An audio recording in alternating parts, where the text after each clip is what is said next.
Welcome to listening to stories on Kevin TV audiobook channel. Shadow Slave. Chapter 2047. Infusers and Forgers. Alice gave him a curious glance, then continued to carve arrowheads with a small smile. The enchanted knife she was holding moved nimbly, slicing the bones of corrupted abominations like butter. There is no single method we use to enchant items. All aspects are unique, after all. However, over the decades, a sort of unified classification was developed to make sense of it all. Well, or so I've been told. I have only joined Valor a few years ago. She glanced at Master Snow as if expecting him to pitch in, but then sighed and continued herself. Warriors of Valor are not the only ones who get to have fancy titles, you know, Sir Sunless. Just like you guys are called Squires, Knights, and Paladins, we enchanters have a hierarchy consisting of 3 ranks as well. Granted, ours have nothing to do with the actual soul rank of a person, but are instead based on the nature of one's aspect. Sunny scratched the back of his head. I am already a Knight of Valor, though. If I were to receive an enchanter title from the royal clan, what would people call me? Master Alice suddenly let out a laugh, then covered her mouth with a hand and glanced at Sunny, with wide eyes.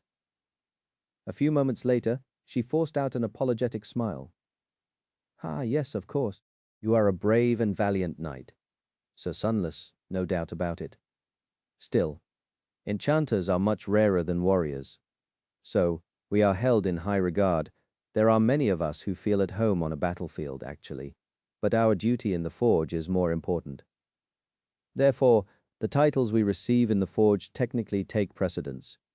We don't use them much, though. Sunny smiled and turned his head to look at Nephis. Did you hear? Enchanters seem to be more valuable than warriors. She glanced at him evenly, then asked in a neutral tone. What about healers, Master Alice? The petite woman raised an eyebrow. Oh, well, healers are the most precious, of course. A talented enchanter might be worth their own weight in gold, but a powerful healer is simply priceless. Nephis continued to stare at Sunny with an aloof expression. The corner of her lips, however, curled upward ever so slightly, betraying a hint of smugness. Cute, Master Alice meanwhile continued. In any case, our version of the Squire, the Knight and the Paladin, is the Infuser, the Forger and the Spellsmith. I mentioned these titles from the least prestigious to the most venerated. However, they are not mutually exclusive. A person can be both an infuser and a forger, for example. Oh, there are also scribes, those who have mastered the runes. That guy over there, she pointed her carving knife at Master Snow, is technically a scribe knight, as well as a spellsmith. I, on the other hand, am both an infuser and a forger. But since all these titles are a bit convoluted, we are simply called Forgemaster Snow and Forgemaster Alice. Now, you might have already guessed the meaning of these titles, but let me explain. Sunny was listening to the petite woman intently. This was not exactly vital information, but he was still quite interested to learn about the inner workings of the storied clan Valor. There was no other group quite like it anywhere out there after all, and no force as fearsome among the human factions. It was fascinating that the true strength of Valor lay not in their martial prowess, but in their technology and craft. Master Alice continued to carve an arrowhead out of transcendent bone as she explained. Infusers make up the bulk of the enchanters of Valor. Most of them are retainers like me, too. Our power comes in many forms, but at its core lies the ability to permanently enhance and augment inanimate objects. Make weapons sharper, armor more durable, walls less likely to crumble, or alternatively, infuse inanimate objects with special qualities. For example, infuse an arrowhead with the quality of exploding on impact. She waved the half-carved arrowhead in the air and smiled. Sunny nodded. He understood the concept. Samara, of his evacuation army cohort, had been somewhat of an infuser, in a sense. That was why her bullets could slay powerful nightmare creatures. Only in her case, the infusion of charged essence had not been permanent, lasting only a few days. He sighed. Maybe that would have changed if Samara had been given a chance to become a master. That does not make these enhanced items into memories, though. Master Alice nodded. I'm getting to it. Right.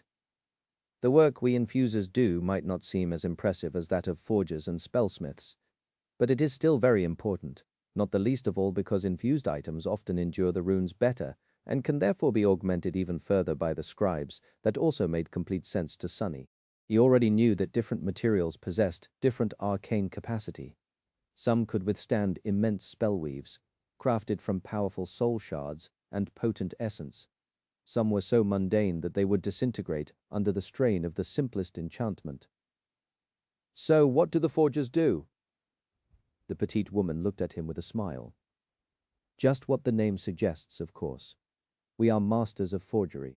Finishing carving the arrowhead, she raised it in one palm and took an uncut fragment of bone with another hand. Sunny sensed a subtle flow of soul essence, and then both of the woman's hands ignited with a soft emerald glow. Bathed in that glow, the rough fragment of bone slowly melted and changed shape, turning into a perfect copy of the carved arrowhead. Master Alice compared the two with a discerning eye, nodded in satisfaction, and picked up another arrowhead, this one forged from lustrous metal and engraved with a beautiful filigree of runes. Forgers possess abilities that allow them to copy or replicate items, either in their entirety or only certain traits. Some can duplicate weapons, for example. Some can copy a quality of one weapon to another. There are far fewer forgers than there are infusers, and many of them come from the minor branches of the Valor family. She lingered for a moment, and then added, "That said, forgers are not at all as powerful and precious as spellsmiths, and yet they are perhaps the most important cog in this miraculous machine. Do you understand why?" Nephis tilted her head in confusion, but Sunny's eyes suddenly glistened. Members of the Valor family can transfer a quality of one item to another. The petite woman nodded and let out a chuckle. Indeed. So, if a suitable forger takes a memory weapon and transfers the quality of being a memory to an ordinary weapon that had been prepared by an infuser and a scribe, guess what happens? Chapter 2048. Different Foundations. Sunny took a deep breath, then exhaled slowly. "It will become a memory?" Master Alice nodded. "Yes, in fact, that is how most memories produced by the Forger Masters of Valor are made. A mundane weapon is forged, augmented by an infuser, enchanted by a scribe, and then turned into a memory by a forger. Of course, there are a million variations of the process, with different enchanters possessing different powers and strengths. But the basics are the same, and even if some forgers can't copy the memory quality, those who can pick up the slack." She paused for a moment, then added with a sigh, "There are more elaborate methods of forgery as well. Some of us can simply duplicate memories, some can transfer particular enchantments, and so on. More powerful of the forged memories are the result of carefully collecting suitable enchantments and transferring them to a single vessel, almost like assembling a perfect weapon from building blocks. Well, I won't bore you with details, suffice it to say that there is space for artistry in this process too." With that, Alice activated her aspect once more. As Sunny watched, bewildered, the steel arrowhead in her right hand was suddenly enveloped by emerald light. Some time later, weak wisps of similar light started to shine from beneath the surface of the bone arrowhead, which she was holding in her left hand as well. Soon, the similar filigree of runes started to reveal itself on the ivory surface of the bone, as if burned into it from within by the emerald light. Shifting his vision, Sunny peered beneath the surface of the bone arrowhead and held his breath. Something miraculous was happening there, right in front of his eyes. A storm of soul essence poured into the black abyss contained within the small piece of bone, drowning it in soft radiance. The cloud of essence drifted in the darkness, shining like a vast nebula, but then its contours changed, becoming sharper and more defined. Then empty spaces revealed themselves between the wisps of shining gas, slowly growing as the strands of essence were compressed tighter and tighter, turning into strings. A spell weave was being born. Sunny suppressed a sincere desire to applaud and simply put on an admiring smile. "This is amazing," Master Alice sighed. "Is it?" "Well, I guess so. The first few times, maybe a few dozen times, I was amazed as well. However, there is certainly room for improvement. For example, it is usually too difficult for me to replicate transcendent enchantments. I also spend too much essence on each attempt. This one is my first for the day, but starting from around the third, I'll have to substitute my own essence with soul shards. It costs quite a penny." Sunny shook his head. Still, internally, he was thinking about something else. So far, what both infusers and forgers did sounded a lot like the early stages of his own journey as a sorcerer, only built on a different foundation. The foundation Sunny had used was observation, study, and understanding. By examining countless weaves, he slowly learned to separate particular patterns of ethereal strings from the radiant tapestries. Then he deciphered the meaning of some patterns and learned how to replicate them. For the longest time, his entire repertoire was nothing but replication. Just like the petite enchantress had said, it was very much like assembling a memory from building blocks, only, in his case, Sunny had to prepare the blocks himself. Later, he attained some liberty in how to implement them, thus gaining the ability to attune the copied enchantments according to his needs. The foundation the Forge Masters of Valor used, though, was based on power and happenstance. There was a lot of skill and shrewd calculation involved in how they created memories, sure, but they ultimately relied on the unique nature of their aspects instead of understanding. Funnily enough, at that stage, the result was the same. A memory Sunny could create a few years ago would have hardly been superior to a memory created in the forges of Clan Valor. The difference, though, was that the path these enchanters followed was static, while his was not. Since the Forge Masters relied on their aspects to forge memories, they were doomed to be forever limited by the boundaries of their aspects. But Sunny could develop and learn. His only limit was his enlightenment and comprehension. So, even though he had been no different from a forger in the past, he was infinitely more capable than any of them could ever be now. He had already delved into the very essence of weaving, gleaned its secrets, and grown capable of creating unique enchantments instead of copying the ones provided by the spell. Therefore, he did not need to follow someone else's blueprint or be limited in what he could build by the shape of available blocks. If he was correct, then his current level was akin to the most revered rank among the Forge Masters, the Spellsmith, or maybe even already beyond that. If not, then it was going to be soon. Sunny smiled politely. "What about the Spellsmiths, then?" Master Alice glanced at her partner, then shrugged. "Those are very few. All of them are members of the Valor family, and most are direct descendants, the children and grandchildren of the Warden. This guy here is a rare exception, since he is at best a very distant cousin to Princess Morgan. Oh, and to you too, Princess Nephis." She beamed at Nephis, then sighed wistfully. Spellsmiths can imbue armaments with mystical traits and enchantments directly, without having to copy them from somewhere else. I'm not really sure how it works, but their aspects are all rather unique. They also possess a wealth of knowledge, the best equipment, and receive the most resources. Well, no wonder. After all, the senior and most distinguished spellsmith of the royal clan is the king himself. His craft, it's on a different level, entirely. Almost miraculous. The petite woman glanced at Master Snow and added in a slightly embarrassed tone, "This guy can explain better. He'll be done with the current task in a bit, and then you'll be able to see a demonstration." Sunny nodded. He had surmised that Master Snow was the kind of artisan who got completely absorbed by his work, so it wasn't wise to try to distract him now. If anything, he was surprised that Master Alice was so accommodating. There she was staring at them again, wasn't she? His smile almost faltered. "I have a couple more questions, if you don't mind." The petite woman shook her head energetically and picked up a second bone arrowhead. "Oh, of course. By all means. Anything you want, Master Sunless, I mean." "No, not anything. I didn't mean it that way." Sunny stared at her for a moment while considering his words. "For Gemmasters can also create echoes, can't they? I've seen a few." Master Alice nodded with relief. Yes, in theory. And we do. Sometimes forgers can create very crude automatons, while spellsmiths can create true artificial echoes. The process is not much different from forging memories, just way more time-consuming.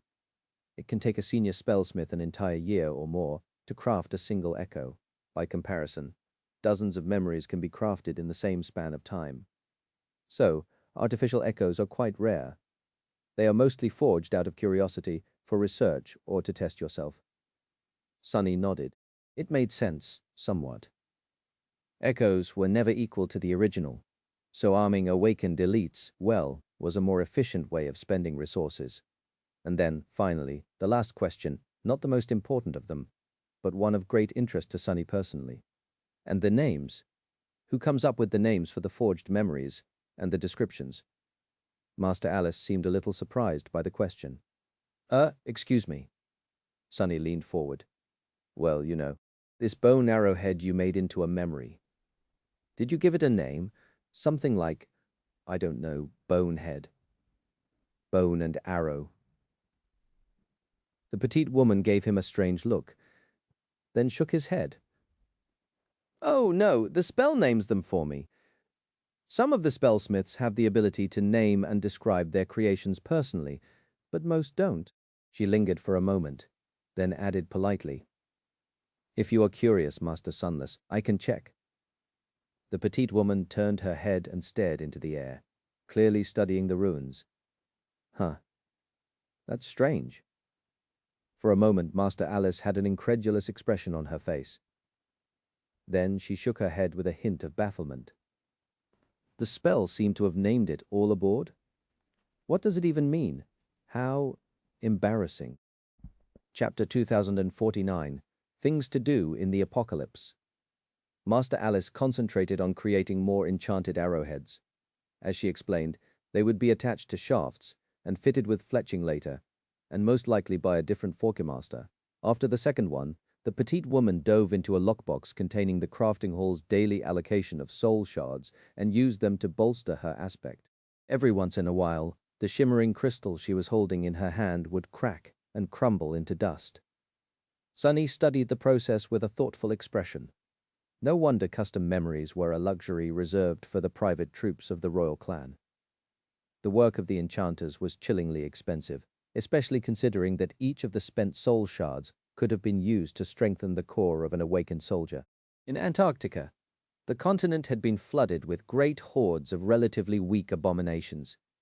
That was why soldiers of the evacuation had many opportunities to saturate their cores. But here in Godgrave, all nightmare creatures were stronger and more ferocious than the warriors of the two human armies.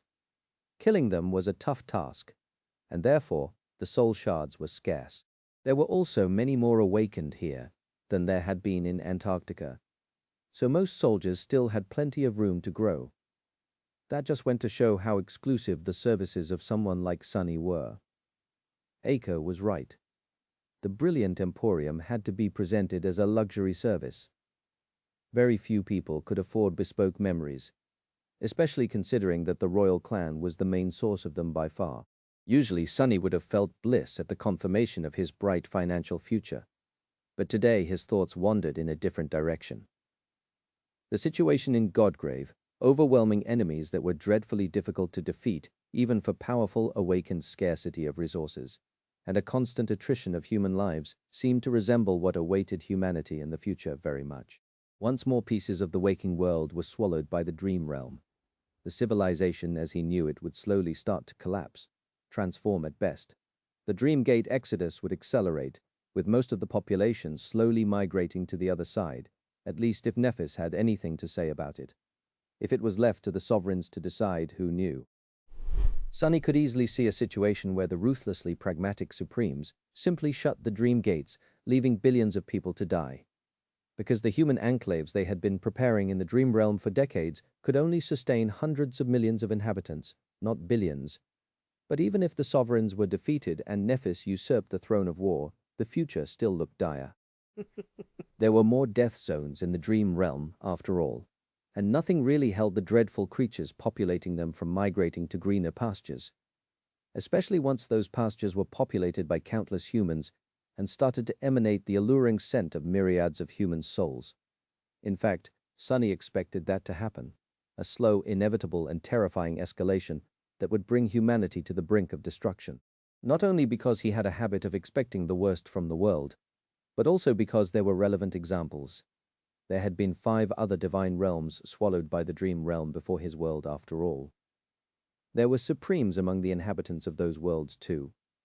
And yet, If it was so easy to survive in the dream realm, those civilizations would have still been around. But something had wiped them out, leaving no survivors. In fact, Godgrave itself seemed to be the place where one of these civilizations had been destroyed. What was a cursed tyrant doing in the ruins of a human city?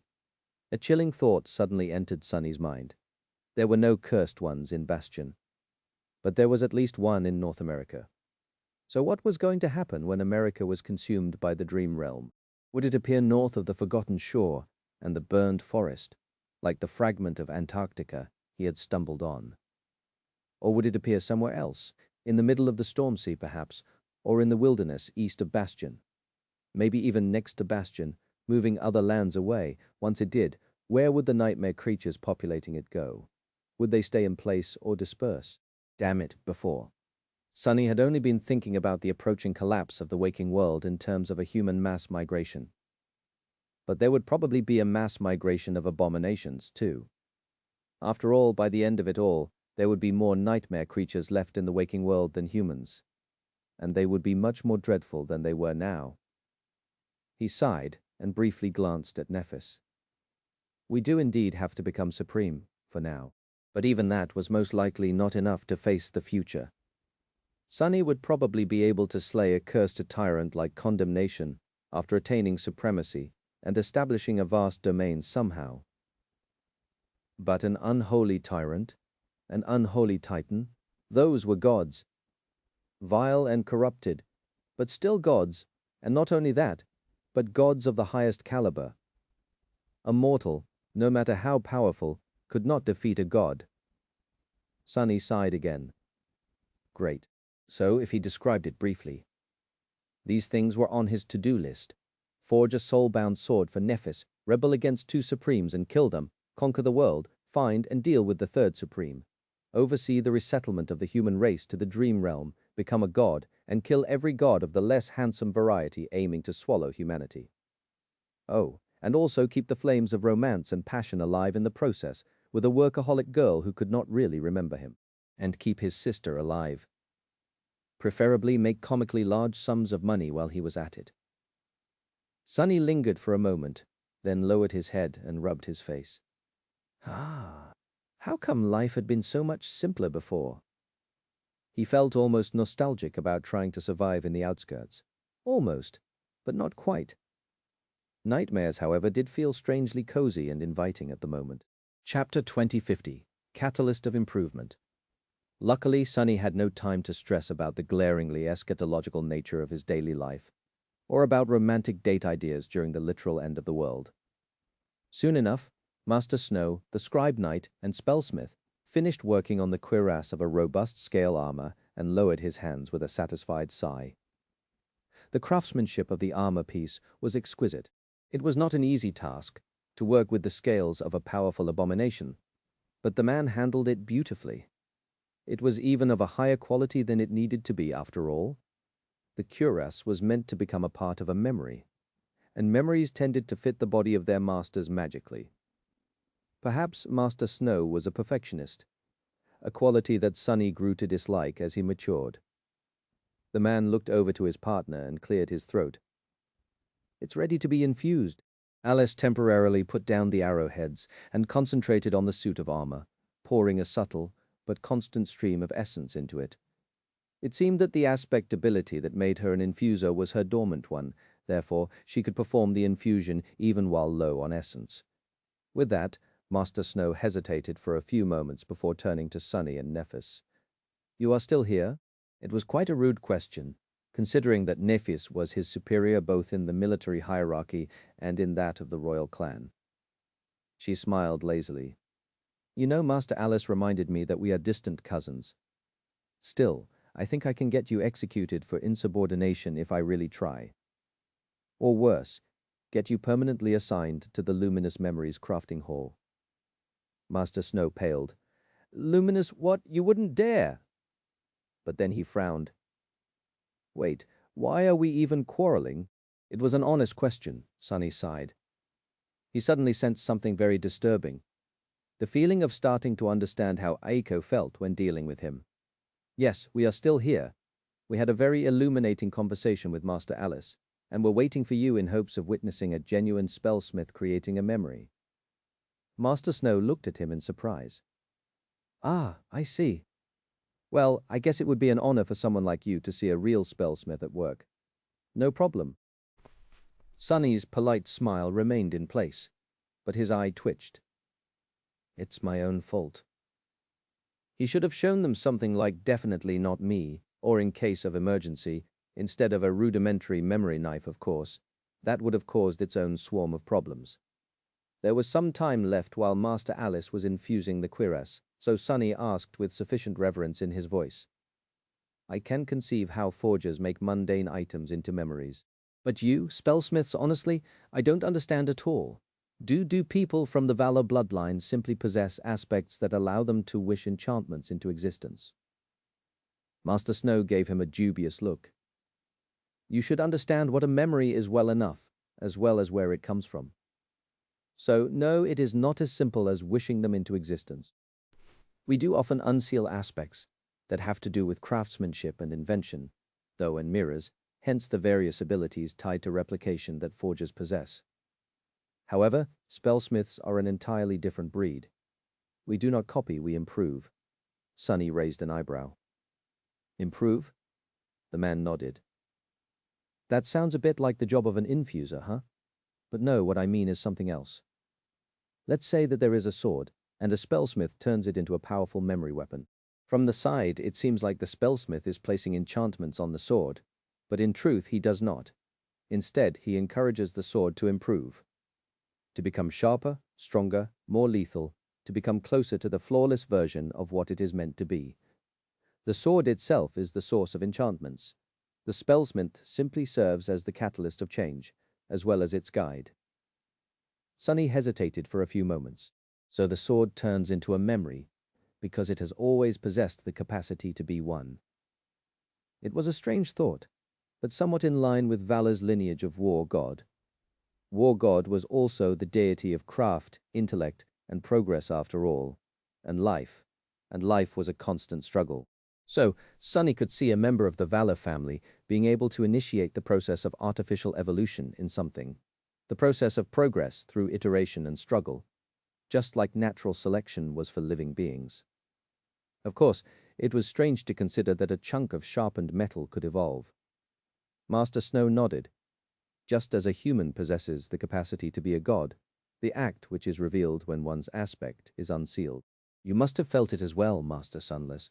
On the day you conquered the first nightmare, the fact that the source of power reshaping your soul and body was, and always had been, hidden within you, not placed there by an outward force. Sunny tilted his head, failing for the first time to maintain his polite facade. He was just too bewildered and engrossed by this strange philosophy, school of thought. Nonsense. In any case, he did remember feeling exactly what Master Snow had described, when the spell helped him unseal the shadow slave aspect. Sunny clearly felt that the source of the heat reforging him had come from somewhere within, from something that had been a part of him all along. Even the word the spell used hinted at fact. The first seal is broken, awakening dormant powers. Breaking a seal meant that the seal had existed somewhere inside him all along. Awakening dormant powers meant that they had been sleeping within him already. Not that the spell had placed the seal and the power into his soul as some form of reward. No, it had simply helped him access something that had already been there. Sunny frowned. Actually, that makes a lot of sense. It was perfectly in line with what Ananke told them in the depths of the tomb of Ariel about where humans had come from and why they were so different from all other beasts and creatures. It was because humans, just like the gods, had been born from the primordial flame of divinity, from the flame of desire. Their souls were formed from the sparks that had been cast when the void was sealed in a net made from desire. So, human souls came from the original source of divinity. Therefore, they could very well contain the potential for everything. An infinite amount of potentials, of all the aspects that had existed, and would ever exist. It was only when an aspect was unsealed that the potential was realized, and therefore exhausted, turning infinite possibility into definite reality. That was why aspects came from within humans, and yet could very well have nothing to do with humans. like Nephis, who had inherited an aspect of a Nephilim, or Sunny himself, who had inherited the aspect of a divine shadow. Huh. Sunny narrowed his eyes a little. If I am the sword in this metaphor, then who is helping me improve? It was certainly not a spellsmith instead. It was the nightmare spell. Chapter 2051. Guiding Hand. As far as Sunny could tell, the spellsmiths of Valor believed that things were similar to humans, already containing an infinite amount of potentials that simply waited to be realized. In the case of modern humans, the catalyst of this change was the nightmare spell. In the case of inanimate objects, it was the spellsmith. Such an explanation was somewhat logical. However, Sunny was not buying one detail: the fact that becoming a memory was closer to a flawless form for an object than its original nature. That sounded too far-fetched. Sure, a memory was a very convenient form for a weapon to take, but it was not exactly better or more true to what a weapon was supposed to be, just different. That also pointed to a broader problem with Master Snow's explanation. There were countless paths for any given thing to improve, so the potential change initiated by the spellsmith would almost have to be random. And randomness was the enemy of design. A smith who could not control the result of their work to at least some degree was not worth being called one. It went against what Sunny had observed the Forgemasters could accomplish as well. Morgan's warbow had not seemed like a product of random growth, but rather like a masterpiece of human genius. So there had to be some kind of guidance involved. Humans did not unseal aspects randomly either. There was cause and effect to what powers they received: their talent, their will, their circumstances, their accomplishments in conquering the first nightmare. A person and their aspect fit together like two pieces of the same puzzle, and the puzzle was complete with the third piece, their flaw, as if fated for each other. So if Sunny had to say who or what guided Awakened through the sea of endless possibilities, he would have to say that there were two forces involved. One was their fate, and the other one was the nightmare spell. Was the spell manipulating fate or simply going with its flow? He did not know. Sunny lingered for a few moments. You said that spellsmiths serve as guides of that improvement as well. Master Snow nodded. Yes. It is hard to explain with words. Actually, well, anyone would have trouble explaining how their aspect functions exactly, wouldn't they? Plus, while our aspects often share similar traits, they are all different in the end. Imagine it as sensing imperfections within a weapon, as well as the countless paths it has to grow. Once you give power to the weapon's desire to improve, it undertakes to change itself blindly. However, it can't get far by trying to rush in all directions at the same time. The spellsmith has to guide it to a certain path and keep it from wandering off the path, so that the change becomes profound. So, countless existing possibilities were discarded in favor of a narrow but far-reaching avenue of growth, with a spellsmith like Master Snow deciding which direction was the most promising. He grimaced. It sounds like a simple thing to do, but I assure you it's anything but. Even though the source of change is the weapon itself, the spellsmith has to possess a strong will and a clear focus to achieve a good result. More importantly, the spellsmith has to possess a wealth of knowledge and understanding on all things, starting from the material composition of metals, both mundane and mystical, to far more obscure disciplines. After all, how well you understand the possible paths to improvement, and how many of the endless number of them you can discern, depends on your ability to recognize their existence. Master Snow smiled. It's both an art and a science, but more art than science in the end. So, one's work has to be inspired. Sunny considered his words for a bit. Now, things made more sense. It was not that the weapon itself chose to become a memory, because a memory was the more flawless form for it.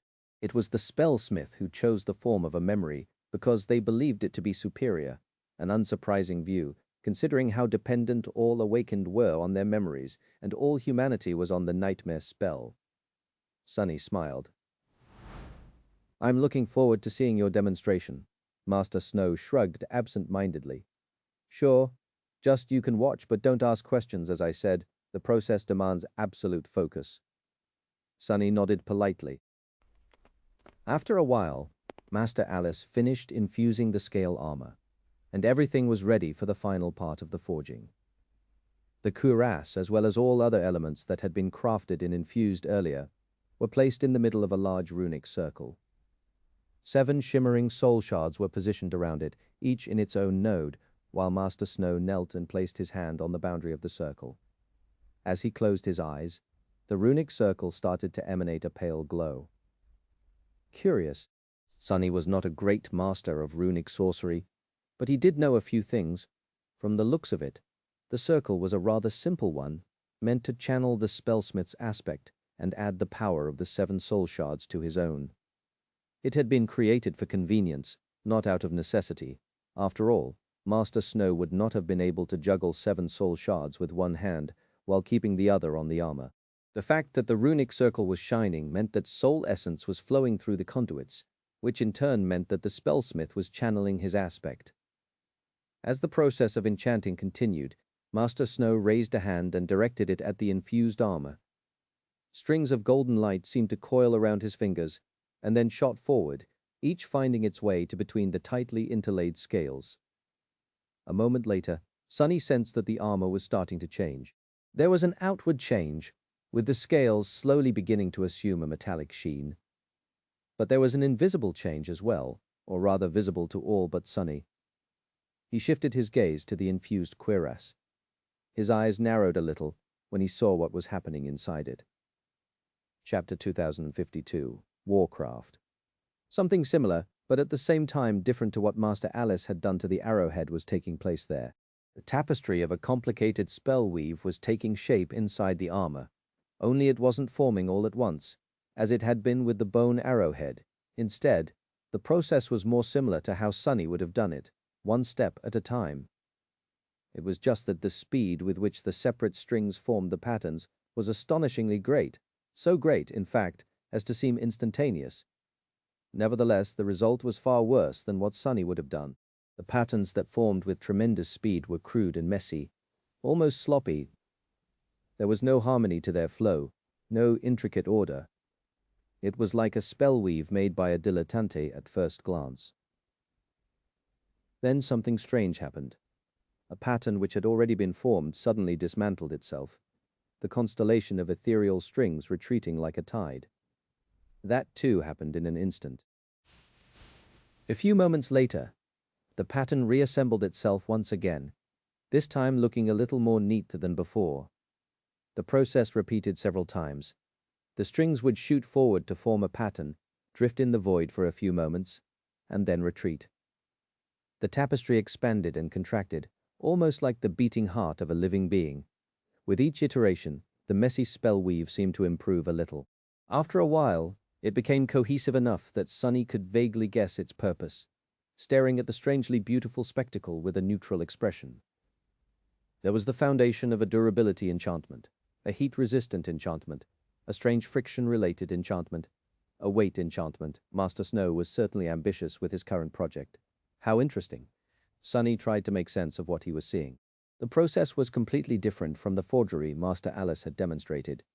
She had simply transferred a quality of being a memory from one arrowhead to another as such. Her aspect power acted in a straightforward manner, without involving the nightmare spell. But Master Snow was attempting something far more ambitious. He had indeed initiated the change inside the armor, allowing it to grow quite like a living being would. Currently, he was trying to guide that growth in a particular direction, and the nightmare spell was assisting him. It was very much like it had assisted Sunny, and even more so like she was assisting Cassie, and all awakened in a sense. By now it was clear that the direction of the growth an enchanted item experienced depended on the intent of the spellsmith. Master Snow had called it guiding the form of an item to a more flawless state, and there might have been some truth to his statement.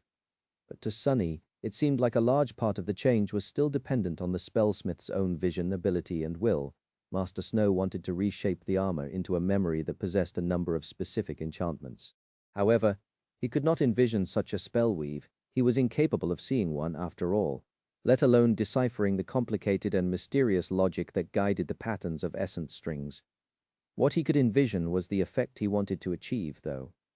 The toughness of the armor, its ability to repair itself in the owner's soul, withstand the merciless heat of Godgrave, and so on. Perhaps he knew enough runic sorcery to imagine how these enchantments would have had to look if expressed with runes, or perhaps not. In any case, the nightmare spell was taking his intent and simply translating it into the language of weaving, just like it translated the insights Cassie received into runes, or the languages of the inhabitants of nightmares, into one that modern people could understand. That was how spellsmiths were able to create memories. The true powers of this branch of the Valor family most likely lie in special perception and ability to unlock the potential of things, and then both guide and enhance their growth at least of those things that were born from craftsmanship, conscious design, and skill. It was a beautiful representation of the intersection between several domains of war god craft, intelligence, and progress, all expressed through a struggle akin to that of life itself to be used for war. The spell simply provided spellsmiths with minor assistance which, among other things, allowed them to include its own language into their repertoire. Sunny could not help but wonder what Master Snow would have been able to do without that assistance. He would have been able to stimulate the growth of inanimate objects still, as well as infuse them with special qualities, but most likely only those that he could personally understand and envision. If he knew what being cut by a sharp blade felt like, he would have been able to guide a weapon to great sharpness. If he was familiar with runic sorcery, he would have been able to imbue the weapon with runic enchantments. The result still would have been quite astonishing, but it would not have included an element of weaving which spellsmiths neither knew nor understood. But even with the help of the nightmare spell, the process wasn't easy. The messy state of the supposed spell weave and its repeated failures to reach the desired state were proof. It was probably not easy for Master Snow to keep his intent sharp and find the one correct path to what he wanted to achieve among countless possibilities. He was struggling. Suddenly Sunny wanted to see what it looked like when Anvil forged a sword. The nature of the process must have been similar, but his skill and intent would be infinitely more honed and precise. It was a shame that Sunny had never witnessed the king working in the forge and would never get that chance in the future either. Eventually, Master Alice approached and bowed with a sigh. This is going to take a while, in fact. For a memory like this, the forging usually continues for many days. It can end in failure as well. Sunny shook his head. It's all right, thank you. I have already seen everything I wanted to see. The petite woman beamed. That is nice to hear then, Master. Sunny shook his head. It's all right, thank you. I have already seen everything I wanted to see. The petite woman beamed. That is nice to hear then, Master Sunless. Come back anytime you wish, Lady Changing Star. I hope I will be able to forge memories for you to use on the battlefield one day. Seeing the earnest look in her eyes, Sunny had no heart to tell Master Snow that her hope was unlikely to come true. Nephis was too powerful to have use for most memories, and she had him too. Soon enough, the two of them left the crafting hall. Sunny was thinking deeply about something as they left the Valor Keep. Nephis glanced at him and asked, "Well, was it helpful?" Sunny slowly shook his head, then nodded. "No, and yes, I did not exactly get inspired, but I did gain confidence in the path I had been walking all along." Then his eyes glistened and his lips twisted into a mischievous smile. He lingered for a moment and then added neutrally, "Oh, but most importantly, looking at them, I finally found a way to cheat the process." Witnessing the two enchanters at work had been of benefit to Sunny. Firstly, it had satiated his curiosity. The hidden heart of the great clan Valor, its craftsmen were quite a fascinating bunch, even more so than he had thought. Sunny had assumed that the clan Valor simply possessed a natural affinity to aspects that allowed Awakened to create memories, but the truth was more complicated. Instead, there was an intricate and beautifully ingenious synergy between three different groups of Awakened artisans, with each group boasting its own unique range of powers that complemented those of the other two. Both the conceptual design and practical execution of this system were quite admirable and gave Sunny a lot of food for thought. But he had benefited in a more palpable way as well. Sunny could not deny the fact that it had felt gratifying to learn that he had surpassed most of the enchanters of the great clan Valor. The path to becoming a capable sorcerer has been long and arduous, so it felt validating to see how much more refined and sophisticated his sorcery was when compared to others, and how much more it could achieve. So Sunny was now more confident in himself. Confidence was not going to help us achieve success in and of itself, but it did matter. The forging he was planning to undertake tomorrow was going to be a difficult challenge, so his mindset was important. And there was another thing as well. Sunny had been inspired by visiting the Forge Masters, after all, in a sense. Strangely enough, the spark of inspiration had not come from watching Master Alice perform a forgery of the bow and arrowhead. It had not come from watching her infuse an item either. Even the beautifully disturbing sight of a spellweave being born in the scale cuirass was not the source of Sunny's epiphany. Instead, it was watching Master Snow craft the armor in the preparation for the enchantment. Back then, Sunny had noted that the man must have been a perfectionist because he had crafted the scale armor in too precise of a manner, doing extra work, despite the fact that memories rearranged themselves to fit the bodies of their owners anyway. That was one of the rudimentary enchantments granted to each memory by the nightmare spell. so even if someone's craft was a little messy, the spell would correct it on its own, and that was what inspired Sunny because he had realized that he had been unnecessarily ignoring one of the most powerful tools at his disposal. The nightmare spell, Sunny was cut off from the spell, so it was useless to him. However, Nephis was still a carrier of the nightmare spell. The spell weave of the silver longsword was relatively simple but beautiful. It was an exceptional memory by all accounts, otherwise it would not have been able to serve Nephis for so long despite its modest rank and tier. Of course, Sunny could not summon the runes and learn about it from the spell. In fact, he could not even receive the memory from Nephis without altering its spell weave first, which he had not done since that would have defeated the purpose of what he was intending to do. Still, Sunny could easily learn what was written in the Silver Blade's runes. After all, he had woven many names and descriptions into the weaves of various memories. Finding the strings, expressing them, and translating the ethereal patterns into familiar runes was not at all difficult for him. Sunny studied the weave memory Dreamblade, memory rank dormant, memory type weapon, memory description lost in the darkness. A lonely soul once dreamt of fire. He smiled faintly, that was all. There was no mention of the tier, no list of its enchantments, and no description of what those enchantments could do. That was how most awakened perceived their memories. It was only because of attaining Bloodweave that the spell added more runes to what Sunny saw. Of course, it was merely translating what he could find out himself. By examining the weave, the rest of the awakened either had to find out the true potential of their memories by trial and error, or hire professional appraisers. It saved me so much money. He glanced at the description of the Dreamblade one more time. The runes expressed by the pattern of ethereal strings were, as always, a little ambiguous. They could mean that a lonely soul once dreamt of fire while lost in darkness, or maybe longed for warmth. In fact, the description could have also meant sealed in the void, a forsaken soul desired warmth, darkness, void, dreaming, longing, fire, warmth, and desire. It was a little ominous knowing what he knew now. Shaking his head, Sunny turned away from the pattern of ethereal strings expressing runes. Instead, he studied the weave of the Dreamblade itself. Its single enchantment was quite intricate, but simple in function. It was meant to grant the wielder of the silver longsword resistance against soul attacks, a moderate amount of it, which was an incredible feat for a memory of such a low rank. Sunny appreciated the beauty of the intricate design of the radiant spellweave, then sighed and raised his fist. Bringing it down on the silver blade, he easily shattered it into countless pieces. The ivory island was bathed in sunlight. A warm breeze caressed the pristine white walls of the Tower of Hope, sent ripples across the surface of the lake, and made the leaves of the ancient grove rustle peacefully. And it walked closer to her, took one of her hands gently, and placed it on his chest. Then, looking Nephis in the eyes, Sunny said, "Please give me some of your fire." Nephis' expression changed subtly, but then she activated her dormant ability. Her hand ignited with a soft white radiance, and a wonderful warmth spread through Sunny's body, and with it, a powerful torrent of her essence. Behind him, his three shadows rose from the ground, turning into identical copies of him. Each manifested 4 additional hands, ready to start weaving strings of radiant essence. The 7 suns bathed them in radiant light. In the real world, the shattered sword shimmered on the bone anvil. It suddenly became less substantial, collapsing into a whirlwind of sparks. That was what happened when a memory was destroyed. However, this time, Sunny did not let the sparks of light dissipate into nothingness. Instead, he grasped them, directing their flow according to his will. At the same time, he thrust his shadow hands into the disappearing image of the sword, preventing its weave from collapsing. One had to destroy first in order to rebuild. But Sunny did not want the Dreamblade gone. He wanted to retain its essence while being reborn under his hammer. While his original body was keeping the Dreamblade in a state between existence and destruction. His avatar fanned the furious white flames burning in the furnace and placed the crucible on them. The materials needed to create alloy were already inside: the ice of the winter beast, the blessed metals, and a few overs.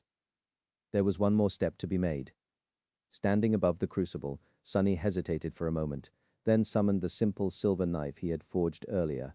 Raising his hands, he grimaced and sliced his palm open with the knife, then willed himself to bleed.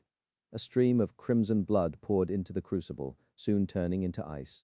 As the crucible heated, it would melt, fusing with the incandescent alloy. And thus, it would serve as the binding between the various elements of the sword. Was there a more fitting ingredient to create a memory than the blood of Weaver? Sunny was not sure. He was concentrating on too many tasks at the same time. Forging the physical vessel of the sword, keeping the original blade in the state of being disassembled to its most basic elements, but not quite destroyed, weaving strings of essence in Neph's dream. Each task demanded utmost concentration. How long would he be able to endure this pressure? Hopefully, long enough to finish forging the slaying blade. Suddenly, a soft white radiance poured out of the cut on his palm, and the shallow wound disappeared without a trace. Sunny allowed himself to be surprised for a fraction of the moment, then concentrated on his task. Summoning Weaver's Needle, he reached into the collapsing spell weave of the Dream Blade and carefully wove a new string into its intricate pattern. Chapter 2056. Living Alloy. The forge had become permeated by an almost unbearable heat. Sunny fanned the flames, watching as the blessed iron slowly turned into an incandescent liquid inside the crucible. His pale body was covered in sweat, and the scales of his intricate tattoo glistened in the radiance of the white flame like black gemstones.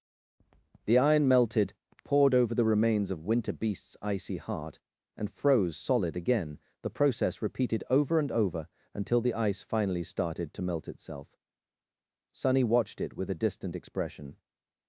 I am glad. He had felt great joy after destroying the Winter Beast to avenge millions of its victims and himself.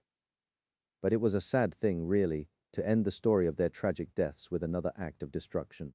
So Sunny was happy to see that the final chapter in the story of Falcon Scott would be an act of creation instead, that the heart of the Winter Beast would lay the foundation for the forging of a remarkable sword, a sword that would excel in sowing death, but was ultimately destined to save countless lives.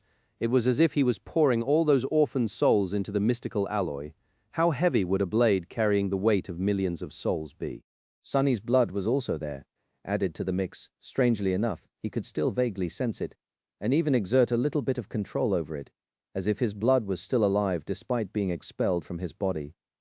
And since it served as the binding agent between the various elements of the alloy was becoming a little bit alive too. Granted, there was no need for his blood to bind the mystical ice and the blessed metals together. That could have happened naturally, just as it had happened the other day. However, for this next part, the presence of his blood was necessary. Wiping the sweat off his brow, Sunny inhaled the scorching air deeply, and then picked up an ominous black arrow from a nearby workbench. The arrow seemed quite mundane at first glance. Its shaft was made from dark wood, its fletching was fashioned from raven feathers, and the arrowhead had been carved from a piece of black obsidian. But the arrow was not mundane at all. It was one of the two arrows from the Shadow Realm that Sunny possessed, a daunting souvenir of the realm of death. Letting out a quiet sigh, Sunny gritted his teeth and grasped the arrow tightly in his hands. Taut muscles rolled under his skin like steel cables, and the coils of the soul serpent seemed to move. As ragged breath escaped from his lips, the black arrow shattered. It was incredibly tough, rivaling the durability of supreme memories. However, Sunny was a transcendent terror. His strength was truly terrifying, and his will was adamantine.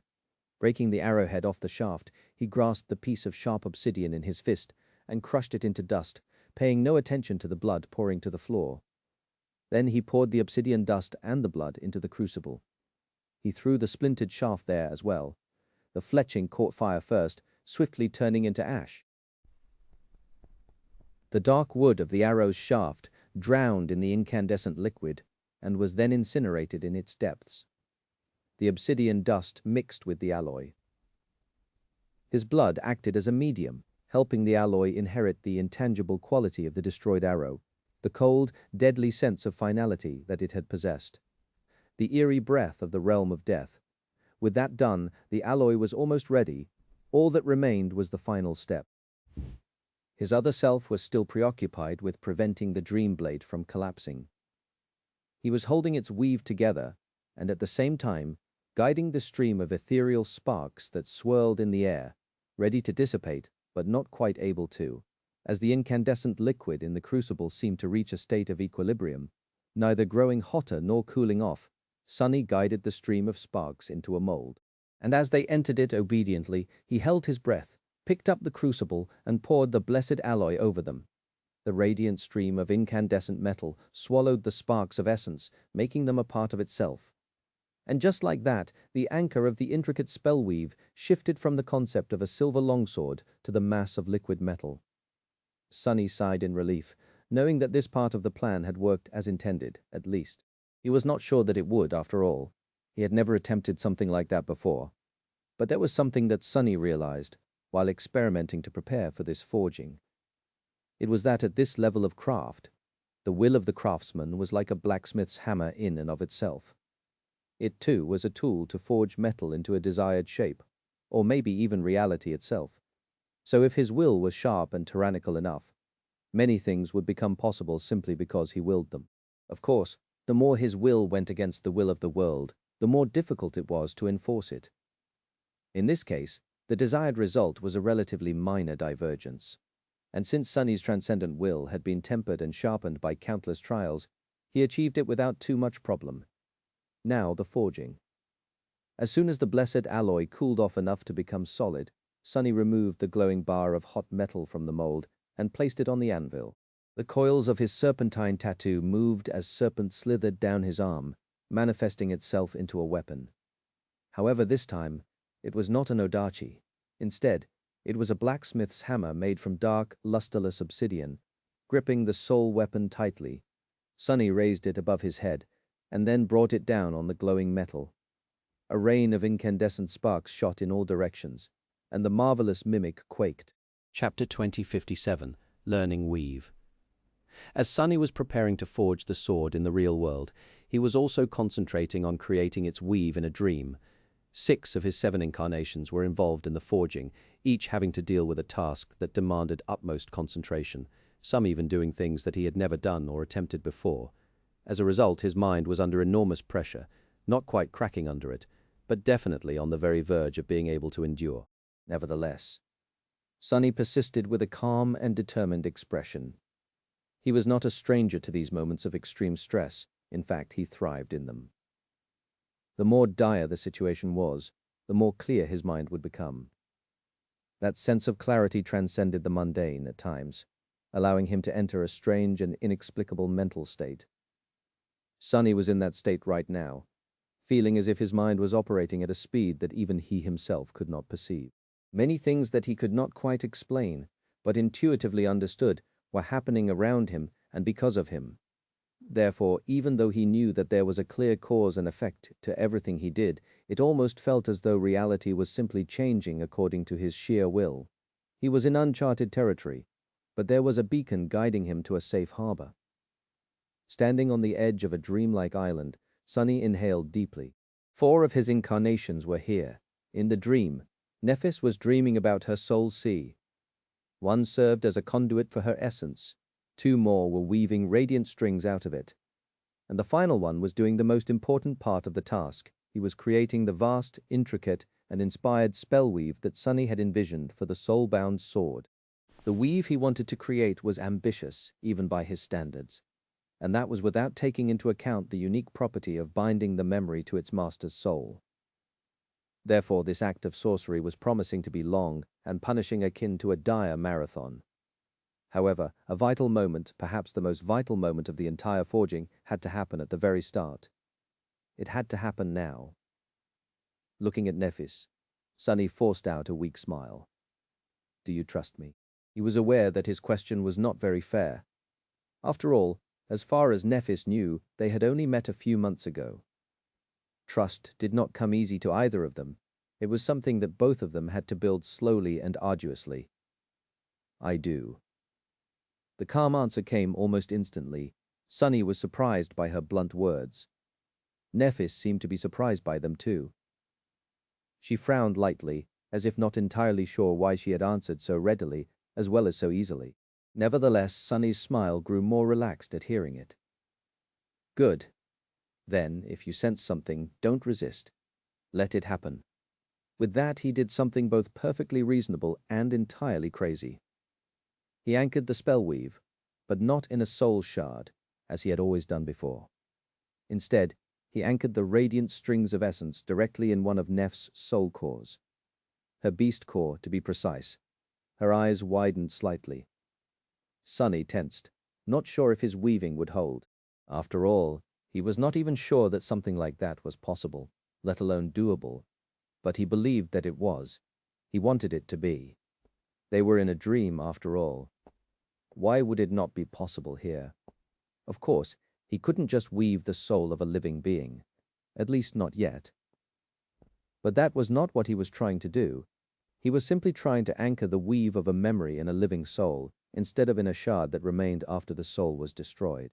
He felt Neph's warm hand, trembling softly on his chest. But nothing else happened. Her soul core did not reject the weave. The incinerating white flames did not annihilate the radiant strings of soul essence. After all, those strings had been woven out of the same flame.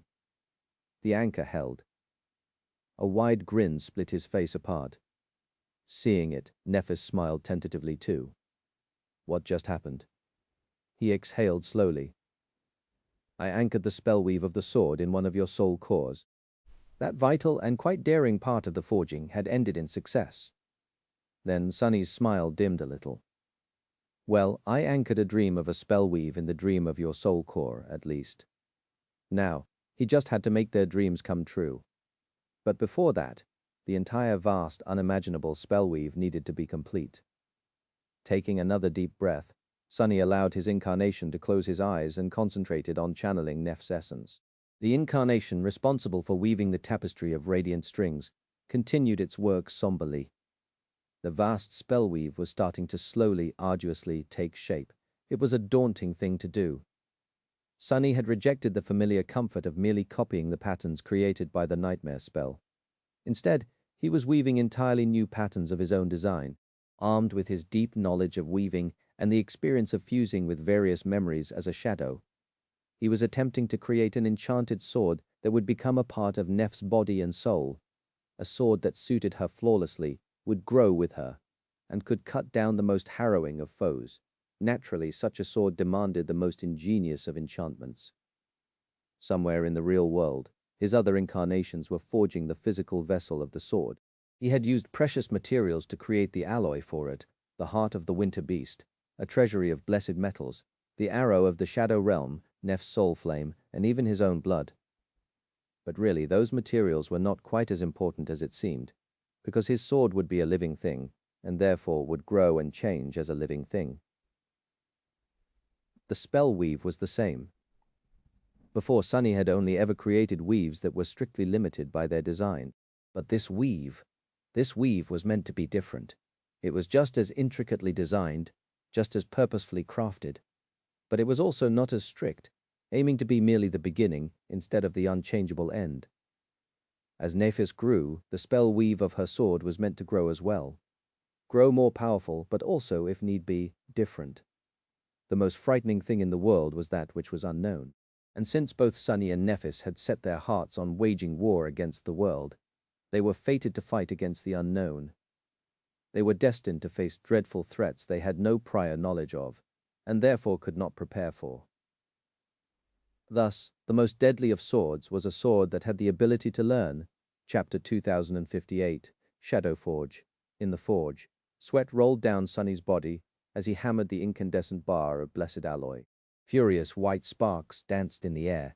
These ones, not the immaterial sparks of soul essence, but the very real white-hot particles of burning metal.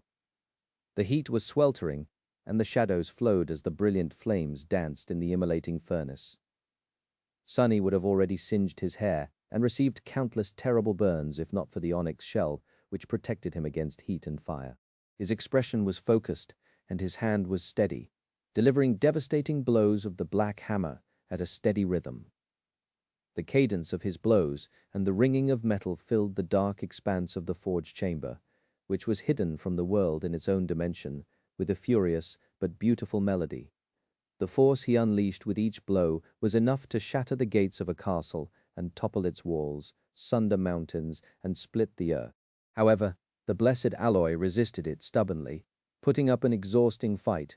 Still, Sunny was not one to lose a battle.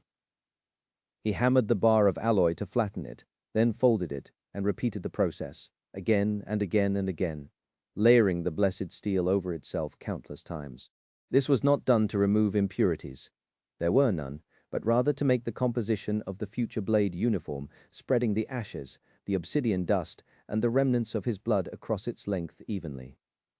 From time to time, he would thrust the bar of alloy back into the furnace and allow the incinerating white flames burning within to lick it freely. He also steadily fed more fuel to the fire, wood of the ancient abominable trees that grew in the hollows of Godgrave, and from the burned forest as well. And then, at some point, something strange happened. The fire suddenly grew weaker, forcing him to add more fuel to feed it, and do it more frequently. Sunny studied the furnace for a few moments before realizing what was happening. The blessed alloy was absorbing the soul flame. Every time he thrust it into the furnace, the incandescent metal drank the fire like a man dying of thirst in the desert. As such, the holy white flame permeated the alloy, changing it on a fundamental level and becoming one with it. And at the same time, the weave of the memory he was still keeping from collapsing blazed with a new radiance infused with the flame as well. The ethereal string of essence suddenly burned his fingers, and his inky black hands caught fire. For a few moments, the hands made of shadows were wreathed in blinding white flame. Then, they started to crumble.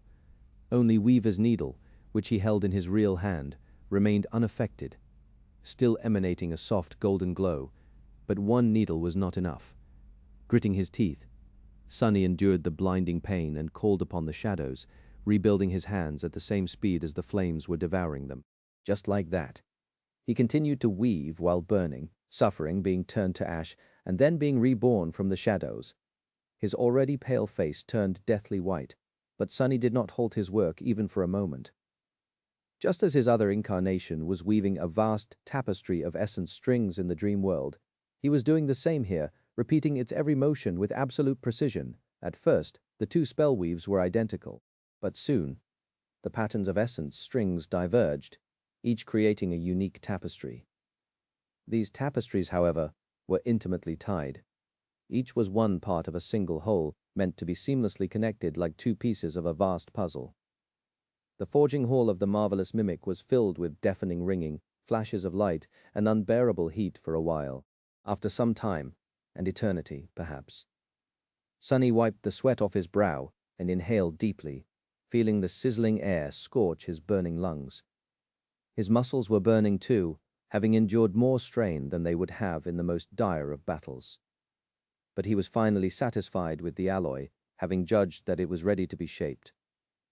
Thrusting the incandescent bar of blessed metal into the furnace one more time, he allowed himself a moment of respite. The cool water from the endless spring touched his lips and flowed into his parched throat, replenishing his strength and making him feel a sense of tranquil bliss. Pouring some of it on his head, Sunny shook his wet hair and let out a satisfied sigh. Then, grasping the handle he had fashioned out of scrap metal, he pulled the blessed alloy out of the furnace and placed it on the anvil once again. Grow heavy, raising the soul serpent. He made his hand as heavy as a mountain, with the help of the onyx shell, and delivered another crushing hammer blow to the radiant metal. Now, it was time to shape the sword. Alternating between heavy blows that were meant to draw out the metal and light blows to shape it, Sunny set about the difficult task of turning the bar of the blessed alloy into a blade. He was forging a longsword, Nef's preferred type of sword, as well as the original form of the dream blade. The blade had to be more than a meter long, with a very slight taper, and the tang adding another 30 centimeters or so. In the end, the entire sword would be close to 1.5 meters in length, which was a lot of steel to forge, quench, temper, polish, and sharpen. There was also the crossguard, the pommel, and the hilt to be fashioned and fitted onto the tang. There could be no mistake, no time to rest. The work was only just starting. Absolutely focused, Sunny continued to hammer the blessed alloy. The incandescent metal stretched out under his blows, turning into a semblance of a long, narrow blade. Sweat poured down his face, boiling and evaporating moments later. In Nef's dream, Sunny continued to create the weave. It was vast and infinitely complex, much more complicated than what he was simultaneously creating in the forge of the marvelous mimic. But that was only to be expected. After all, the real dream blade was merely a dormant memory of the first tier. It had only one dim node to serve as the anchor for the ethereal strings, while here, Sunny had 7 transcendent soul cores to use as the foundation. And not just any soul cores at that. The soul cores of a person who possessed the fire, the lineage attribute of sun god, which made the soul especially potent. So, Sunny could allow himself some freedom, and he was using that freedom both fully and unapologetically, weaving an inspired tapestry that combined all his attainment in sorcery, serving as his crowning achievement. Even though his fingers bled, and his mind reeled on the verge of collapse, Sunny continued to weave with a subtle smile on his face. His fingers healed moments later anyway, awash in Nef's warmth. After a while, one of his incarnations staggered and fell to its knees, looking down with a pained expression. Then, it continued to weave strings of essence, strings while kneeling on the ground. Nephis looked at him with concern. What is happening? The incarnation of Sunny, who was receiving her flame, opened its eyes and smiled faintly. I just burned my soul a little. Nothing serious. She studied him silently. You look a little off. He simply shook his head. It's fine. I am just a bit overwhelmed. The mental pressure is staggering, but my concentration can't be broken, so I am shutting down things that serve no purpose. Sunny had forced some of his incarnations to close their eyes, so that absorbing visual data did not strain his mind. He had abandoned listening to his shadow sense altogether. If an incarnation did not need to stand, he stopped trying to keep it standing. Anything that was not connected to forging the sword or weaving its enchantments was being sacrificed. And even then, he was barely managing. Even the vision of those incarnations that had to see was slowly turning blurry, and his coordination was suffering. Nephis frowned. Why are you wasting energy on an unimportant thing like talking to me then? Sunny smiled wider. Talking to you can never be unimportant. Then his gaze lost focus, and his expression grew absent. With a sigh, he closed his eyes again. It has been so long already. But that's all right. It will be finished soon. Indeed. The forging had continued for countless hours. He had lost count of them at least. But the final part was swiftly approaching out.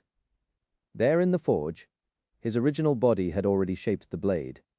Currently, billowing clouds of scorching steam were rising from the vessel where the sword was being quenched.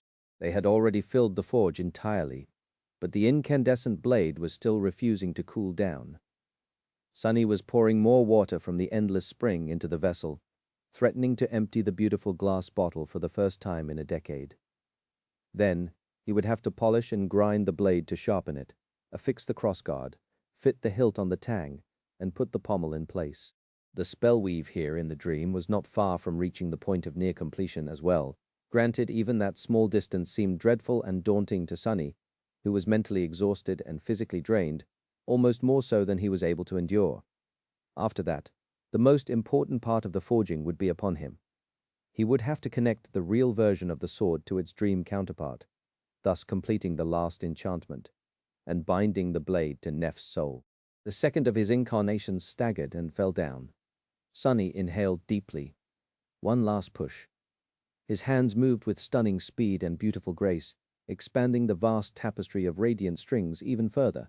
Chapter 2059, Final Step. By the time Sunny was nearly finished with the weave, 2 of his 4 incarnations had collapsed and turned into shadows. The shadows then crawled across the emerald grass tiredly before wrapping themselves around the third. That third incarnation, which had been responsible for weaving the vast and intricate tapestry of radiant strings, did not look too good itself.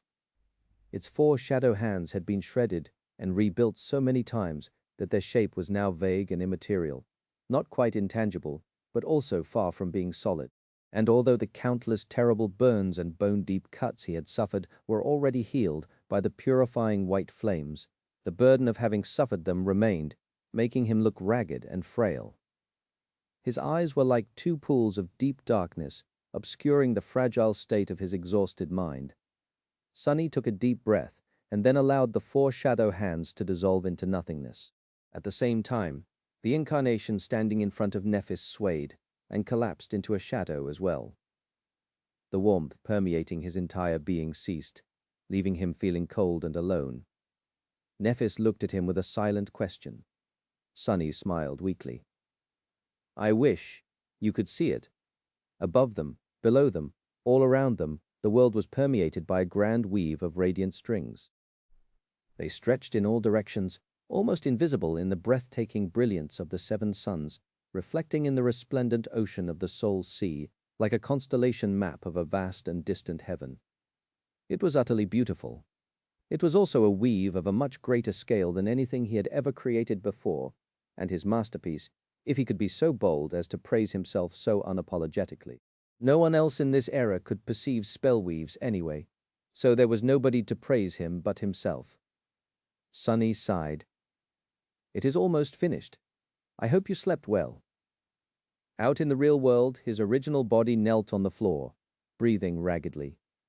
He pressed his forehead against the floor, hoping to find a reprieve from the scorching inferno of the overheated forge, but there was no coolness to be found, and therefore no respite. The forging was over. A beautiful silver longsword lay on the anvil in front of him. Its elegant blade was long and narrow, flawlessly sharp. Its crossguard was straight and devoid of useless adornments. Its hilt was carved from a piece of ivory, while its pommel was cast from the same silvery alloy. Even laying there motionlessly, the sword emanated an oppressive feeling of cold, inevitable lethality, as if simply touching it could draw blood and rob one of their very life. It was deadly and beautiful, just like the woman it was meant for. Forging it had been a daunting trial. Sunny was utterly drained and exhausted, both physically and mentally. He had barely remembered the last time he was that tired, and in such pain as well. The memory of his hands being burned by the white flames made him shudder. He had suffered the harrowing agony for many hours, each feeling like an eternity. Every moment, every movement, every breath had felt like hell, but the appalling had been helpful to him too. Because feeling a distant echo of the pain Nephis felt every time she used her aspect strengthened his determination to forge a sword worthy of her resolve and imbue the essence of the sword with it. He had forged the blade, polished and sharpened it, affixed the crossguard, hilt and pommel. He had also woven a complicated weave of enchantments into the silvery sword. But his work wasn't over. The most complicated part still remained. Inhaling deeply, Sunny gritted his teeth and slowly rose to his feet. Grasping the hilt of the beautiful sword, he lifted it from the anvil and remained motionless for a few moments, gathering his strength. Then, he stepped over the deep cracks covering the floor of the forge and slowly climbed the steps to the first floor of the brilliant emporium. Walking outside, he looked at the radiant sky of Godgrave and dismissed the marvelous mimic. The brick cottage behind him disappeared. The strain of having to encompass the forge during the creation of the sword had been too much for his shadow. It had done its best to withstand the storm of dreadful forces unleashed by Sunny's hammer. But in the end, the mimic still sustained considerable damage now. It had to spend some time in the nourishing darkness of his soul to restore itself. Walking across the emerald grass, Sunny passed through the jaws of the dead dragon and entered the ivory tower. Once inside, he ascended the stairs to the highest level of the great pagoda and approached the bed where Nephis was sleeping peacefully, surrounded by a softly glowing runic circle. Sunny simply stood there for a few moments, studying her exquisitely beautiful face. It looked much softer than usual while Nephis slept, devoid of the usual stoic severity, and much younger too, strangely vulnerable. Finally, Sunny silently raised the silver sword above her head. At that moment, his shadow rose from the ground, turning into a perfect copy of him. While Sunny's original body held the sword above Nephis, his avatar summoned Weaver's needle and grasped a black string woven out of shadow essence. The physical vessel of the soul-bound sword was complete, and so was its weave. Now, all Sunny had to do was unite the two. Holding his breath, Sunny reached forward with Weaver's needle and pierced the shadow of the sword, threading a string of dark essence through it. Then he moved his hand and pierced Neph's shadow as well, connecting them together. Weaver's needle, which had been bathed in the blood of the demon of fate, easily pierced that which was supposed to be intangible, stitching the shadow of the sword to the shadow of its wielder. However, that simple action echoed in Sunny's soul like a cataclysm, making him stagger.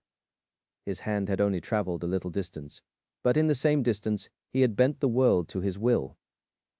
Bending the laws of existence to one's will was the providence of gods, and Sunny was no god.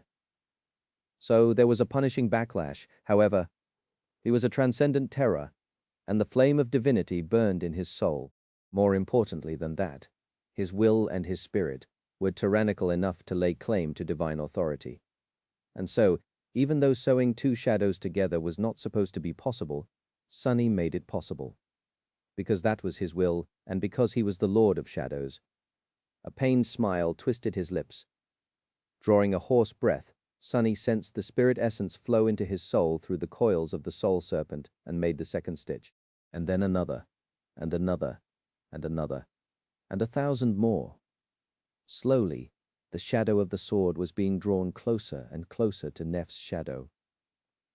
Inside the dream, Nephis flinched and looked up, as if sensing a sudden change in the tranquil peace of her soul sea.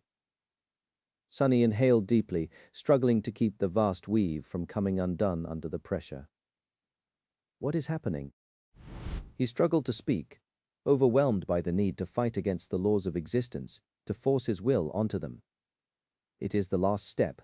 Sunny tried to inhale. Nephis. She looked at him, concern apparent on her face. Sunny tried to smile. Wake up, Nephis. This dream should be over. She frowned, as if only now remembering that they were inside a dream. In the next moment, her expression changed subtly, and the world around them started to crumble, but it was of no matter, because Sunny had already accomplished everything he wanted to accomplish here. The two parts of the vast weave he had woven were being tied together. They were becoming whole. A shadow was deeply connected to one's soul, after all, and so were one's dreams. So, by weaving an enchantment onto the dream of Neff's soul, and by sewing the shadow of the sword to her shadow, Sunny had managed to connect the two. The weave of the physical vessel of the sword united with the weave of its dream counterpart seamlessly. It was a perfect fit, of course it was. Sunny had designed the two to be one whole after all, and had executed his design flawlessly.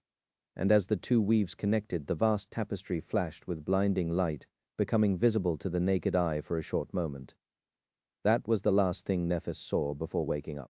Opening her eyes in her chamber, at the top of the ivory tower, she looked around dazedly and then sat up.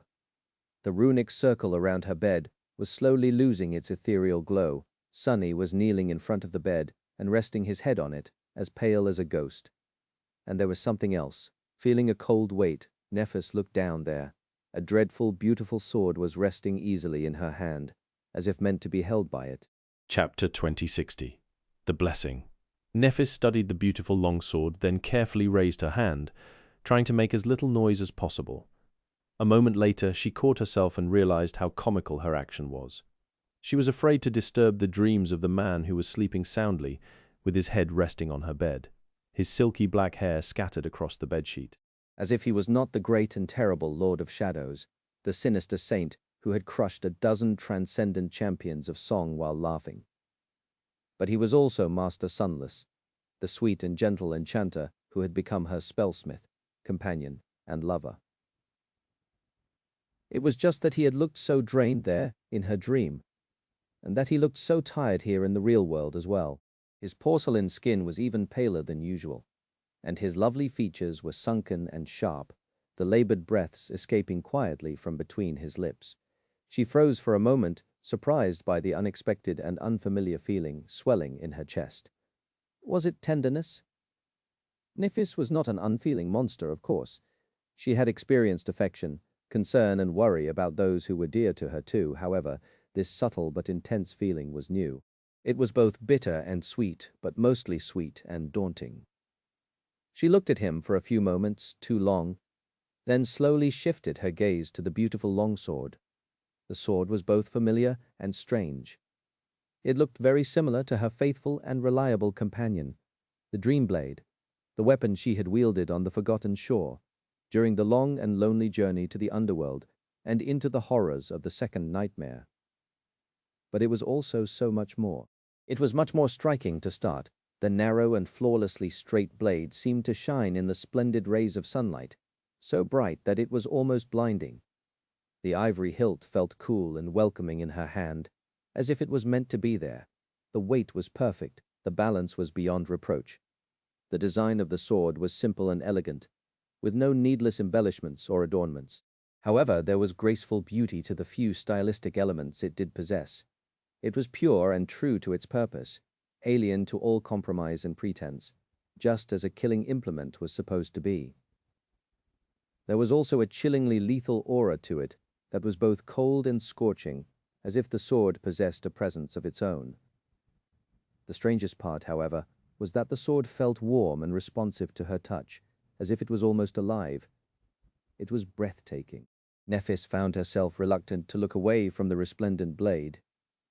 She also felt a rush of childish excitement, wanting to immediately jump off the bed and play with it, perform a few sets of training katas. That was, to get familiar with its feel and weight. But she forced herself to stay still and instead summoned the runes. Her gaze swiftly focused on the new and unfamiliar string of them. Holding her breath, she studied the runes: memory, blessing. Memory, rank. Memory tier. Her gaze slid lower, to the runes comprising the description of the beautiful sword. They read, Memory description. Ascending the path, Changing Star said thus to the unknown. You have to light yourself on fire to reap the blessings of the fire. That was what my grandmother used to say, so that was what I did. I doused myself in oil and set myself aflame, and I burned. The unknown listened. Nephis frowned. These words seemed to describe her self-immolation in the first nightmare. However, she did not remember ever speaking them to anyone. She had shared the details of her trial with very few people. Cassie was probably the only one who knew most of it. But Nephis did not explain what had truly pushed her to take that terrible step even to her, and she definitely did not mention the parable of her grandmother. Who was that unknown that the spells seemed to think Nephis had bared her soul to? She could not recall speaking to any void beings, and she had definitely never spoken to the forgotten god. Neither would she have had the reason to pour her heart out to a stranger. It was strange, very strange, and it made her feel strange as well. As if there was an empty void in her heart, echoing with a hollow, dull pain. Gripping the hilt of the blessing tighter, Nephis looked back to the runes. Usually there would not have been anything after the description of a memory, but this time there was an additional string. Memory enchantments. Shadowbound relic. As she concentrated on it, several new runes shimmered into existence. Bind the relic. Nephis hesitated for a few moments. Her heartbeat accelerated suddenly, and a soft smile found its way onto her face. She glanced at Sunny, who was still sleeping peacefully. He had promised to forge her a blade to slay the gods, and it seemed like he had fulfilled that promise. The tender feeling of thankfulness she experienced was more powerful than she had expected, too. Troubled, Nephis looked away and nodded. Yes. The beautiful longsword seemed to ring, as if answering her call, and flashed with blinding radiance, turning into a ray of pure light. That light was then absorbed into her hand, illuminating her body from within, fusing with her body and soul, becoming a part of her. The spell whispered into her ear, its voice strangely quiet. Your memory has been destroyed. You have received an attribute. Yes, Sunny stirred, not quite asleep, but not quite awake yet either. He felt tired, exhausted really. He was also truly and utterly out cold, which meant that all his incarnations had fallen into a deep slumber. The Lord of Shadows was sleeping on his throne. Of course he was. After all, he had been riding Nightmare on a journey across dreams not too long ago. Rain's teacher was asleep as well, hidden safely in her shadow. That guy had to wake up quickly, though, lest something unexpected or undesirable happened. As for the original body, when did I pass out, anyway? Before Sunny could will himself awake, a blinding flash suddenly shone through his eyelids, opening his eyes with a start. He just managed to catch a glimpse of a ray of pure white light entering Neff's body. She was illuminated from within for a moment, as if there was a literal star burning in her chest. Then the radiance dimmed, and he could see her lovely features clearly once again. Neff had a distant expression on her face, tilting her head a little. It was as if she was listening to something happening inside her soul. The sword he had forged was nowhere to be seen. It took Sunny a few moments to realize the implication. His eyes widened, jerking upright. She stared at her and asked hurriedly, "Did it work?" Sunny had collapsed from exhaustion immediately after finishing sewing the shadow of the sword and Neff's shadow together, so he did not even have the chance to study the result. Had his binding held? Did the spell do what it was supposed to and oversee the process? And not quite as importantly, and just as curiously, how had it named the new memory? What description had it given it? Usually Sunny named and described the memories he crafted personally. But reforging the dream blade was different after all. He had never taken it from Nef's soul. It had always remained a memory belonging to a carrier of the nightmare spell, and therefore one under the spell's purview. That was the whole point. Nephis lingered for a moment, then shifted and looked at him with a faint smile. With that she outstretched her hand. It shone with a soft radiance, and a ray of radiant light shot from it, instantly taking the form of a beautiful longsword. The sunlight reflected on its silvery blade, making the room feel brighter. Sunny let out a relieved sigh. That was not all, though. A moment later, the longsword ignited with incandescent light, making its presence feel even more daunting, overwhelming even. Nephis must have used her aspect to augment it. Infused with soul flame, the silver blade seemed like a narrow line of pristine whiteness, a rift in the fabric of reality that cut the world in half. It was so pure and bright that he struggled to discern if the weapon Nephis was holding was still made from steel, or had simply turned into a sharp, narrow plane of radiant flame. Then the shape of the sword suddenly rippled, and it turned into a stream of liquid fire, or incandescent metal perhaps. That stream flowed down Nef's right arm, wrapping around it and turning into a silver bracelet. She studied it with a curious expression, then looked back at Sunny and beamed with a brilliant smile. Yes, it worked. The stoic, unflappable changing star was just like an excited girl who had received a shiny new toy.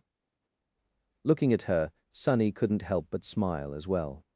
I should forge her soul-bound relics more often.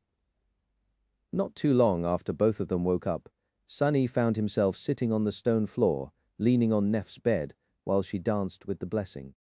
Honestly, he was feeling a little neglected. The damned sword seemed to have stolen all her attention. Still, he had gotten the opportunity to watch Nef's lithe body move through the fluid motions of a beautiful sword dance instead. That, at least, was a consolation. Of course, she was not really dancing, she was performing swift sequences of attacks and defensive movements to get acquainted with the soul sword. However, her style had always been graceful and fluid, so she might as well have been. Her white tunic flew and fluttered with every swift motion, contouring the supple lines of her slender body, and her silver hair shone beautifully in the radiant sunlight. The lustrous blade was like a splendid haze, dancing alongside her. It was quite a lovely view. Sunny was still utterly drained and exhausted after forging the blessing. It was hard to keep track of time in Godgrave, but the process had lasted many days, testing the limits of his physical and mental endurance both. So for now, he allowed himself to relax and enjoy the sight. His thoughts drifted lazily to what he had learned about the silver longsword.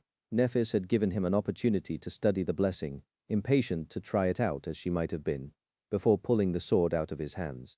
She had also shared most of the information provided to her by the runes, all except for the description. She seemed strangely reluctant to talk about that part of it. In any case, Sunny had learned enough. Now that the blessing had been bound to Nephis and became an attribute, a literal part of her being, it was not a memory anymore. Therefore, Sunny could not see its weave, only he could, somewhat, due to a special trait of one of the enchantments he had woven. Having personally turned the Dawn Shard into the Crown of Dawn, a supreme memory of immense power, he did not wish to lose the potential synergy between his two great creations. So he made sure that the blessing retained some traits of a memory while becoming an attribute and could thus be augmented by Nef's crown. So he was able to confirm that the spell had indeed improved upon his design, bringing its various elements together like a binding agent, much like his blood had done to the ingredients of the blessed alloy. He was going to need some time to truly understand what changes it had made, but Sunny had no doubt. He would be able to master the crafting of soul-bound memories, no shadow-bound memories, before too long. The difference between the two was subtle and not entirely important. In the end, Sunny did not manage to repeat what Nether had done. Instead, he invented his own way of achieving the same result. What mattered was that the binding ended in success. One of the 7 enchantments that the blessing possessed was named accordingly, bound functionally the same as the trait of his mantle. It made the silver longsword equal in rank and class to the soul of its wielder, meaning that at the moment the blessing was akin to a transcendent memory of the 7th tier. Apart from being bound, It possessed 2 core and 4 auxiliary enchantments. The fundamental enchantment of the silver longsword shared the name with the original blade that served as its source, the Dream Blade, a fitting name for a weapon, meant to be wielded by a dream spawn, and earned by her for slaying herself to destroy a dream in the depths of a nightmare. The Dream Blade enchantment governed the form of the blessing. Just like the mantle possessed 2 forms, one passive, one active, so did the fiery sword. In its dormant state, the blessing slumbered in Nef's soul and bestowed several boons upon her. Among them were increased resistance against soul attacks, now drastically more powerful than the original enchantment of the Dream Blade, as well as an increased rate of both soul essence replenishment and spirit essence absorption. That last one was curious. Sunny was not entirely sure how it functioned, but he had an idea. Nef's source element was the longing she inspired in other people, and therefore the more people were moved by her, the more plentiful the currents of her spirit essence grew. The Dream Blade obviously did not increase the number of those who had awoken to a deep yearning because of Nephis, but if Sunny's guess was correct, it did allow her to draw power from their dreams. In other words, the people ensnared by the web of her nascent domain were adding to the stream of spirit essence, even when they slept, which was strange and astonishing simply due to the fact that Sunny had neither woven such an enchantment nor knew how to weave it. Either the spell added such a trait to the Dream Blade enchantment, or the blessing itself did. Already realizing the potential to learn, Sunny had imbued it with. In either case, it was a welcome surprise. One could never have enough essence, and this ability would only grow more powerful once Nephis became a saint and fully manifested her domain, turning a stream of spirit essence into a raging torrent. For now, though, it was merely a pleasant bonus. Needless to say, the blessing was quite like the mantle as far as augmenting it went, too. Since it was a part of Nephis, augmenting her body meant augmenting the blessing. As well, therefore, all these traits would only grow stronger and more pronounced for as long as she was wreathed in the beautiful radiance of the soul flame. That was true for the dormant form of the blessing, and for its awakened form as well. Once the silver blade awoke, naturally, it assumed the shape of a tangible sword. Wielding the sword, Nephis lost the benefits of having it slumbering in her soul. However, she gained access to its remaining 5 enchantments. Instead, that concluded the effects of the first of the 2 core traits of the blessing. The 4 auxiliary enchantments were all formidable in their own regard, too. They were Flame Conduit, Purifying Light, Change, and Ruin. Flame Conduit was perhaps one of the most straightforward enchantments of the blessing, as well as one of the most consistently impactful. Although other traits of the soul sword were more astounding, Sunny was secretly proud of this one the most. It had 2 functions. One allowed the blessing to serve as a fulcrum for Nef's flames, channeling them in a more compressed and focused manner. In other words, she could use the blessing to control fire more easily or produce jets of flame, rays of light maybe, that were narrow and sharp enough to slice apart the most durable of tangible objects. This was especially useful because these rays had much greater length and reach than the blade of the sword itself. Since Sunny and Nephis often faced enemies of a much greater size than their own, such an ability was exceedingly convenient to possess on the battlefield. The second function was more subtle but had been infinitely more difficult to weave into existence. It drew upon the nature of the blessed alloy and the innate affinity of the soul sword to Nef's soul flame, increasing the efficiency of her dormant ability when applied to the blessing. Simply put, it made the result of augmenting the silver longsword greater without affecting the potency of the ability itself. The increase was not too drastic, perhaps adding a few tenths to the overall strength of enhancement for now at least. Sunny hoped that as the blessing grew more powerful, this function of the flame conduit would evolve further as well. Needless to say, such an enhancement was a real boon, especially because it did not demand an additional cost to be paid. Even though it did not double the efficacy of the soul flame augmentation, it still increased it by a considerable amount, and if Nephis poured more of her flame onto the soul sword, the effects would only mount. Sunny was quite satisfied with himself greatly for achieving this feat. That pattern of the overall spell weave had been incredibly intricate and complicated, having demanded a similarly stunning amount of effort to design. It would serve Nephis well in the future, no doubt. The purifying light, in comparison, was not something he could take full credit for. It was another enchantment that differed from his original design. The purifying light had been meant to be a version of the brilliant will, the enchantment of the undying chain that had allowed his long-lost armor to grow more durable in relation to the presence of divinity contained within its master's soul. Similarly, Sunny had wanted to make the power of the blessing grow if the flames of divinity burned in its wielder, and it had worked in a sense. The power of the silver sword was now indeed connected to the flames of Nef's soul, just not in the way he had intended. The enchantment did not depend on the quality of the flame of divinity.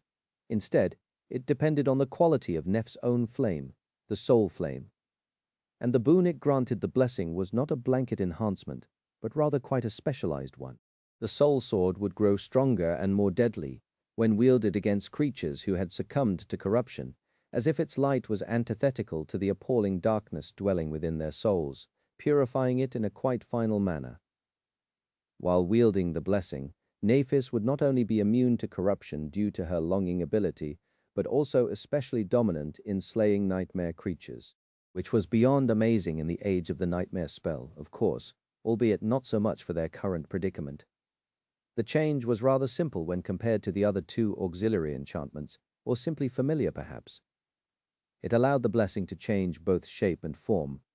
Nephis was quite conservative in her choice of weapons, mostly preferring to wield a versatile longsword.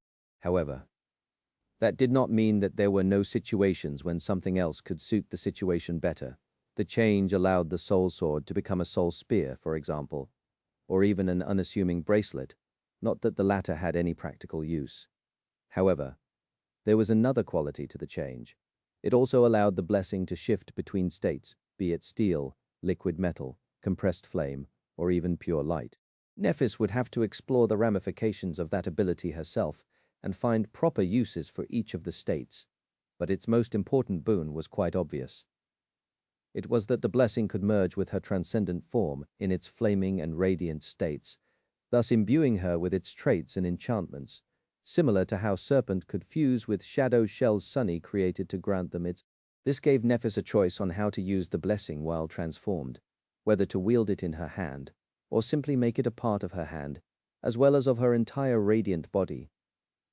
Finally, the last of the four auxiliary traits was Ruin, that one the soul sword seemed to have inherited from the black arrow Sunny had sacrificed to create the blessed alloy. Bearing a breath of the shadow realm and the echo of the killing intent of its mysterious inhabitant, the blessing had attained a death will of its own. It was very much like the slaying blade ability of the soul serpent, making the soul sword more lethal to those beings who were able to bend the world to their will, albeit much weaker.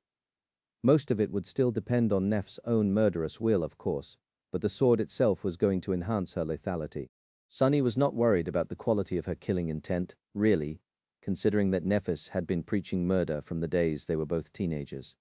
But every little bit helped, not that the ruin was that little of a boon. Then, there was the second of the two core enchantments of the blessing, as well. The one that, as Sunny suspected, had given the soul sword its name. It was the blessing of the fire. This one he had designed himself in its entirely. And although it was not as consistently useful as the flame conduit, at the end of the day it was utterly and undeniably more vital, because it was an enchantment meant to tip the scales of those dire battles where everything that could go wrong went wrong, and Nephis was pushed to her very limit. The battles against the truly powerful foes, the ones that mattered the most. Its function was simple. It increased the power and lethality of the blessing in direct proportion to how heavily Nef's soul was damaged. That went well with the essence of her transcendent battle art, of course, and would be useful against enemies capable of wounding and destroying the souls of living beings. But fundamentally, the blessing of the fire was aimed at something else. It was aimed at Nephis herself, and her ability to burn her soul in order to ignite with incredible power, like she had done in Twilight, and while escaping from the clutches of condemnation as well. Nef's self-sacrificial act of igniting her soul was a form of dealing direct damage to it, too. So if she ever had to mutilate her own soul severely, meaning that she had faced a truly overwhelming enemy, the sword would become exponentially more powerful the worse the state of her soul became.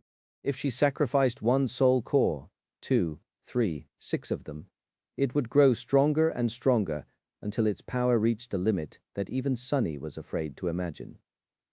And that was it. The sword he had created. A beautiful sword. A deadly sword. A sword that would one day cut the fabric of the nightmare spell, perhaps, and would cut down the sovereigns much sooner. Sunny sighed. It was worth the effort. The war raged on, spreading like a cancer in all directions. The main camp of the Sword Army was becoming more and more desolate. Every day new troops were leaving it to head west, where they were meant to participate in the inevitable and dreadful siege of the crossing strongholds. Some were being sent to garrison the new extermination outposts as the remains of the Breastbone Reach fell to the might of the King of Swords. Instead, however, the city-like camp was not being completely abandoned. A considerable force was being left behind to guard it.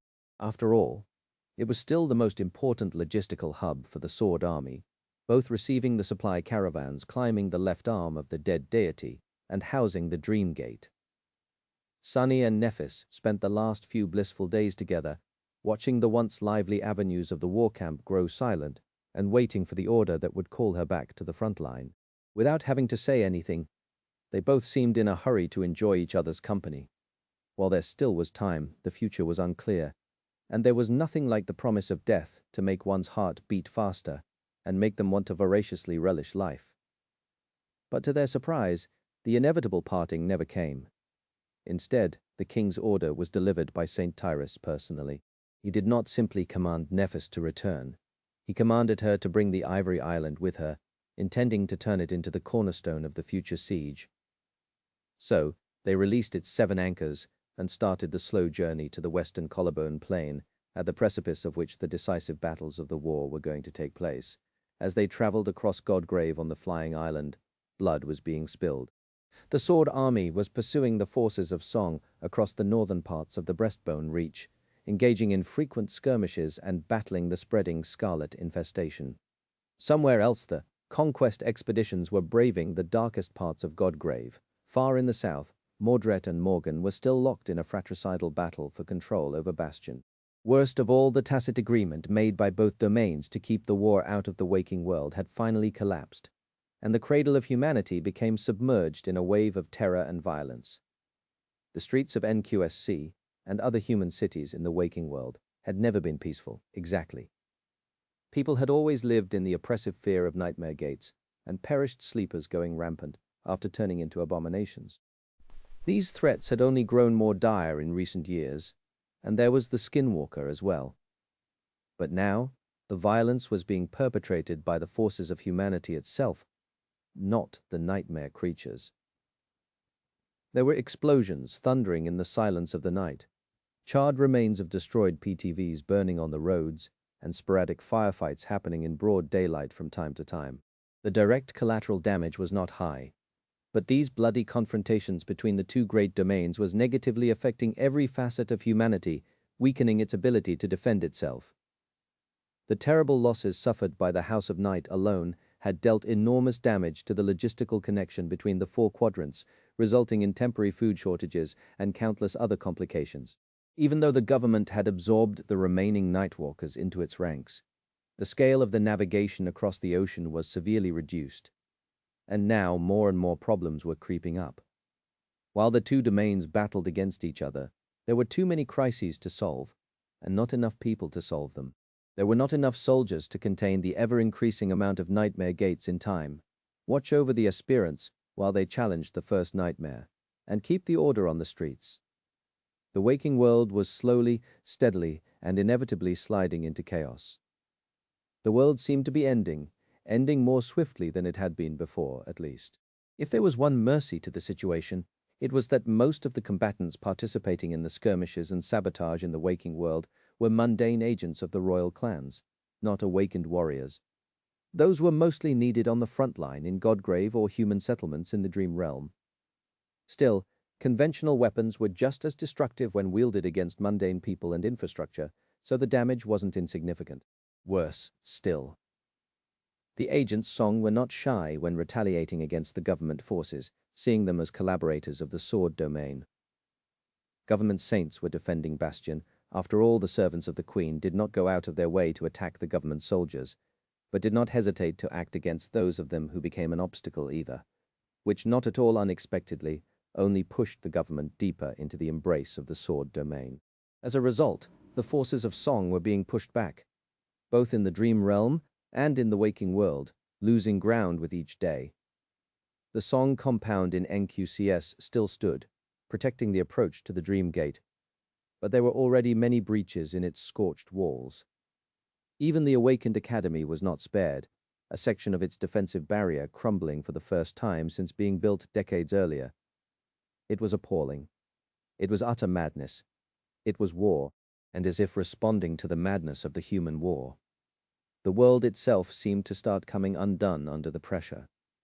The already rapid increase in the number of the nightmare gates opening across the territories held by humanity had grown even more. A flood of abominations flowed into the waking world, threatening to overwhelm its already strained defenses. More people were succumbing to the spell, and therefore more sleepers were losing their lives while challenging its first trial. The process was gradual, and the situation worsened one small step at a time.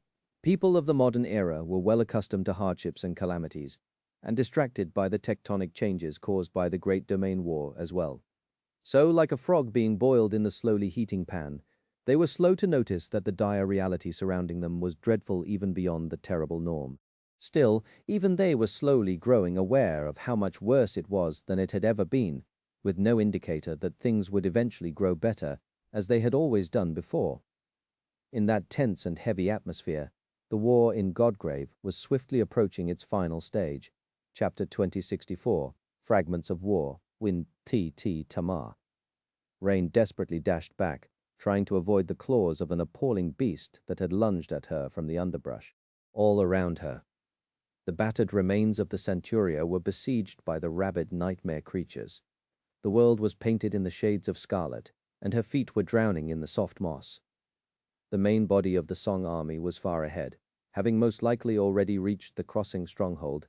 However, many small squads had been sent back to slow down the vanguard forces of the sword domain and make them pay dearly for every step they took. There were traps, ambushes, and countless skirmishes being fought under the indifferent grey sky of Godgrave. Most importantly of all, the extermination outposts had been destroyed days ago, and now the scarlet jungle was spreading feverishly across the weathered surface of the sun-bleached bone once again. Having accomplished their missions, the rearguard forces of the Song army had to flee north. Unfortunately, they had to brave the abominable jungle themselves in order to escape. Tamar's soldiers were among those unfortunate souls who had been ordered to stay back. They ambushed the scouts of the Sword Army in the charred ruins of a destroyed outpost, fought a bloody skirmish, and then retreated before the enemy reinforcements could arrive. They had lost many good men in the battle against the warriors of the Sword Domain, but they had lost many more to the hungry jungle on the way north. After several long months of the terrible war, no more than a half of the soldiers remained alive. Damn it. Rain slid on the scarlet moss, blocked the beast's jaws with her black tachi, and used the abomination's own momentum to throw it to the ground. It was a perfect moment to deliver a fatal blow, the only moment she would receive, perhaps. The black tachi was positioned perfectly to fall down and end the creature's life. But although Rain's muscles remembered the motions of thrusting the tachi into the beast's neck with painful clarity, and her mind willed it, her hands did not move the moment had come and passed. Rain's eyes widened. The beast twisted, jumped to its feet, and lunged at her once again. Damn it! Rain had no choice but to retreat once again. This time, the claws of the abomination brushed against her side, failing to cut the black lusterless leather of her light armor, but still sending a sharp jolt of pain through her body.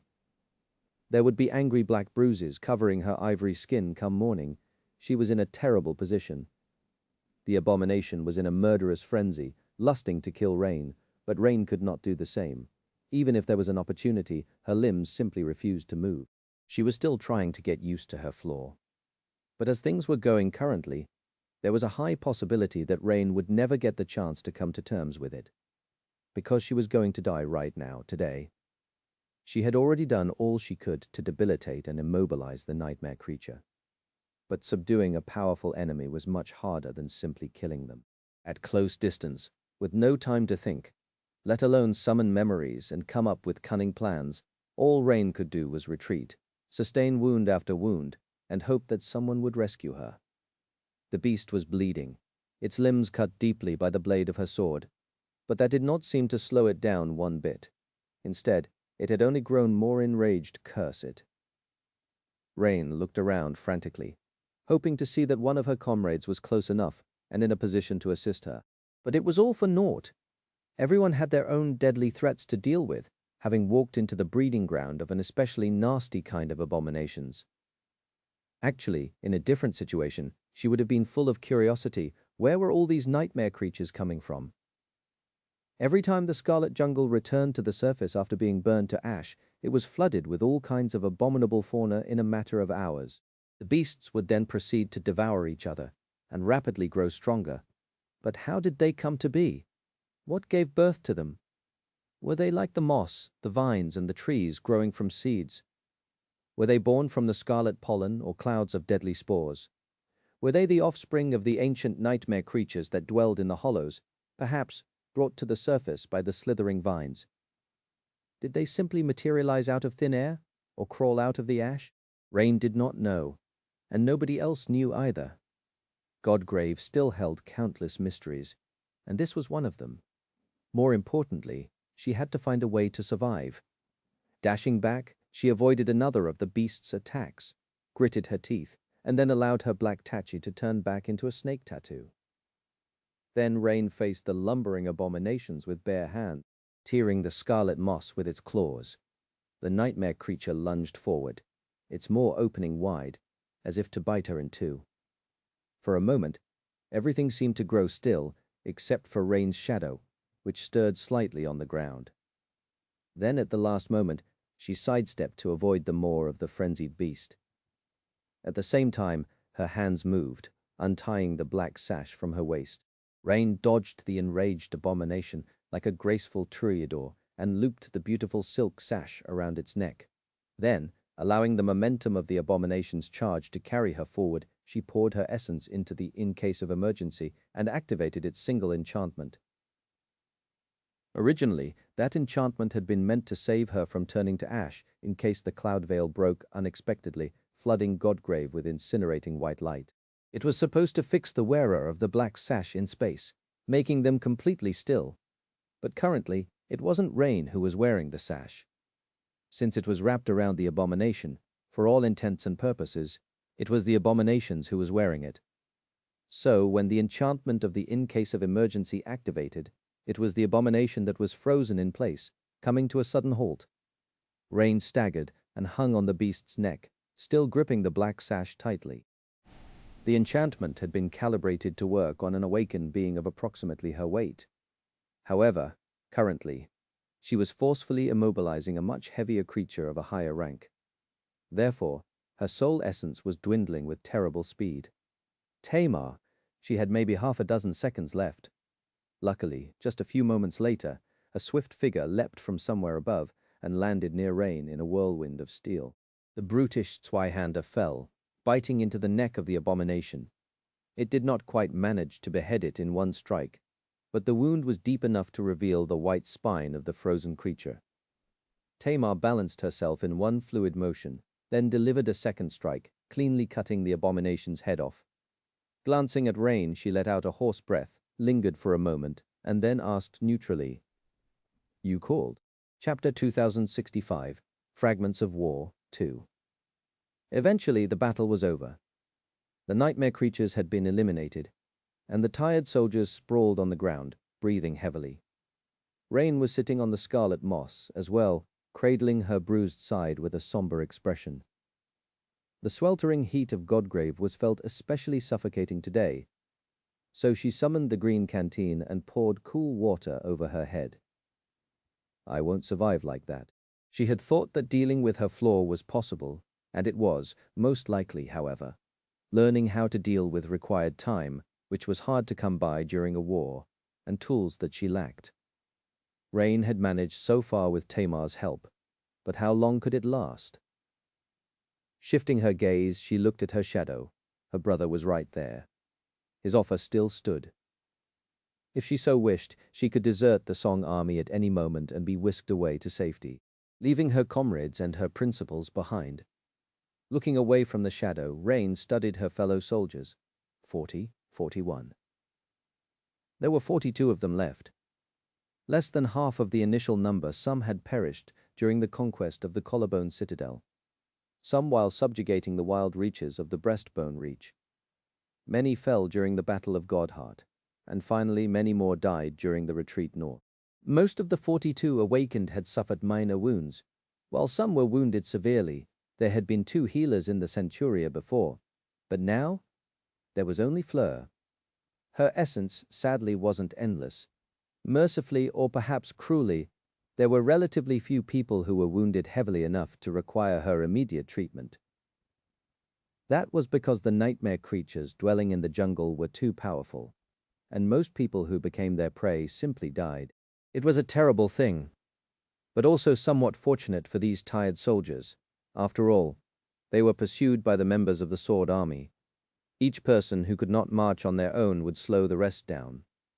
Just as Rain considered this matter, Tamar's voice resounded across the recent battlefield. "All right, you have 10 minutes to rest. We will continue north after that." Her order was not unexpected. It was unwise to remain in the vicinity of the battlefield, where the scent of blood could attract swarms of abominable scavengers. There was also the Sword Army to worry about, so they had no time to tarry. Everyone understood that. And yet many dark gazes were aimed at Tamar, the faces of most soldiers turning resentful. It couldn't be helped. The warriors of the Song Army were still reeling from the Battle of Godheart. Even before that, their morale had been harmed grievously by the ghastly horrors of Godgrave, a literal death zone where no human was supposed to exist, and things were only turning harder now. They were tired, rattled, and afraid. How could they not feel resentful when the empty space left by their fallen comrades was so obvious as to almost be palpable? Therefore, the soldiers had little warmth left in their hearts for the leadership of the Song Army at the moment. And since Tamar was the only officer here, she had to receive the brunt of these negative emotions. Her situation was even worse than that of other officers, most likely, because she was a young awakened doing the job meant for a seasoned master. It did not matter how competent she was, or how deadly of a fighter.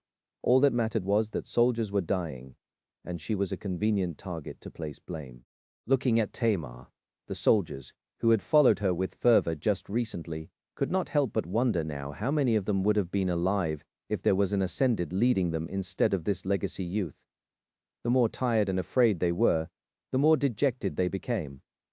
The same was probably true for how they felt about the higher officers of the Song Army. Perhaps even the queen herself, Tamar, meanwhile, did not seem to pay the resentful gazes any attention. Walking over to Rain, she sat on the ground and nodded at the green canteen. "Give me that." Receiving the canteen, she drank the cool water greedily. Exactly 10 minutes later, the battered troop left the scene of the battle, not even bothering to harvest soul shards from the bodies of the nightmare creatures. Time was too short. They hurried north without making any stops. From time to time, a stray abomination would wander into their path, forcing the soldiers to fight. Luckily, there were no more battles as sudden and dire as that last one had been, so Rain did not have to engage in melee. She was much safer, as well as much more effective, with a bow in her hands. Heavy burden outskirts at noon and don't cut yourself. The 3 arrows crafted for her by Sunny were far more excellent at slowing down and immobilizing the enemy than her deadly sword, especially with how unerring Rain's aim was. Once a nightmare creature was hit by one of them, it was much easier for other soldiers to finish it off. So even though she was unable to kill anything anymore, she was still contributing plenty. Most of the soldiers did not even notice that the way Rain fought had changed. Only Ray and Fleur were attentive enough to know that something about her was different. "Are you all right? Your aim is strangely off today." She simply forced out a smile. "Yeah, I'm fine. Just exploring what my new memories can do." Ray seemed unconvinced, but nodded and left her alone in the end. They braved the northernmost tip of the Breastbone Reach, fighting the many perils of the Scarlet Jungle on the way. There were several more skirmishes, but luckily enough, the veil of clouds above them broke after a few hours. A vast swathe of the jungle was annihilated, and once the clouds repaired themselves, Rain and her companions continued on their way north. After 2 more days of marching, they finally reached one of the 2 crossing strongholds. Chapter 2066, Fragments of War 3. Godgrave was a strange land. Although it was vast like a continent, to the point that it was easy to forget its true nature, while traversing the vast plains of white bone, the titanic skeleton was just that.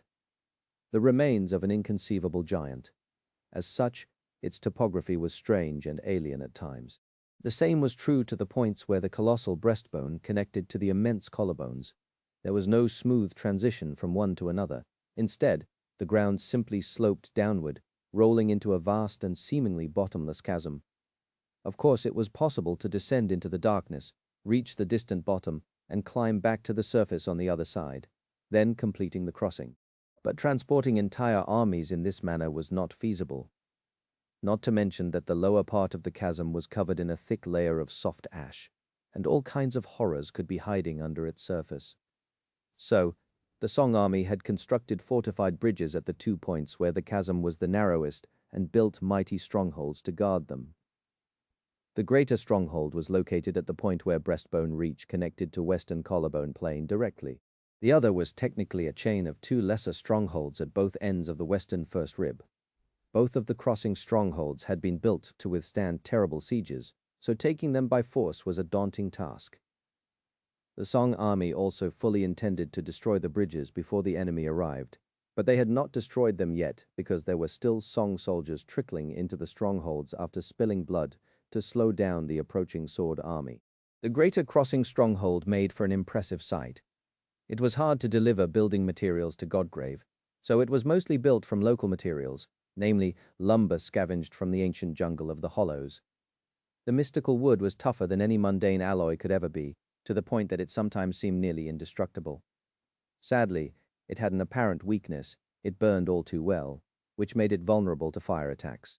Even if Changing Star of the Immortal Flame Clan was not fighting on the enemy side, this vulnerability could prove fatal. So, there was an additional layer of protection atop the mystical lumber. The hides of countless abominations were stretched over the entire fortress, serving as a shield against flame. Much of it had belonged to the great demon who the queen had slain immediately after descending to Godgrave.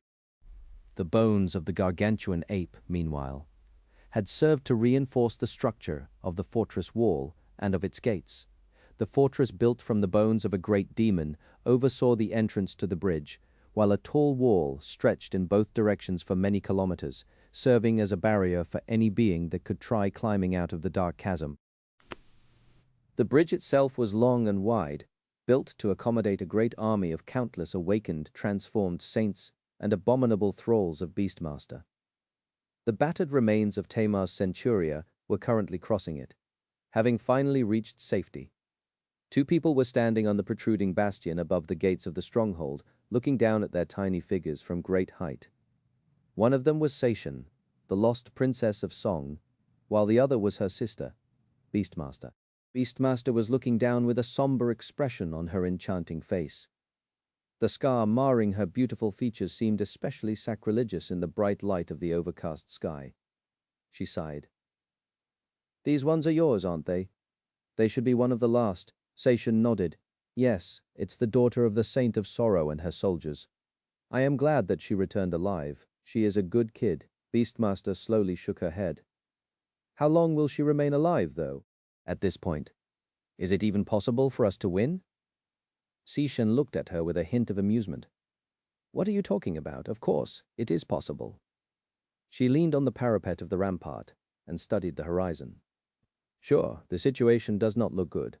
We only have 1 citadel while Anvil has 2, perhaps 3. Most of Godgrave is under his control now, and his soldiers are stronger. No one seems to be able to deal with Changing Star or the Lord of Shadows, either, which makes our superior number of saints pointless." Beastmaster smiled crookedly. "You really know how to lighten the mood, Shan." Seishan smiled as well, but war is unpredictable. It can turn on a dime. She pointed to the dark chasm and the mighty wall of the fortress. "And this is our dime." Beastmaster grimaced. "You think we can break the Sword army with this fortress?" Seishan shook her head. No, but we can make the sword army break itself against this fortress. Then a sudden smile illuminated her graceful face. I know a thing or two about castles, you know. Beastmaster chuckled. Seishan remained silent for a few moments, and then added calmly. A direct siege can be disastrous for the attacking side, if things go wrong. And that is what the King of Swords will do. He will throw his soldiers at the walls of this fortress without holding anything back, because time is not on his side. If he waits for too long, he will lose Bastion, and his power will be severely diminished. She shook her head. After all, the outcome of this war will not be decided by the battles of mortals. It will be decided by the battle between the King of Swords and our mother. Everything we do is ultimately to give our Supreme a better chance at victory. Beastmaster did not respond for a while. Eventually, though, she said quietly, I am not sure if you are overconfident or simply being a contrarian, but things are way worse than that. Look behind you. The soldiers are tired and terrified. The morale is low, and it will continue to plummet as the siege drags on. Whatever loyalty they have will dwindle until, in the end, the Song army will break instead. No matter how great our fortress is, you can't win a siege with a broken army, sister. So, time isn't on our side either. Seishan remained silent. Some time passed, and a few more battered groups of soldiers crossed the bridge. She looked at Beastmaster somberly. It's not like we have a choice, though, do we? Her words hung in the air, full of many meanings. Then Seishan turned away and sighed. That should be the last of them. We must blow up the bridge now. Soon there was a thunderous explosion, and the great bridge connecting Collarbone Plain to Breastbone Reach shuddered. With a groaning sound, its central section collapsed into the darkness. Wreathed in a cloud of dust, debris rained down, and wisps of ash rose from below. The greater crossing stronghold was ready for battle far to the south. The winds howled in the deep canyons that broke the surface of a sloping plain. Here on the femur of the dead deity, the ancient bone was covered in cracks, as if something had shattered it countless years ago. However, there were no scarlet vines protruding from the cracks, and no jungle covering the slopes of the titanic femur. The entire place was dead and silent, bathed in the scorching radiance of the cloudy sky. The femur stretched all the way down to the surface of the Sea of Ash, where even the Lord of Shadows did not dare step foot. It was unclear whether the tibia and fibula of the dead god were missing or simply buried in ash. No human had ever made it to the ground before, and no one was mad enough to try and find out the truth. Currently, a battered troop of warriors was making its way across the desolate expanse of white bone, suffering in the unbearable heat. There were 3 saints among them, commanding a force comprised of ascended knights, those who were still alive, of course. Many had perished on the way. Sir Gilead, the summer knight, was walking at the head of the column. His lustrous armor was covered in dust and had lost its sheen, and his usually clean-shaven face was now covered by a short beard. His skin had turned darker with tan, and his fiercely blue eyes were squinting against the merciless radiance of the grey sky. Raising a hand, he wiped the sweat off his brow and lingered for a moment, listening to the howling wind. His expression darkened. The wind had grown stronger, bringing with it a refreshing coolness. The tired knights seemed invigorated by its touch, their movements becoming livelier. However, the saints looked at each other somberly. One of them, a man wearing a suit of heavy armor and a closed helmet despite the terrible heat, spoke in a hoarse voice. The wind is rising. The other, a woman carrying an ornate parasol, pulled up the scarf to cover her face and sighed heavily. Gilead lingered for a few moments, then nodded. It is. He took a few more steps, then stopped and looked at the distant sky. After considering something for a few moments, Gilead continued walking. We will try to get to the nearest fissure in time. We might get lucky. By then, the knights had noticed that the wind was growing stronger as well. Their faces paled, and a hint of subdued terror appeared in their eyes. Move, there is no time waste. After giving the command, Gilead switched from measured steps to a jog and led the conquest expedition south. The rest of them followed. The men in the heavy armor fell back to guard the rear of the troop, while the woman carrying a parasol caught up with him. As the wind pushed them forward with ferocious force, she said quietly, "How many of us do you think will make it to the citadel, Sir Gilead?" Gilead glanced at her briefly, but did not respond. The woman laughed bitterly. Is that supposed to mean that you don't know, or that none of us will? He looked at her again, this time with disapproval. We will prevail. She shook her head. You said the same when our soldiers were being slaughtered while traversing the surface of the spine, and when we lost 3 cohorts on the girdle as well. Even when we were being eaten alive in the jungle on the northern edge of the femur, you kept telling us these words, and yes, sure, maybe we will prevail. But who will we be? A dozen survivors, a handful? She shook her head again. Sir Gilead, it is not too late to give up. We can still retreat to the waking world, carrying the knights across one at a time. Gilead frowned and remained silent for a few moments. We can, but our orders were to conquer the citadel, so we won't. The woman moved the parasol lower, hiding her face behind it, and sighed heavily. Ever so loyal. Gilead smiled wistfully and raised a hand, shielding his face from the wind. The members of the expedition rushed south hoping to find shelter before it was too late, precarious as it might have been. However, luck was not on their side. Before too long the woman cursed and closed her parasol, afraid that its fragile frame would be broken by the powerful gale. Soon the wind blowing from the depths of Godgrave had turned so powerful that even masters were struggling to keep their balance, roaring as it blew across the sloping vastness of the dead god's femur. Worse, still dark flakes were raining from the sky, having been brought by the wind from the distant sea of ash. Knowing that there was no time anymore, Gilead stopped and gritted his teeth. Then he commanded his soldiers in a sober tone, "Halt! Form a circle! Defend your brothers!" The knights moved with the flawless precision of seasoned veterans. Whatever fear they might have felt had no effect on their readiness and coordination. Just a few moments later, the expedition force formed a tight circular formation, the sharp blades of their swords pointing outward like a steel palisade. The ash continued raining from the sky, and soon the entire world was enveloped by a grey veil. The radiance of the overcast sky dimmed, and the suffocating heat had grown even more oppressive, battering the trembling humans like a celestial hammer. The visibility had been reduced almost to zero in the twilight of the ashen storm. A brilliant light suddenly shone, chasing the darkness away. Gilead, who was standing shoulder to shoulder with his knights, had assumed his transcendent form, turning into an ethereal figure that seemed to be woven out of pure, warm sunlight. On the other side of the circle, the man wearing a heavy suit of armor raised his mace. In the next moment, his body seemed to expand, turning into an enormous steel warrior. The woman was standing in the center of the circle, leaning lightly on her parasol. Her scarf was fluttering in the wind, and although her face was hidden by the fabric, her green eyes were glowing in the ashen twilight like 2 emerald flames. For a while there was nothing in the grey world but the billowing clouds of swirling ash. There was no sound surrounding them but the howling of the wind. And yet, the Knights of Valor seemed terrified, staring into the grey void with fear, despair, and wary anticipation. It came unseen, without sound, and without warning. Or maybe it had not come at all. The warriors of the Sword Army were still aiming their swords into the grey void, fearing, hoping, to see vague silhouettes of abominable creatures rushing at them from the ash. But just like before, there was no sign of the enemy. Instead, a knight standing by Gilead's side had been there a moment before, but a moment later, he was gone. Gilead had not even noticed when the man disappeared.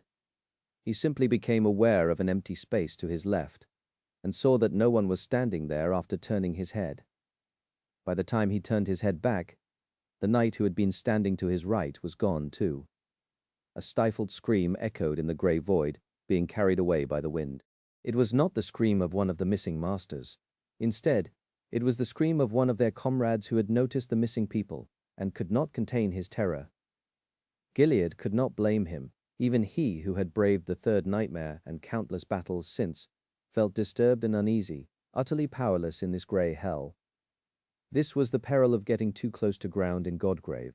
When the wind rose, it carried clouds of ash from the sea below, and when the ash covered the world like a veil, beings who dwelled below rose to the surface. As well, he would have hoped to face them in battle, no matter how dire such a battle would be. But from the day they reached the edges of the Scarlet Jungle till today, no one had even glimpsed what the harrowing enemy looked like. They had been happy to escape the jungle at first. It was only later that Gilead realized that there was a reason why the scarlet infestation kept away from the lower reaches of the titanic femur. Because it was too close to the Sea of Ash, and they were too, now. Feeling angry and resentful, Gilead did the only thing he could do, continue to study the ash and remain as vigilant as he could. By the time the winds died down, and the clouds of ash dissipated, revealing the vast expanse of sun-bleached bone once more, only half of his soldiers remained. The valiant knights of Valor, those of them who remained, simply slumped on the ground, their faces so pale that they resembled ghosts, ashen. Gilead dismissed his transformation ability and remained motionless for a while, counting the survivors and noting which of his comrades were gone, hopefully dead, or maybe doomed to suffer a much more terrifying fate. It was while he was counting the vanished that the woman with the parasol approached him once more, her face resting in the cool shadow. Her green eyes were cold and somber. "Have you reconsidered abandoning this doomed expedition, Sir Gilead?" He stared at her for a few moments, then shook his head. She laughed. After a while she asked, "It's you, Flor, isn't it?" He simply raised an eyebrow. "What exactly do you mean?" She studied him coldly. "Your indomitable loyalty. It is a result of your Flor, right? That is why you served the king so faithfully, despite despising him and his family so much." Gilead smiled faintly and looked away. After a while, he sighed. "You people are all the same." The woman with the parasol raised an eyebrow. "Oh," he nodded. "None of you can imagine a world where a man stays loyal to his oaths for any reason other than having no other choice." Yes, I am loyal to the king. And yes, I have come to resent the man I am loyal to after a while. But no, my flaw has nothing to do with it." Losing the smile, Gilead turned to the woman and looked at her with a somber expression. It is simply my choice. There are few things in this terrible world we can control. We do not choose our births, we do not choose our lives, and we rarely get to choose our deaths either. But there are still some choices that only we can make. "A long time ago, I chose to be a knight of Clan Valor. That is all there is, and that is why I am loyal to the king." The woman studied him with a hint of confusion. Even if the king is not worth being loyal to, Gilead frowned. Why was she being so bold? The legacies from the vassal clans had always been less loyal to the throne than the members and retainers of Clan Valor were. True, but still, they were sufficiently steadfast and devoted to the cause. More importantly than that, they simply had no choice but to be loyal, because no one could defeat a sovereign. What had changed? Was the pressure of the war and the mounting losses getting even to the proud legacies? Or was this particular legacy simply that impudent by nature? Eventually he shrugged. "What does the king's character have to do with me being loyal? It's my loyalty, not his. I am the one who gave an oath, not him. If being true to a promise was predicated on how one felt about keeping it further down the road, then there wouldn't be much worth to one's word, would there?" The woman studied him for a while, then sighed and shook his head. "Yes, you are an icon of chivalry, Sir Gilead, a knight of whose nobility and virtue are beyond reproach. Do accept my ardent reverence and admiration. Still, what about the rest of us? It is fine if you are willing to march happily to your demise on the king's order. But must you drag us with you?" Gilead stared at her silently for a few moments. Then he smiled. "What are you talking about? Of course, I must. I mean," he waved his hand south and added nonchalantly, "I can't claim the citadel myself, since I already have one in the sword domain, so I need at least one other saint to stay alive and do it for me." She looked at him, not amused. "Surely you jest." Gilead chuckled and turned away. Old jest would do, considering that Rivergate was destroyed. "Sadly, he is not here. But we are, so let's get moving before the wind pick up again." The woman sighed and hid under her parasol, mumbling something under her breath. The rattled knights rose from the ground. A minute later, the remains of the conquest force continued on their way south. In a world submerged in eternal darkness, a pale light was shining on the vast expanse of flowing water.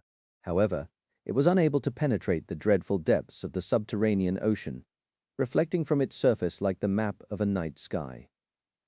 The gentle light was emanating from a beautiful woman who was sitting lonesomely on the rough surface of a stone cliff, looking at the dark water with a distant expression. She was delicate and lovely, with a slender build and a soft, enchanting face. Her hair was white, and her eyes seemed to glimmer with the afterglow of pale moonlight. The corpses of the drowned lay scattered around the radiant beauty, staring into the darkness with empty eyes. She was Moonveil, one of the 7 transcendent princesses of song. Looking into the distance, Moonveil sighed and turned her head slightly, listening to the darkness. There were few sounds in the silence of the subterranean ocean.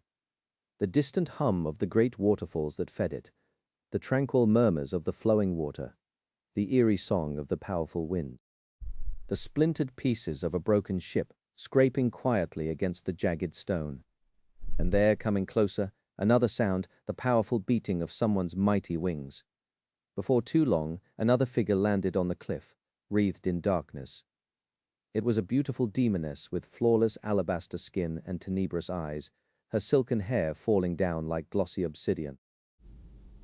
2 horns crowned her head, and her black wings folded to wrap themselves around her shoulders, hanging down like a leathery cloak. Revel was effortlessly carrying a human corpse, drops of water falling from it to the wet stone. Considering her towering height, it looked like a toy in her pale hand. She placed the dead man gently on the ground and straightened, looking at him with a somber expression. Moonveil sighed. No survivors? Revel lingered for a few moments, then slowly shook her head. No. And I don't think that I'll find any more bodies either. Whoever is missing was probably swallowed by whatever it is that dwells in these cursed waters. The expedition the 2 of them led had departed from the hollows of Breastbone Reach during a rainstorm. Overcoming countless perils, they navigated the treacherous network of rivers permeating the flooded jungle on an enchanted ship. Both Revel and Moonlight had to test the limits of their power, not holding anything back. Even then, it was barely enough to survive. Then they crossed into the hollows of the second rib and followed the powerful currents across its dark length, eventually plummeting down toward the Spine Ocean. The journey had been long and difficult. Simply keeping the ship from being torn apart or crushed by the current was a tall task, and then there were all the abominable monsters populating the hollow expanse of the titanic rib. There was the jungle itself, too, the vast fields of man-eating seaweed, the slithering vines hanging from the darkness above, the island-sized water lilies that enchanted the sailors and then swallowed the enthralled humans with terrible maws. The closer to the spine they traveled, the worse it became. They lost many good men and women before even reaching the subterranean ocean, but they did reach it in the end. It was just that the ship had been shattered during the tumultuous crossing, and the crew had been drowned in the dark waters or killed by the creatures dwelling in the depths. Now, the 2 of them were all who remained. They stayed silent for a while, looking at the drowned corpses. Eventually, Moonveil sighed. It's of no use. Mother's authority does not reach here, so they won't rise. Revel lowered her head somberly. The ship was destroyed. The crew was dead, and worse than that, they could not even retreat. That was because the call of nightmare was assaulting their minds like a demented litany of ghostly cries, indicating that there were seeds blooming somewhere beneath the surface. The Spine Ocean was a deadly trap, preventing them from retreating back into the waking world. There was no way out. Moonveil smiled. So, what? Are we going to die here? Revel glanced at her sister, who looked like a delicate doll in front of her towering transcendent form, and shrugged. We might, Moonveil chuckled. Is it strange that I feel relieved to know that I'll die beyond the reach of our mother's authority? Revel frowned. Yes, of course it does. You are her daughter. She would not have turned your body into a puppet. Her sister sighed. I guess you are right. With that, she looked around and asked in a curious tone, Do you think we can escape? Revel considered the answer for a few moments. Eventually, she nodded her horned head. I doubt we can climb back into the second rib. Even if we do, we won't survive the journey back to the breastbone hollows. The rainstorm has long passed, so the rivers would have dried out. It's a fool's errand. She looked south. No. Our only chance is to find the citadel, conquer it, and use its gateway to return to the waking world safely. So, that is what we must attempt to do. Her expression darkened. However, there is a complication. Moonveil titled her head a little. Our pursuers? Have you seen them? Revel smiled darkly. Yes. They are a few dozen kilometers away. Their ships were destroyed while crossing into the spine as well, but many more of them have survived.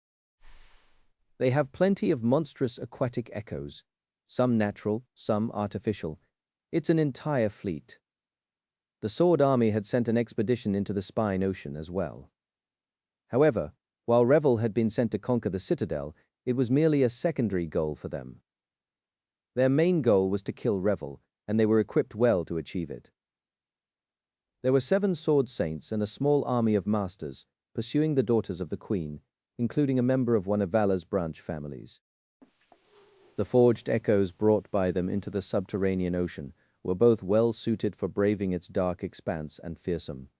Now the members of the pursuing expedition were trapped in the spine of the dead deity, just like Revel and Moonveil were. Revel looked at her sister for a while and then smiled. Veil? I suddenly had a thought. Moonveil raised an eyebrow. Is it perhaps a sane and benign thought of forgetting all our grudges and differences to form a pact of camaraderie with the saints of the Sword Army? To fight side by side with fellow humans as allies, and survive in this harrowing place together? Not receiving an answer immediately, she sighed. On. Revel looked in the direction where the enemy was gathering their forces, hidden by darkness, and said evenly, It strikes me that, while the Song domain can grow stronger by conquering the Spine Citadel, the Sword domain can grow weaker by losing these 7 saints and the citadels controlled by them. So even if we die here, as long as we die after making sure that they die first, the situation on the surface will still improve in our favor. Moonveil closed her radiant eyes for a moment. Ah, I see, as expected. She rose from the cold stone and looked where Revel was looking as well. After a while, she said, But why can't we do both? Kill the saints and conquer the citadel. Wouldn't that be better? Revel smiled darkly. Yes. Let's do both. Brave this dark ocean, survive the pursuers, and take the citadel. Why settle for anything less? Spreading her wings, she lifted her sister off the ground gently and then leaped into the air. Chapter 2070, Fragments of War 7. A shattered moon shone upon a shattered castle. The castle had always been a ruin, but now it was reduced to rubble. The rubble used to be surrounded by a deep lake, but now the lake was gone. Its bottom had been revealed in all its mystery and horror. Standing on the mound of debris that had once been a great rampart, Kai was looking down. Far below him, ancient ruins glistened in the pale moonlight. They were covered in mud and seaweed, but he could still recognize the shapes of beautiful stone edifices and smaller buildings beneath the mud. The castle stood on a mountain, and there was a prosperous and sprawling city surrounding the mountain, or had been once. Others would not see, but Kai did. Buried in the mud, hidden in the darkness of the ancient buildings, there were human bones. There were too many of them to count. Myriads of skulls were staring at him with empty gazes, as if blaming him for being alive. Millions of people must have perished here once, a long time ago. Some of the skeletons were intact, and some were crushed. He did not know what had killed the inhabitants of the ancient city, but whatever it was, their deaths had been sudden and brutal. Perhaps it was the great flood that had drowned the city, burying it under the mass of water for thousands of years. Perhaps the great flood had happened on the same day. The moon had been shattered. Looking at the drowned city that sprawled across the entire basin of the lake, Kai wondered if there was a similar ruin at the bottom of the real Mirror Lake. No, this was the real Mirror Lake. The bastion he was familiar with was merely an illusion. It was still strange to think about that. Letting out a heavy sigh, he looked away from the ruins of the ancient city and turned his gaze to the sky. The shattered moon was always the same, and Kai knew better than to stare at it too much.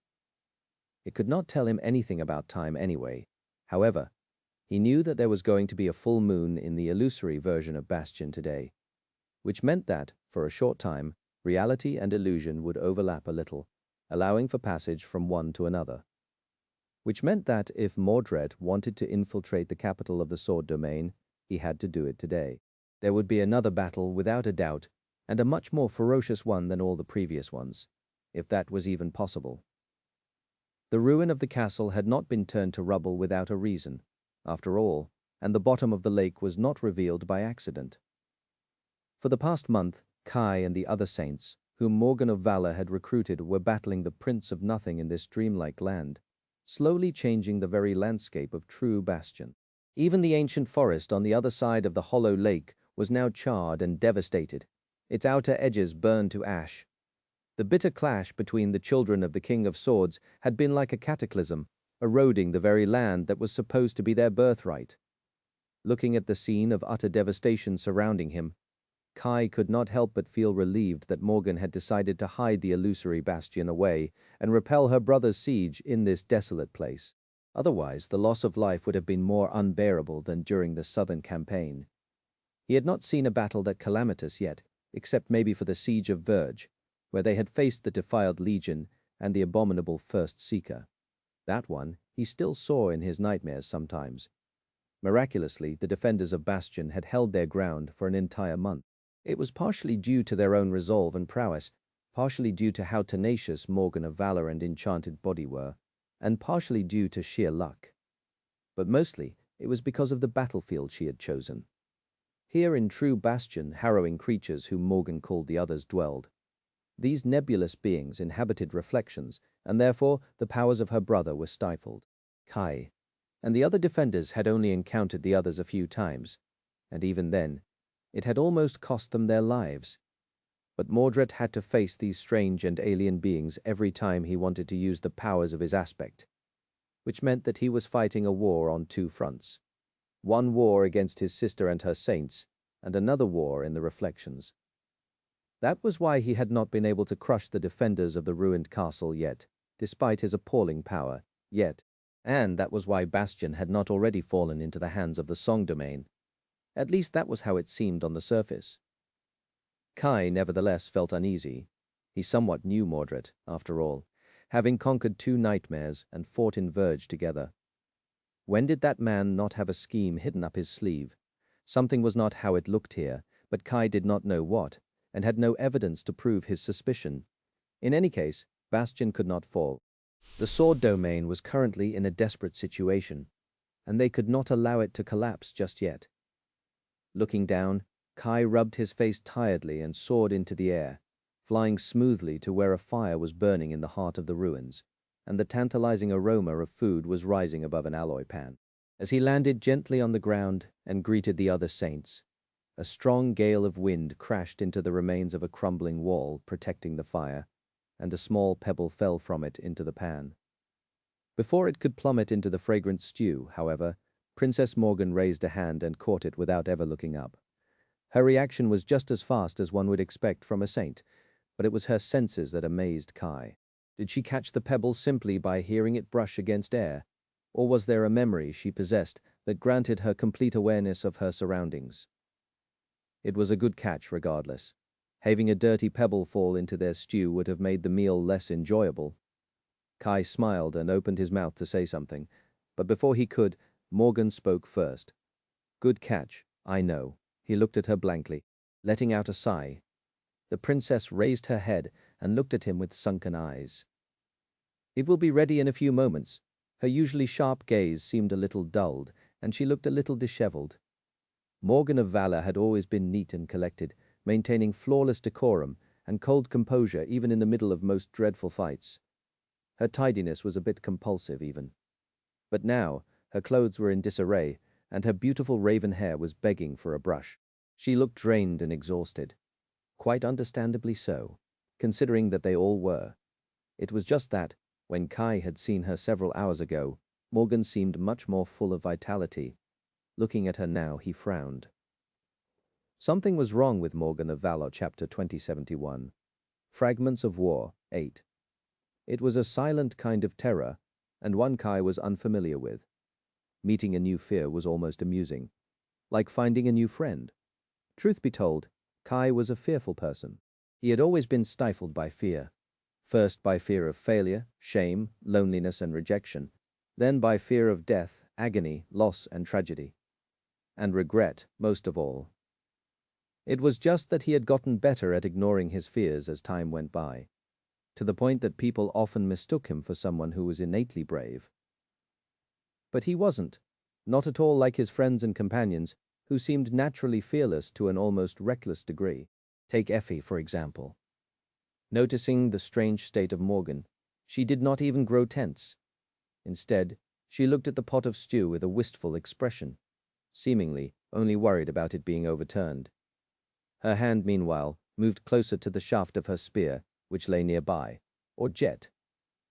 Soul Reaper remained where she was, leaning comfortably on a boulder. That woman truly knew how to look comfortable anywhere. Her icy blue eyes were following Morgan intently, but her expression remained calm and relaxed, a little amused even. Aether and Bloodwave did not seem to notice the strangeness, but at least Knave seemed to be a normal human. He had grown still, throwing a cautious look at the princess. It was a relief. Kai, meanwhile, furtively looked around to see if there were any reflective surfaces around them. It was no surprise that the first thing his mind went to were the others. There had already been an incident where one of those beings assumed the form of a human, after all.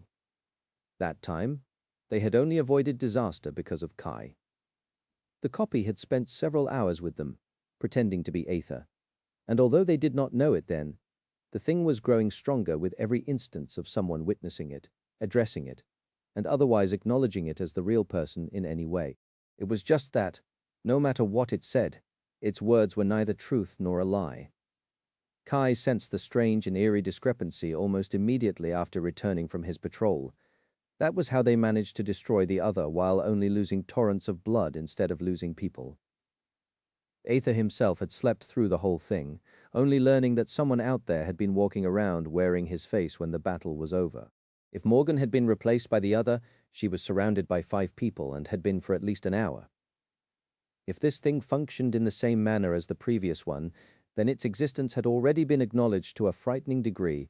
Kai felt his heart beating wildly, but then took a deep breath and calmed himself. No, that was not the case. Earlier, she said, that she knew her catch was good. Those words were true, which was different from how the words of the previous other had felt. Then again, maybe the first one had simply not reached the point of mimicking human intent yet. Unlike this one, Morgan gave Kai a dubious look and shook her head. I'm not the other. Noticing his startled expression, she chuckled. It was written all over your face. The first statement was true, but the second was not. Kai hesitated for a few moments, then looked at his companions and gave them a small nod. Effie removed her hand from the spear and used it to cover a yawn. Is it? Morgan nodded. Yes, it's ready. Help yourselves. The 7 of them shared the stew. Most of it went into Effie's bowl, of course, showing a voracious appetite. Battling the Prince of Nothing day after day, for an entire month, was a good way to work up an appetite. Effie was beyond herself. My oh my, the seasoning is just perfect. Just like I prefer it. No, really, I couldn't have made it better myself. At least someone was feeling uplifted. Eventually, the pot grew empty. In the silence that followed, Kai spoke somberly. Today, the full moon will rise above the illusory bastion. You know what it means, Lady Morgan. Your brother will definitely come again, and his assault will be even more dreadful this time. She nodded calmly, not at all as worried as he thought she would be. At this point, Morgan had to be all out of hidden aces, so Kai really did not know where her confidence was coming from. It was a bit infuriating. He studied the beautiful Princess of Valor silently for a while, baffled by her nonchalance. To be fair, Morgan did not quite look calm, more like too ragged and tired to care. How come she had changed so much in a few hours? He cleared his throat and glanced at Jet. This time it was her who gave him a nod. Kai continued. That was why we discussed it among ourselves. We think that we found a stopgap solution on how to stop him. Morgan glanced at him with the familiar spark of amusement in her vibrant vermilion eyes. Oh, Jet sighed, then leaned forward and raised a hand. Soon a beautiful hourglass appeared on it, woven out of a whirlwind of radiant sparks. She studied the hourglass for a few moments, then said lazily, "This here is a supreme memory of the fourth tier that the three of us earned not too long ago in quite a troublesome battle. It will not really prevent our eventual downfall, but it can buy us another day, and hopefully reveal whatever strategy Mordred is planning to employ next." Aether looked at her with a slightly dazed expression. "Saint Jet, you killed the great devil?" She grinned. "The three of us did, sure. Why?" Have you guys never killed a great devil? The young saint slowly shook his head. "Cousin Knave slayed a great beast once. But no, I have only ever seen great abominations from afar, in my third nightmare." Effie tilted her head. "What are you talking about?" "We killed a great monster 2 days ago, when the lake became shallow. Whose meat do you think was in that stew?" Aether blinked a couple of times. "Oh, that thing was of the great rank." "I'm sorry, I did not notice." The huntress stared at him for a couple of moments, then threw her head back and laughed. "Gods, are you sure you haven't slain a great devil or two in the past? Maybe you just failed to notice their greatness." The young saint seemed to blush a little and looked away. Jet smiled. "In any case, this memory is a bit special. It can only be used once, but—" Morgan leaned back and grimaced. "But it can make a day repeat itself one time." "Yes, I know. She was telling the truth." She did indeed know, Kai frowned. Then his eyes widened. The way she had caught the pebble without looking the way she looked, and the way she spoke, even the taste of the stew, he smiled suddenly. "Lady Morgan, you have already used the hourglass, haven't you?" The princess stared at him for a few long moments, then sighed. In a way, things were suddenly making much more sense. Kai was excited. "So you are living this day for the second time?" Morgan slowly shook her head. She remained silent for a while, then said in a grim tone, "No, not the second." For a few moments everyone was silent. Then Effie snorted incredulously. "I can't believe that this is happening to me for the second time." Chapter 2072, Fragments of War, 9. As Kai was slowly digesting the meaning of what Morgan had said, the three Saints of Night looked at Effie with various degrees of surprise on their faces. Eventually, it was Knave who asked in a subdued tone, "Second time?" Effie let out a dejected sigh, covered her face with a palm, and nodded. "Yeah, happened in our third nightmare." Kai was elsewhere, but Jet and I got stuck on an island where the same day was repeating itself endlessly. For us, just a few hours had passed, but in fact it was more than a year. If not for Cassie, that is Saint Song of the Fallen, eventually learning to retain her memories of the previous loops, somehow we would have probably still been on that damned island. Jet scoffed. "What are you complaining about? It's not like we remember any of the previous days. In fact, that whole nightmare is hard to remember." The Nightwalker just stared at them silently. Every nightmare was a darkly wondrous experience, especially so the third nightmare, but an island where time endlessly repeated itself. That sounded a little bit too fantastical, even for saints. Effie raised an eyebrow. "What? You guys would have loved it there. Our whole third nightmare happened in a place where there was nothing but water, literally not land whatsoever anywhere around." With that, she grinned and looked at Morgan. That said, "There is something I don't understand. Isn't the hourglass supposed to be a one-time thing?" The Princess of Valor shrugged indifferently. "It is." Then a sharp, dangerous smile twisted her crimson lips. "But you forget about my ascended ability, raised by wolves. I can embody enchantments of various memories, remember? So that was what I did. The first time Soul Reaper suggested using the hourglass, I engraved its enchantment onto my body and used it. The engraving was erased after one use, but the hourglass remained intact. The second time I used the hourglass, it was destroyed, but when I returned to the past, the engraving was intact. So by alternating between the two, I was able to make this day repeat itself over and over again." Kai paled a little. It was a strange thing to know that time flowed differently for most of the world than it did for him again, and that he did not remember who knew how many days spent side by side with Morgan. I hope I didn't make a fool out of myself. He might have abandoned his idol persona a long time ago, but old habits died hard. Kai was still deathly afraid of behaving inappropriately in front of people, especially in front of actual royalty. He coughed. How long has it been? Exactly, Morgan yawned. It's already summer in the outside world. We've been here for months. Oh, right. The Lord of Shadows massacred a dozen Song Saints. The Sword Army had won a glorious victory at Godheart, and the enemy is now in full retreat. What else? The walking world has become a secondary battlefield of the war. My sister has been punished for insubordination. That pretty much covers it, I think. She lingered for a moment, and then added, but none of that concerns us, really. All we have to do is keeping my brother here. Her voice sounded listless. Kai, Effie, and Jet shared a dark glance. The news of so many things changing while they were unaware was highly unwelcome. After all, they had to follow their own plans, and that required coordination with the other members of the cohort. The Lord of Shadows seems even more powerful than any of us has anticipated. Kai wasn't really surprised at the fact. That man was really something else entirely. Talking to him made Kai feel like he was losing his mind, one impossible truth at a time. What was it? A custody dispute with a cursed terror. Kai shuddered and shook his head a little to get rid of unnecessary thoughts. Knowing that he would have to talk to Jet and Effie later, he then shifted his attention to Morgan. Now that he knew why the proud princess of Valor did not look like her usual composed self, he was still concerned about her bleak and exhausted state. This listlessness was not at all like Morgan. Kai lingered for a moment. Excuse me for being blunt, Lady Morgan, but can I assume that you have not been able to repel today's attack even after trying it dozens of times? Morgan nodded solemnly. Yes, you were right. He is going to go all out today. We tried many things to stop him, but each time we failed. Worse still, that guy seemed to have managed to become aware of the hourglass somehow.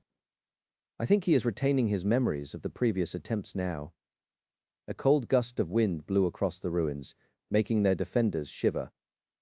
Jet leaned on her boulder, crossed her legs, and asked in a curious tone, "So what are you planning to do now, Princess?"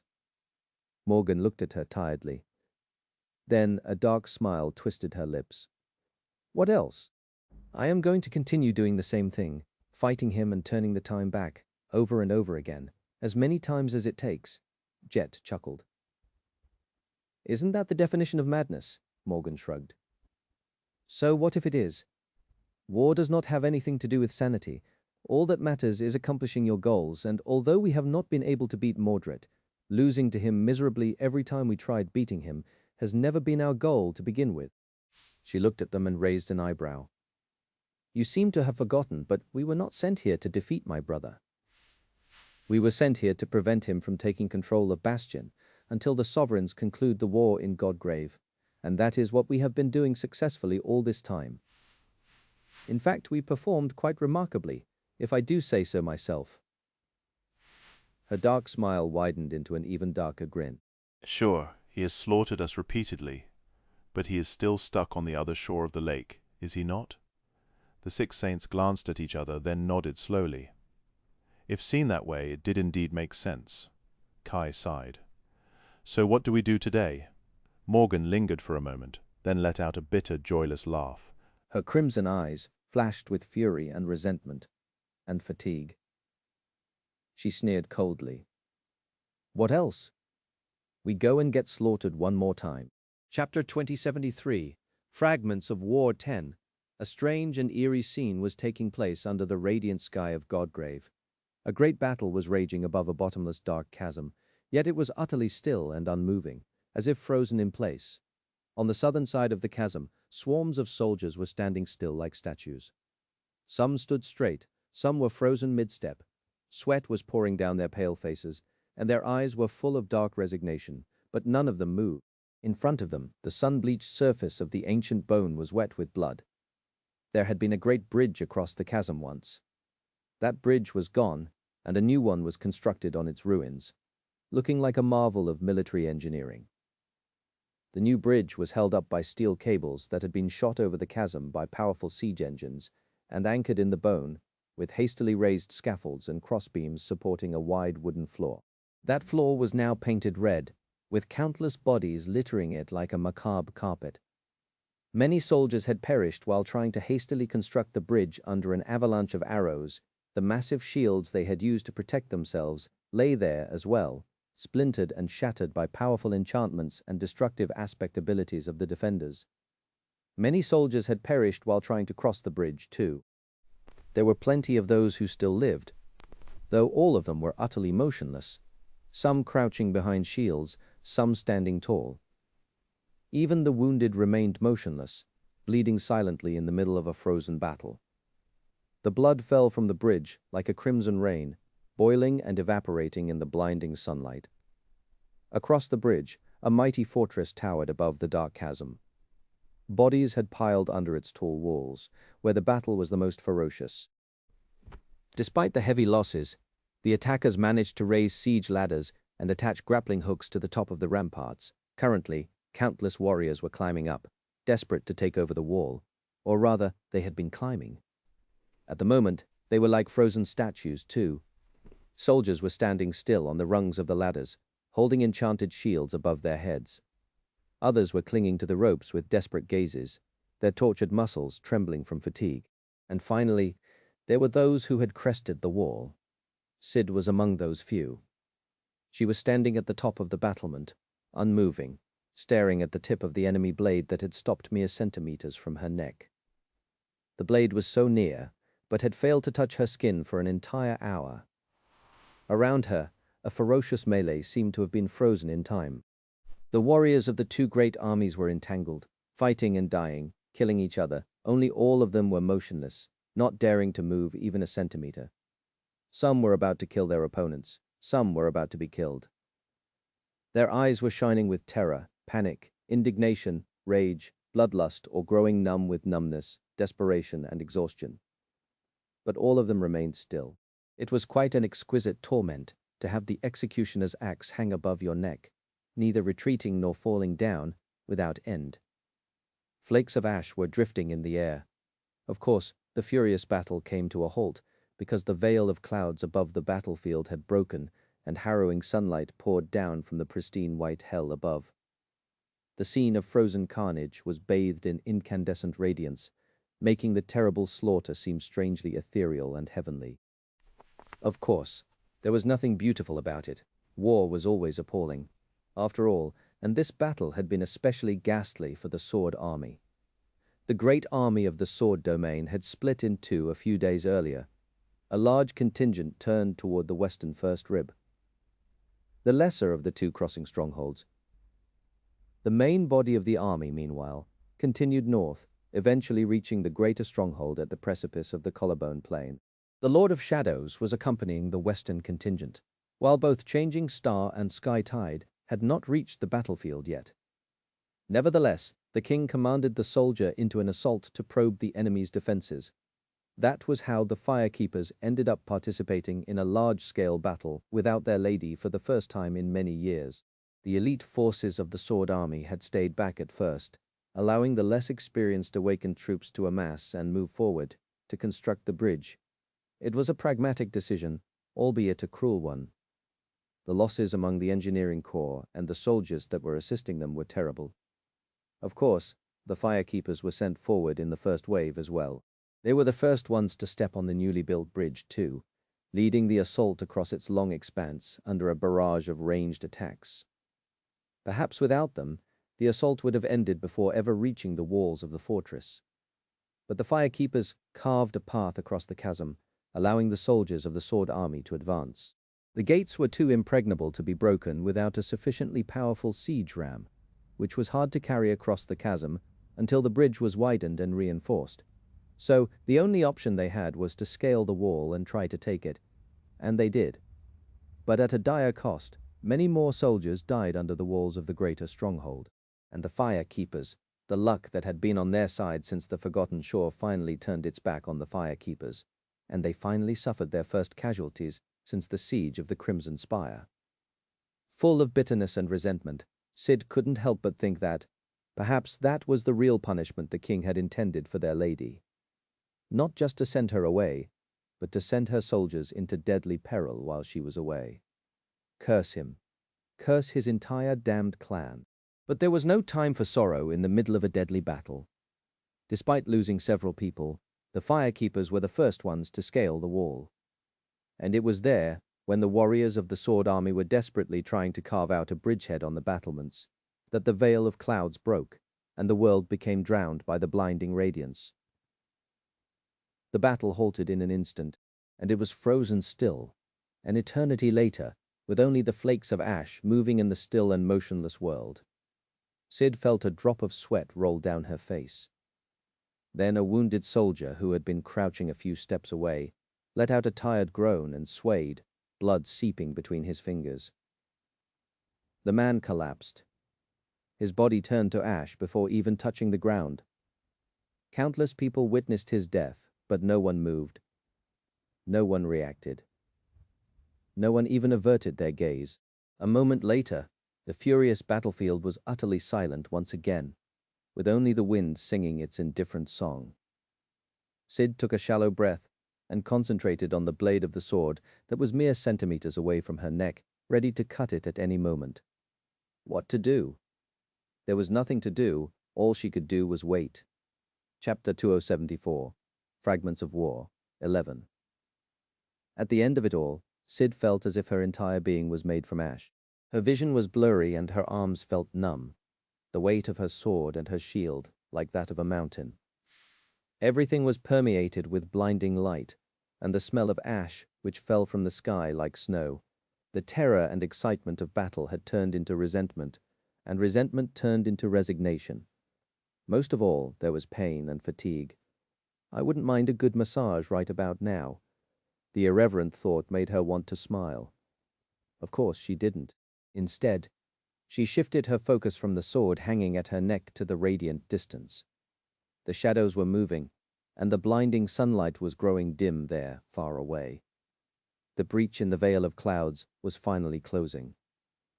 It took Sid a few moments to realize what was happening. Then her dull gaze regained some of its sharpness. I'll be damned. She was not destined to become ash, after all, at least not just yet. What happened next transpired with a torturous slowness, but also eerily fast. The merciless white light dimmed, and the frozen battle thawed, exploding into a demented symphony of violence almost instantly once again. It was as if no time had passed at all. Far away, on the other side of the chasm, the soldiers staggered and continued marching toward the bridge. Those on the bridge pushed forward, desperate to reach the walls of the fortress before its defenders renewed the deadly barrage. It was a futile hope, of course, because a dense cloud of arrows rose into the sky, just a split moment later. The arrows rained down, reaping dozens of lives. The soldiers who had been climbing the wall moved, too. Some simply released their hold on the ropes and plummeted down, too tired and spent to do anything else. Some swayed but stubbornly continued to climb, knowing that nothing but death awaited for them on the ground. Nothing but death awaited for them atop the wall, too. Sid knew it better than most. As soon as the radiance of the white abyss dimmed, her opponent thrust the sword forward. The momentum of his initial swing had been exhausted, but the blade was sharp enough to cut her throat even without much force behind it.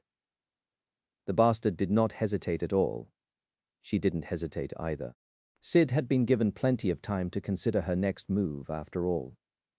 Activating her awakened ability, Sid hardened her body for a few moments.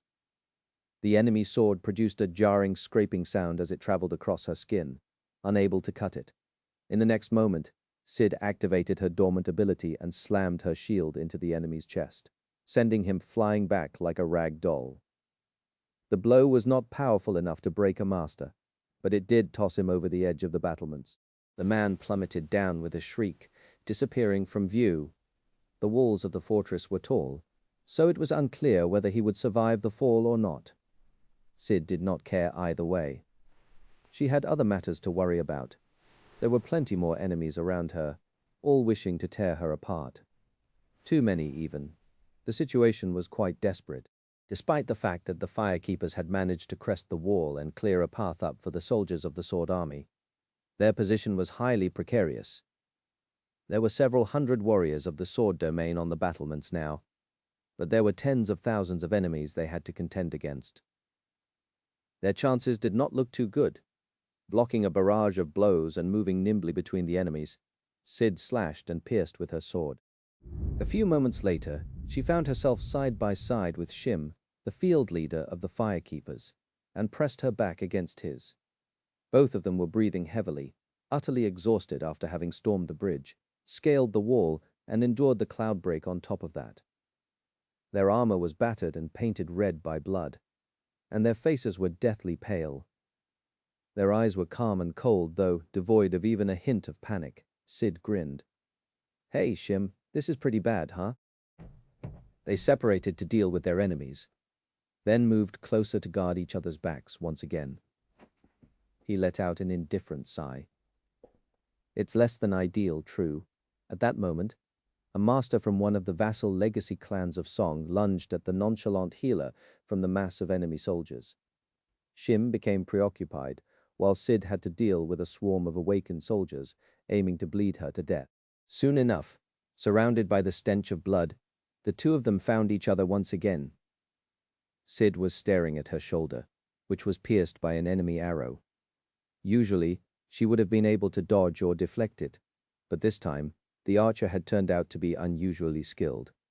Not only did the arrow find a crack in her armor, but it had also been shot at the precise moment when she could not do anything to avoid being hit.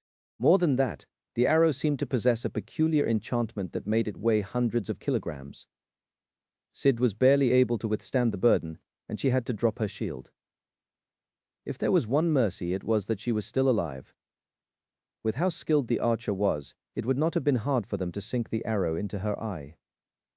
"Lucky me," Sid grimaced, then gritted her teeth and grabbed the arrow, trying to pull it from her flesh.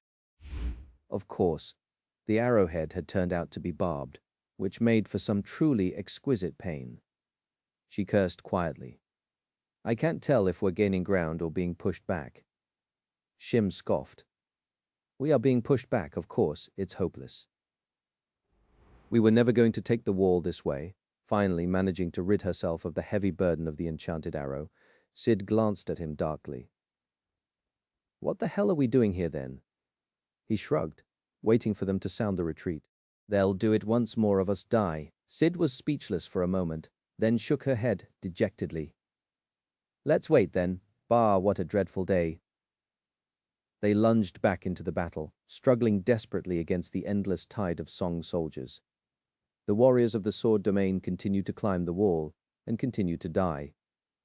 Slowly but surely, they were pushed back to the ladders, finding themselves on the verge of being thrown down. When are they going to sound the damned horn? Sid was bleeding in pain and tired. All of them were, but the order to retreat was still not coming. She sighed. I really hate sieges. Chapter 2075. Fragments of War, 12. From afar, the great fortress of Song looked like a disturbed anthill. Countless tiny figures were swarming its walls, some climbing them, some falling down.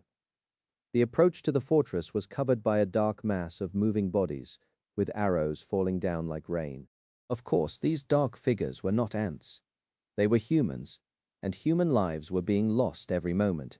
Anvil of Valor was once again observing the battle from the platform on the head of a towering echo, accompanied by the saints of the Sword Domain. Only this time, Nephis of the Immortal Flame was not here to defy him, so everyone remained still, observing the distant battle in grim silence. The greater crossing stronghold was refusing to fall. The terrain was too disadvantageous, and the fortress was too impregnable. The valor of its defenders was beyond reproach, of course.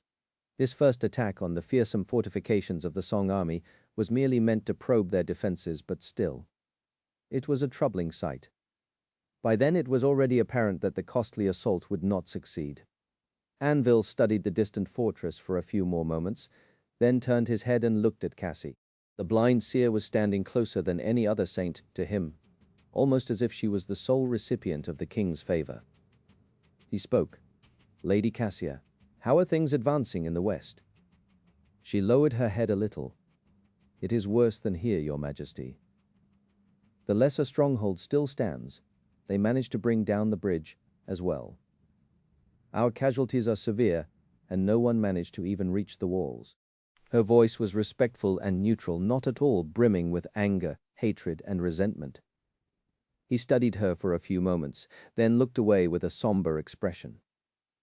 Anvil remained silent for a while longer, then let out a sigh, sound the retreat. Soon, the deafening sound of a war horn thundered above the dark chasm. The distant anthill exploded with activity as the battered soldiers of the Sword Army abandoned the walls of the fortress and slowly fell back. Of course, the retreat was just as bloody as the initial assault, not the least of all because those killed on the bridge had already risen, attacking their former comrades from the rear. Nevertheless, in the end, the warriors of the Sword Domain managed to cross back. The bridge was destroyed just a few moments later and plummeted into the chasm. The battlefield grew silent.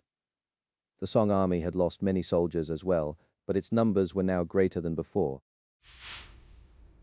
That was because those who had died, trying to scale the walls of the fortress, were now standing at the edge of the chasm, staring across its dark breadth with empty eyes. Anvil frowned. A few moments later he said evenly, "We will establish 3 bridges next time, and attack the wings of the fortress as well. Summon the leader of the engineering corps. The design worked, but we must study how the bridge at the lesser crossing was brought down to further improve it." Bowing silently, Cassie turned around and left the platform. On the other side of the chasm, Seishen was looking at the distant mass of the Sword Army from the tallest bastion of the great fortress. Her flawless gray skin was marred by stains of soot from the falling flakes of ash, and her scarlet lips were twisted slightly into a grim smile. Soon enough, Beastmaster joined her. "According to the initial report, our casualties are mild, unlike the Sword Army. They made it further than expected, but that just ended up costing them more men. Of course, the King of Valor was not serious this time still. It's a good indicator." Seishen nodded slowly. "They'll probably launch several bridges at the same time. Next time, they'll send the Knights of Valor into the battle too, possibly assemble a squadron of elites trained at riding winged echoes. I hope your herd of flying thralls is ready." Beastmaster nodded. "Of course." Seishan lingered for a few moments, then sighed. "They won't launch another assault before Sky Tide and Changing Star arrive, though. Those thralls will be necessary to repel the attack from the Ivory Island. Our forces will be spread thin. It might get difficult."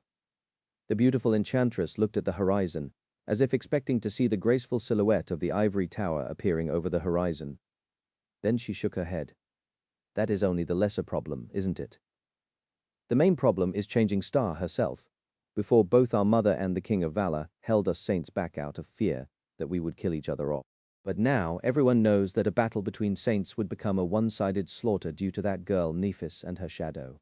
So Anvil can simply set her loose." Seishen shrugged. "He can, and she would probably be able to demolish this entire fortress by herself. The Lord of Shadows, meanwhile, is more than capable of taking the lesser stronghold from Howl, Hell, and Silence. But then nothing would stop us from eviscerating their entire awakened army while those two are busy. So he won't." Beastmaster studied her for a few moments, then mumbled under her breath, "Demolish this entire fortress by herself, aren't you giving her too much credit? I spent a lot of effort building this stronghold, you know." Seishan looked at her without any amusement. "You were there when Mordred told Mother about what he had experienced in the third nightmare, were you not? Nephis obliterated an entire city there, not to mention incinerating half of another. And she was merely a master back then, so don't underestimate her aspect." Beastmaster made an unhappy face and looked away. "Fine. What do we do then?" After lingering for a while, Seishen shrugged. "Treat the wounded, equip Mother's puppets with weapons and armor, and prepare for the next assault as best we can. Well, see what happens then." Soon, they left the tall bastion. The first siege of the greater stronghold was over, but not at all the last. Chapter 2076. Fragments of War 13. Just as Seishan had predicted, the second assault on the Greater Crossing stronghold only happened after the Ivory Island arrived on the battlefield. It was a sight both daunting and awesome. The flying island moved slowly across the chasm, effortlessly enduring a barrage of destructive attacks. A billowing cloud of smoke obscured it for a few moments like a fluttering mantle. But then, the graceful silhouette of the ivory tower revealed itself from the smoke once again, pristine and unblemished. At the same moment, the elites of the sword army stationed on the island unleashed their own arrows, raining death and destruction down upon the defenders of the fortress. The island moved slowly across the chasm, high in the sky, suppressing the Song soldiers. Using the opportunity, 3 sets of powerful cables were shot across the darkness, embedding themselves into the ancient bone on the other side. Thousands of soldiers rushed forward, in a hurry to build up the bridges. Enormous shields were carried in front of them, protecting the engineers from the onslaught of ranged attacks. Slowly but surely the 3 bridges started to take shape. Soon the defenders of the greater crossing had to fight on 4 fronts. Both the left and the right wing of the impregnable fortress, as well as its main keep, were being assaulted by the soldiers of the sword domain, while the ivory island loomed above. This time, the most seasoned veterans of the sword army, including the Knights of Valor, were leading the assault. As the ivory island neared the middle of the dark chasm, threatening to break through the defenses of Song, a vast swarm of appalling nightmare creatures rose from behind the fortress, aiming to deliver a subjugation force and conquer the flying citadel. In response, knights mounted on winged echoes rushed to intercept them. The thralls of Beastmaster clashed in the air, with the warriors riding the echoes, and a fierce battle unfolded above the terrible bloodshed happening below. All hell broke loose, threatening to pass into the annals of history as one of the most dire and perilous battles of the dark era of the nightmare spell far away. In the west, things weren't going much better at the lesser crossing. The first rib, while still vast and humbling in scale, had a much narrower point of connection to the breastbone of the titanic skeleton. Therefore, the stronghold there was smaller, and the soldiers guarding it were fewer in number. Nevertheless, the bloodshed there was just as terrible. There was no flying island there to lead the assault, so the soldiers of the sword army could only rely on the engineered bridges. No one was suppressing the defenders of the stronghold by raining death upon them from the sky either. So the casualties of the attacking side were much more severe. Sunny observed the battle with a grim expression, feeling a suffocating fury rattle his mind at the sight of so many people dying senselessly. But there was nothing he could do to stop the shameful atrocity happening right in front of his eyes. No, that was not true. There was plenty Sunny could do. He could manifest a bridge of shadows wide enough to carry thousands of additional soldiers across. He could send his shadows to break the walls of the fortress. He could command the army to retreat and refuse to accept the orders of the king. But then what? Using his powers would give the Saints of Song to unleash their, in turn.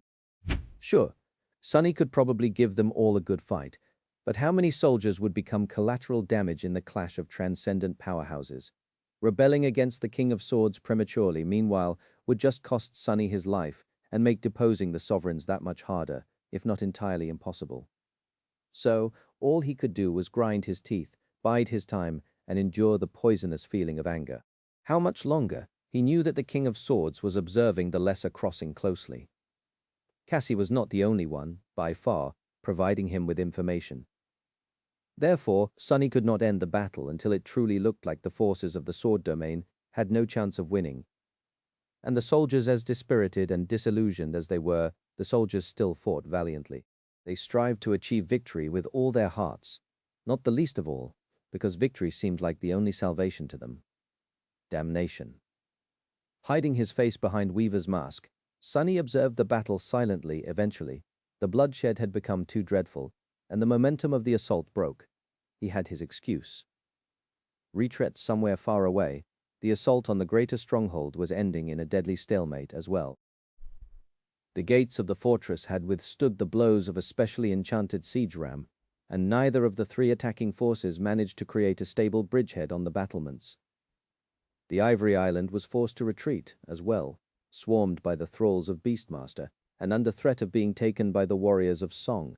It was another defeat. Damn it, damn it, damn it. Full of resentment, Sunny looked away from the gruesome scene of the battle and walked off. Soon enough, the battle was over, and he hid himself in his tent. He knew that Anvil would not be satisfied with just 2 failed assaults, especially because the second had been much more deadly for the Song army than the first. There would be a 3rd assault, and the 4th, and the 5th, until one of the sides broke. It was when Sunny was going over the battle in his mind and coming up with ideas on how to minimize the casualties next time that someone approached his tent. There was a polite knock, and a man wearing a vermilion cloak of the royal clan entered it slowly. Sunny stared at him coldly from behind his mask. "What?" The man bowed and spoke in a reverent tone. "Lord Shadow, sir. The king has sent you a special order." Chapter 2077, Fragments of War 14. The Sword Army had crashed against the 2 crossings like a tidal wave. And just like a wave, it had receded over and over again, unable to break through the impregnable barrier. Even the arrival of the Ivory Island did not manage to breach the defenses of the entrenched Song army, at least not yet. The death toll among the defenders increased sharply, and each assault now cost them more. But the losses among the attackers were no less dire. The siege had become a stalemate. Countless soldiers on both sides were dying, and the casualties were mounting, and yet neither side could crush the enemy. The situation simply continued to escalate endlessly, making it feel as if a breaking point would arrive soon. Those soldiers who were lucky enough to survive were being forged into truly dauntless warriors. The war was like a crucible that produced the toughest of alloys, but rigid steel could be easily broken. Everyone had a limit, and many people were approaching theirs. Rain did not know what was happening in the camp of the Sword Army, but here in the greater stronghold, the mood of the soldiers was hitting rock bottom. Even though they were suffering less than the poor wretches who had to assault the walls of the fortress under a rain of arrows, they still suffered terribly. People were dying, and people were receiving terrible wounds. There were not enough awakened healers to tend to everyone, so many of the wounded could only receive mundane treatment. The field hospital of the Song army was struggling to contend with the influx of patients, its overcrowded halls permeated by the stench of blood and despair. Rain knew because she volunteered as a nurse at the hospital when she had free time. It wasn't just out of the goodness of her heart, but also because she felt bitterly useless. She was not a very good soldier anymore, after all, considering her inability to deal fatal wounds to enemies, even if those enemies were in the process of brutally killing her comrades. So, Rain wanted to be of use to her fellow soldiers in some other way. There were a lot of things to do in an army as large as the Song army was for it to function properly, many of them having nothing to do with combat. She was not ready to ask Tamar for an official transfer, which her friend would without a doubt arrange if need be, because she wasn't quite ready to abandon her cohort. But sparing a few hours doing menial jobs here and there was fine. The field hospital was like a pit of resignation and despair. It wasn't much better in other parts of the fortress, either. Morale was low, and soldiers were exhausted both mentally and physically. To their desperation, there did not seem to be an end to the dreadful siege anywhere in sight. It just continued day after day, while the enemy was learning from each failed assault and employing increasingly effective strategies the next time. Of course, the soldiers of the Song army were learning too. They had gotten much better at damaging the makeshift bridges, preventing the soldiers of the Sword army from raising siege ladders, defending themselves against the shock troopers who dropped onto the battlefield from the Ivory Island, and so much more. Each lesson was paid for in blood. The remains of Tamar's Centuria had been merged with another company and assigned a wooden barrack. The soldiers rested there between the battles, which happened once every few days. The last one had been especially terrible, so everyone was slow to recover their vitality. As if they could recover it at all. Rain entered the barrack and looked around, studying her fellow soldiers. Some were huddled together in the corner, playing cards. The game was supposed to be boisterous and energetic, but looked mechanical and joyless instead. Some were tending to their equipment or bandaging minor scrapes. Their gazes were bleak and distant. Most were simply laying on their cots, though, unable to fall asleep, but also too drained to do anything else. They just stared at the ceiling with hollow eyes, indifferent to what was happening around them. At least their barrack was better off than most. Tamar had a cooling memory in her arsenal, so it was not as hot as it would have been otherwise. Rain should have been able to enjoy the reprieve from the sweltering heat. but she found herself indifferent to such minor comforts these days.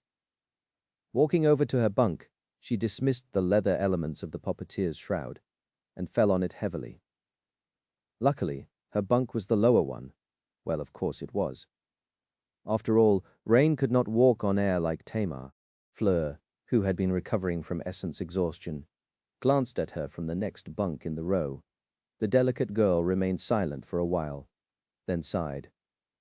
"Rani, were you at the baths?" Rain nodded. "Yeah.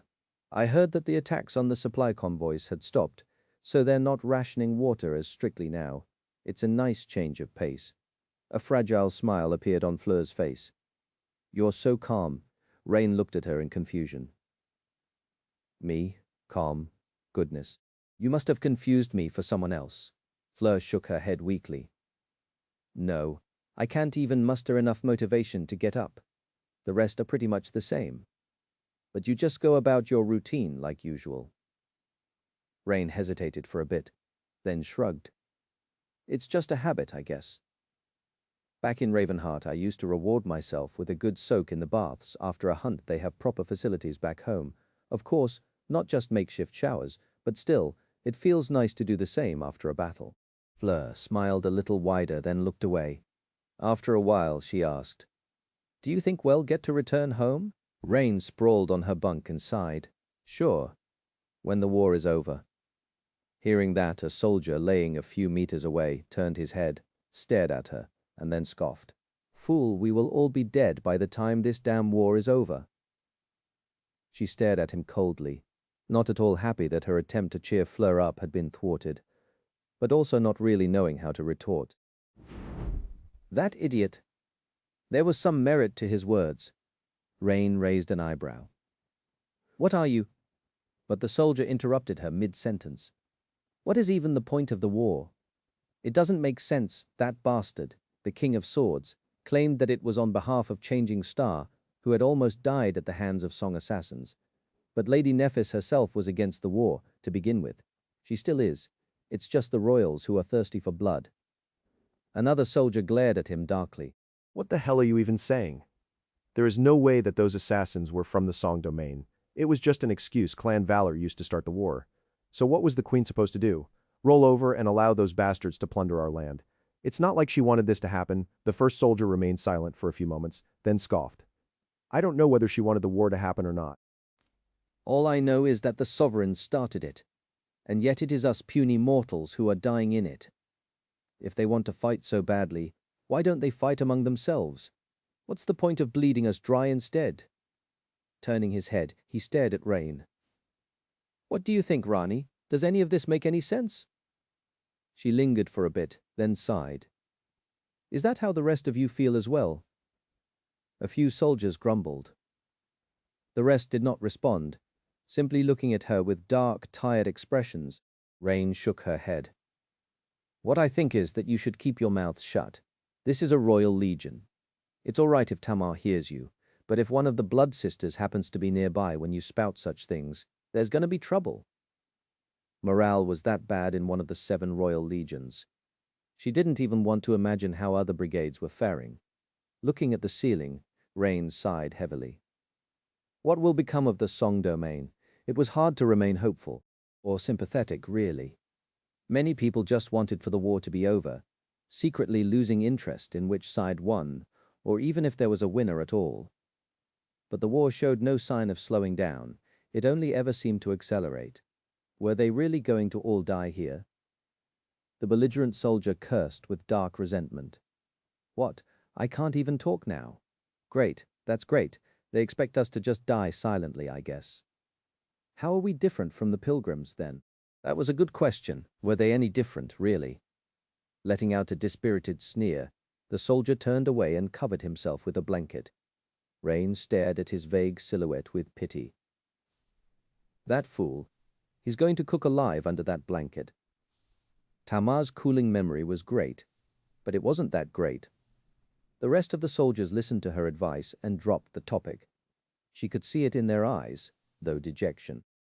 They were brave people, and they were ready to die in order to protect their home.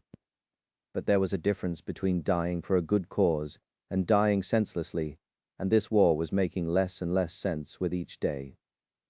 Standing in the rubble, Kai took a deep breath, then exhaled slowly. A powerful gust of wind rose from that one breath, sending a cloud of dust billowing into the air. When he looked up, the usual soft placidity of his welcoming green eyes was replaced by a cold, sharp gleam. The night suddenly seemed darker, the winds singing a haunting song as they blew across the ruins. "Are you ready?" He looked at Morgan and Valor and nodded curtly. A pale smile appeared on her scarlet lips. "No time to waste, then." Kai looked away. His gaze pierced the piles of stone rubble, the vast expanse of the empty lake, and the palisade of scorched trees standing on its distant shore. No obstacle could obscure his sight, and no distance was too great. Well, in theory. In truth, Kai could not see too far despite having the ability to discern the individual grains of sand on a beach many kilometers away. That was for a simple reason: the curvature of the world. The world was not flat, so in normal circumstances, its curve obscured things at around 5 kilometers away. At least that was how things worked on Earth. Here in the dream realm, though, the horizon was not quite as predictable. What else could one expect from a world where the sky was a patchwork of different heavens? Sometimes the horizon was 5 kilometers away. In other places, it was much further or noticeably closer. In some places, there was no curve to the world at all. Those places were few and far between, though, so there was still a limit to how far Kai could usually see. He could try to pierce the very depths of Earth with his gaze, of course, thus ignoring the horizon. But his awakened ability was not omnipotent. Doing something like that was not impossible, but would cost too much essence. Especially when there was a much simpler way to see beyond the horizon, so simple, in fact, that it was accessible to all people, but especially so to Kai. It was looking at the horizon from elevation. The higher one was, the less important the curvature of the world became. Similarly, the taller the target was, the easier it was to see from a distance. It was such an obvious truth, but one that found new meaning in the battles of transcendent beings. Which was why what Kai was about to do was dangerous. After a month of furious battles, there were not a lot of elevated points left in the ancient ruins. Everything had been toppled and obliterated, turning into piles of rubble. But Kai did not need to climb a high tower. Instead, he simply soared into the air, ascending naturally into the night sky, higher and higher and higher still, until the whole world was in front of him like a moonlit canvas. For a few moments, his graceful silhouette was outlined against the radiant fragments of the shattered moon. Then, Kai took a deep breath and raised his bow. That bow of his was a transcendent memory of the 5th tier, which he had earned for slaying the corrupted tyrant Malignant Graveroot in Antarctica. It was a sublime and deadly weapon, more than powerful enough to accomplish his goals. What mattered just as much were the arrows he would use. Kai had plenty of transcendent arrows, each suited for a different task. Most were meant to deliver untold death and destruction, of course. He even possessed one that was supreme. However, now was not the right time to use it yet. Hovering high above the ruins of True Bastion, bathed in moonlight and embraced by the winds, Kai turned his gaze to the dark expanse of the ancient forest. There, dozens of kilometers away, the enemy was moving under the cover of twisted branches. A vast swath of the forest was veiled by a thick shroud of flowing mist that Mordred had summoned to obscure his movements. But he could not hide from Kai, especially now that Morgan had pointed him in the right direction. There. The princess told them that the final assault would begin with a wave of nightmare creatures. These ones much more powerful than those Mordred had used as vessels before, and whom he had been collecting slowly and in secret throughout the month of dreadful battles. Kai had to make sure that the nightmare creatures were destroyed, or at least severely weakened by the time they reached the ruins of the ancient castle. Knocking an arrow on the string of his enchanted bow, Kai strained his muscles and drew it to his ear. With his auburn hair dancing wildly in the wind and his green eyes shining in the pale moonlight, he looked upon the dark expanse of the abominable forest coldly. Then he spoke. Strike, true. His words were a command that brimmed with mystical authority, one aimed at himself, but also at the world itself. Feeling a sudden surge of dire power, Kai released the string. There was a deafening thunderclap when he did. The arrow surged forward with astonishing speed, tearing up the dark sky. It flew further and further away, easily crossing the empty lake and streaking above the ancient forest, until, finally, dozens of kilometers away, it silently and unerringly pierced the eye of a swiftly moving nightmare creature. A moment later, a tremendous explosion shook the very foundations of the world. An enormous conflagration spread from the point of impact in a straight line, swallowing several square kilometers of the abominable forest. Countless trees were incinerated, and even more were shattered and toppled by a devastating shockwave. A towering plume of raging flame rose high into the sky, and then subsided, spreading in every direction. The darkness of the night was torn apart by the fierce glow of that hungry fire. Dozens of kilometers away, in the silent sky above the ruined castle, Kai observed the devastation calmly. He had already found several other vessels of the Prince of Nothing, and a second arrow was already manifesting in his hand. Of course, Mordred had to have noticed him too. After all, this high above ground, Kai was not hidden from sight by the horizon. In fact, he was easily noticeable and utterly in the open, a perfect target, and he was not the only one who could send a projectile flying across the vastness of the empty lake. I wonder how many times I died this way. He felt like it would be a shame to die during the first wave of the attack. These nightmare creatures were merely an appetizer. After all, the main course was yet to show itself.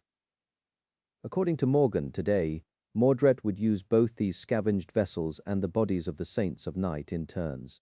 Actually, Kai wasn't that keen on dying in the second wave either. He would very much prefer to survive.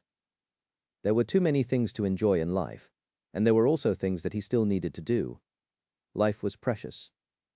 Nevertheless, he did not dive to the ground in order to seek cover. Instead, he simply knocked the second arrow on the string and drew his bow again. His voice resounded from the dark sky like a beautiful, dreadful melody. Destroy. The final battle for Bastion, the latest one in the long procession of prior final battles, had commenced once more. Morgan observed the battle with an impassive expression. Her gaze was cold, and her heart remained calm, untouched by the awe and terror of the calamitous confrontation. It was not as if she had not seen this battle transpire before.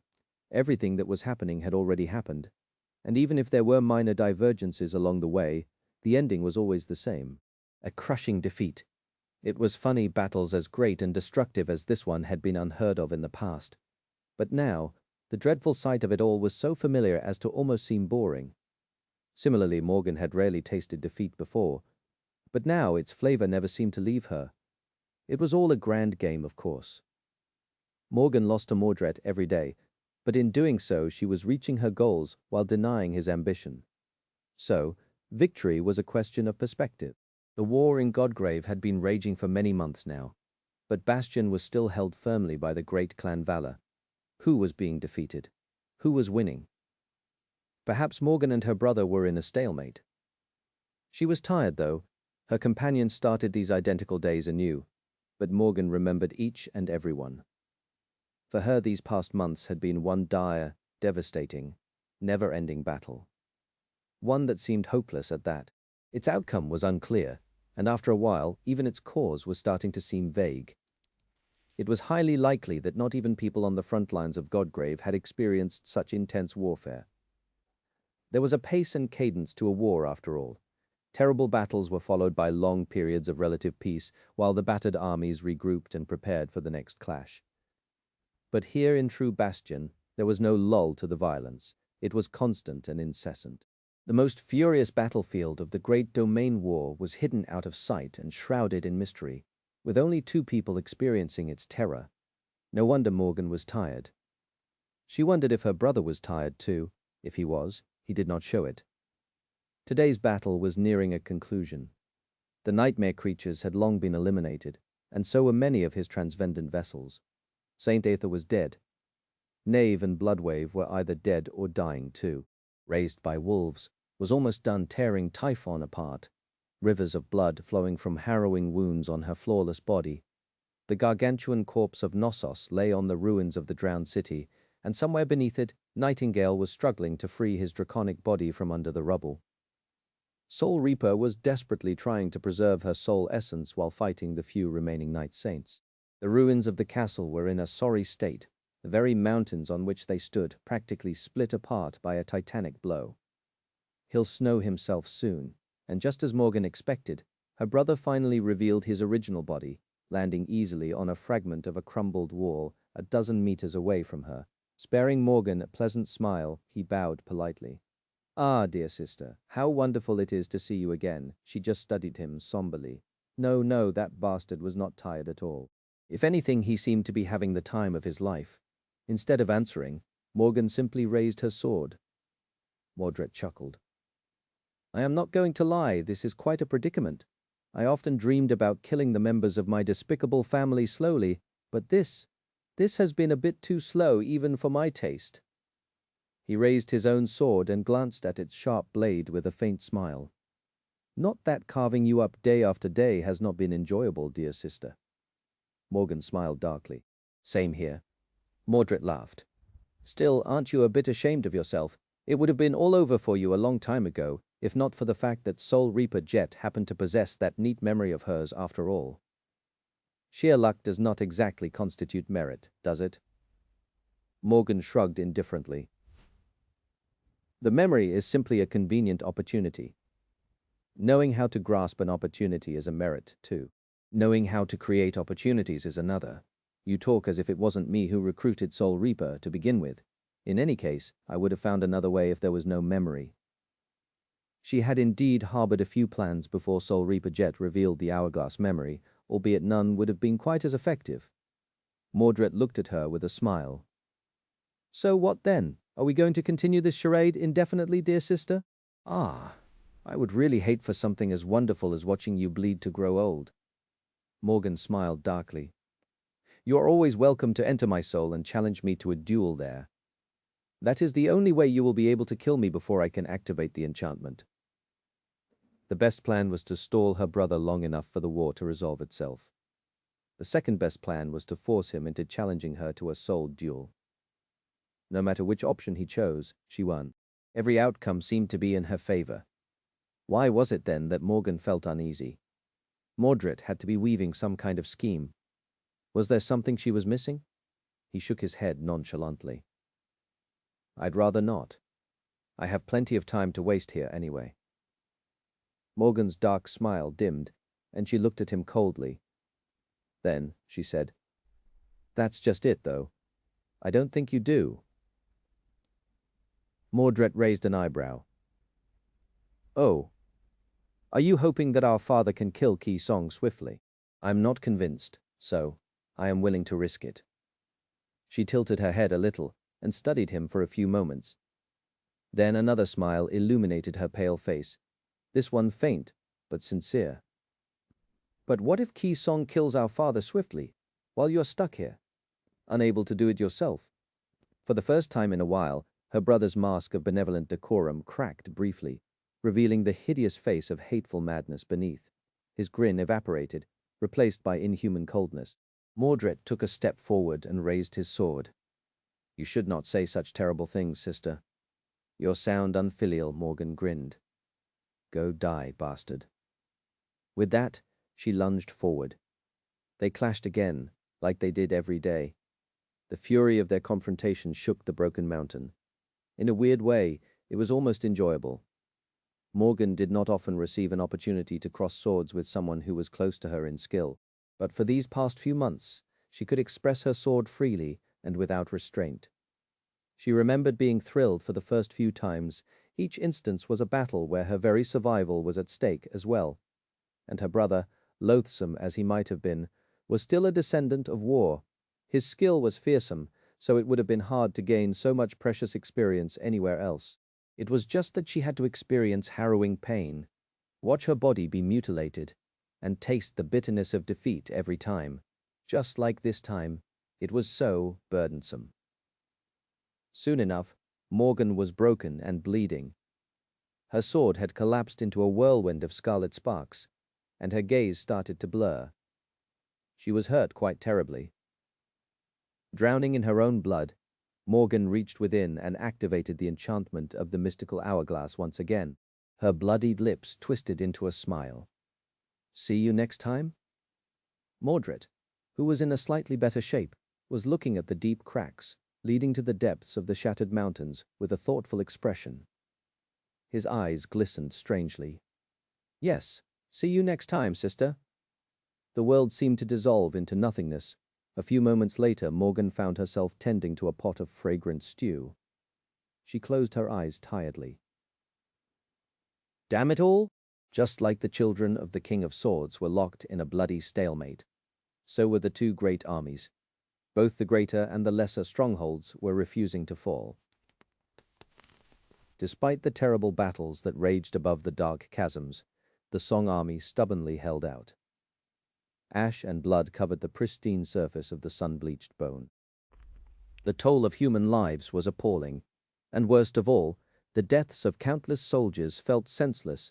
Neither side had managed to gain a decisive advantage, after all, and it did not seem like that would change any time soon. Something had to break the dreadful stalemate.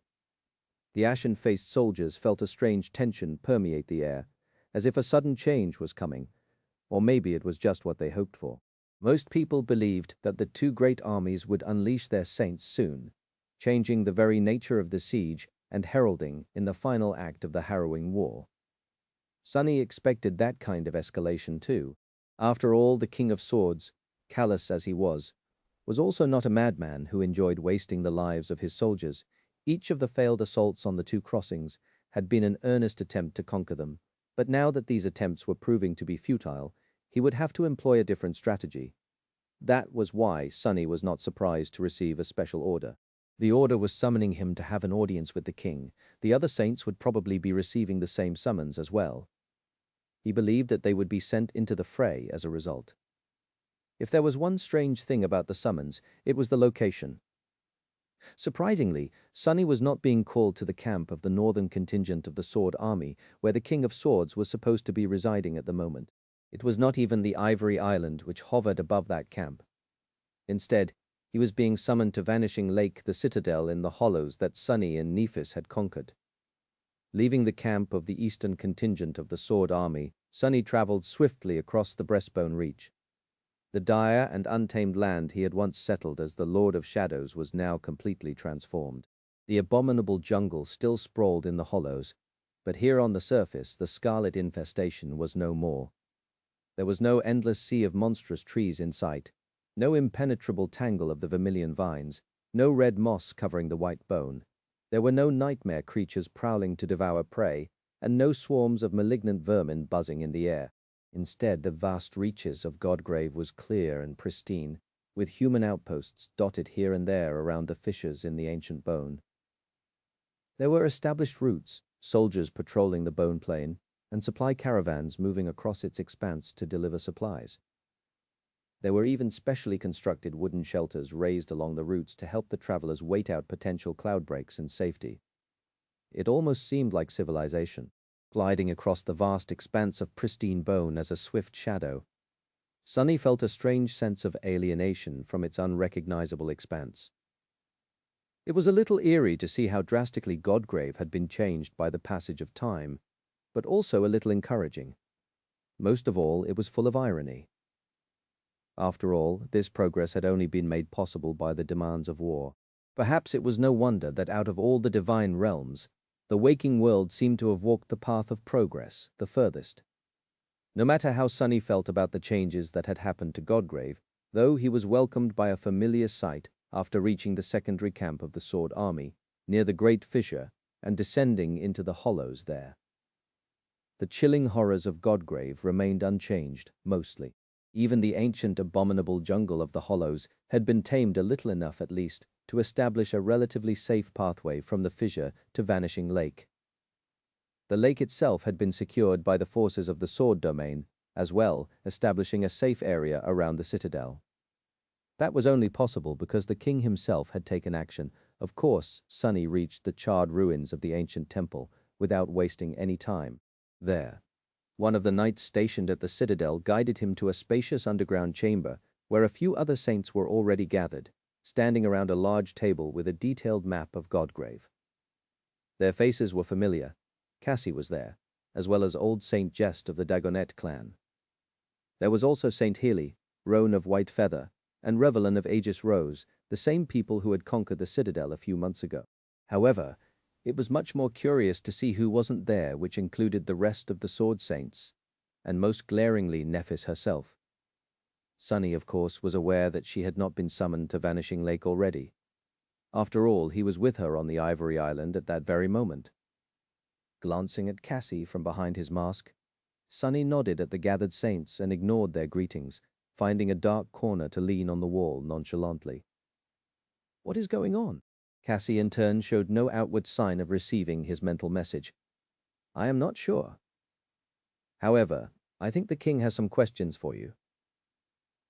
After hesitating for a few moments, Sunny discreetly switched Weaver's mask to definitely not me. He had a feeling that only being able to lie would not work for him today. Just as he did, the doors opened, and the familiar cold pressure descended upon them. Anvil walked into the room, his vermilion cloak fluttering behind him like a stream of blood, and approached the table with measured steps. His heavy suit of black armor was crafted so finely that it made no noise at all. Glancing at the map, the King of Swords turned to the dark corner, where Sunny was skulking, and said in an indifferent tone, Lord Shadow, I summoned you here because you possess the most knowledge about the hollows among us. Take a glance at the map. With a sigh, Sunny separated from the wall and approached the table. The map on the table depicted Godgrave.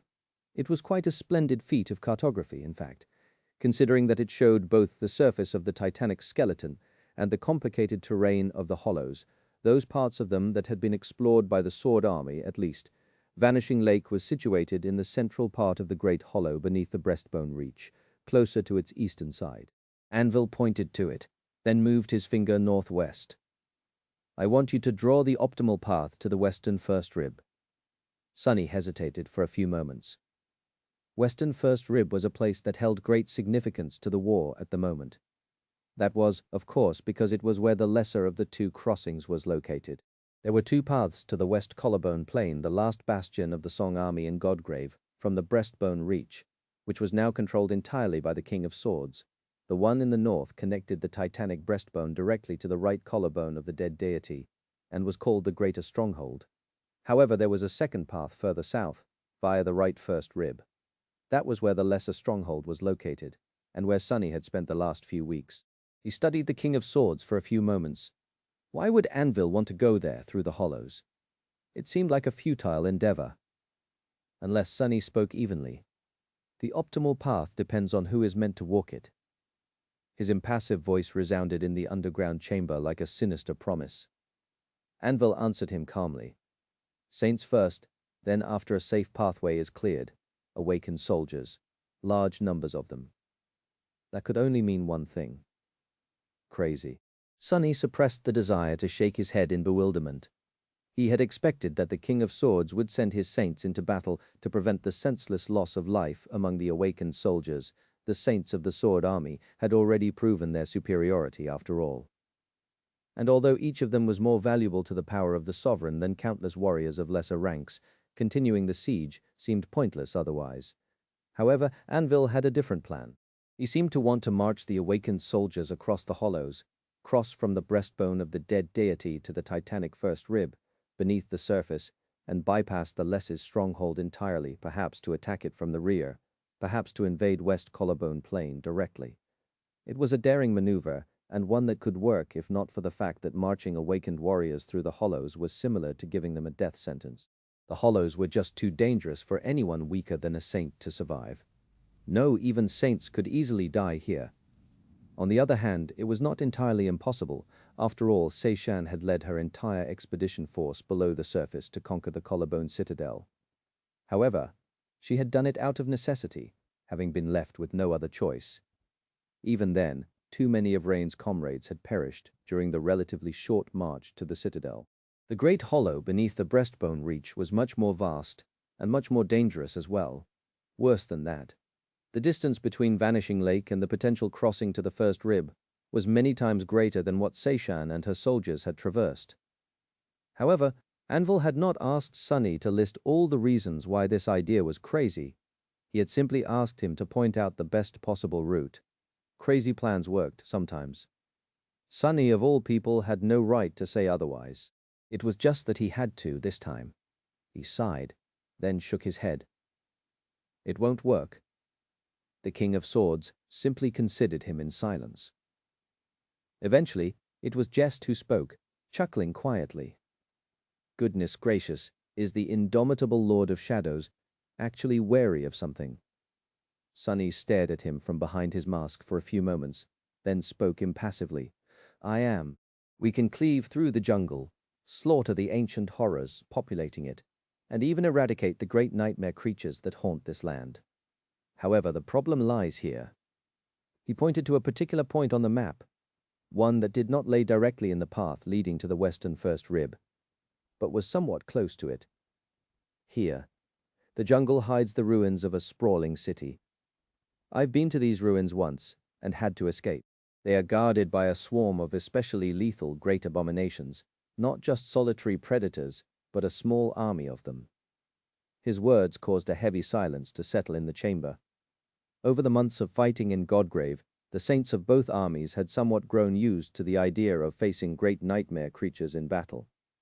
Rare as encounters with such terrifying beings had been in the past, they were not something that transcendent warriors of humanity could not win. But fighting a group of great nightmare creatures, let alone a large one, still seemed like outright suicide. Sunny took a deep breath. Much worse than that, they are able to exist as a group because these great abominations are not independent beings. Instead, they serve a cursed tyrant whose name is Condemnation. Condemnation dwells in the ruins, and its sphere of influence overlaps with any viable route to the first rib. The already heavy silence had turned grave, until it was broken by Saint Jest, who chuckled once again. Only this time, his chuckle seemed a little nervous. Condemnation, is it? Why, there's definitely a dirty joke somewhere here. Well, maybe joke is too strong of a word, but a dirty pun, definitely. He opened his mouth to share, said Pun, but grew quiet after Anvil glanced at him without any amusement. The old man coughed. Or, maybe there isn't, for once. The King of Swords looked away from Jest and turned his heavy attention back to Sunny. There is no other route. Sunny slowly shook his head. There are ones that are much longer. They would take us into the hunting grounds of other cursed ones, though perhaps not as terrifying as Condemnation, but the added length of the journey would make up for the difference.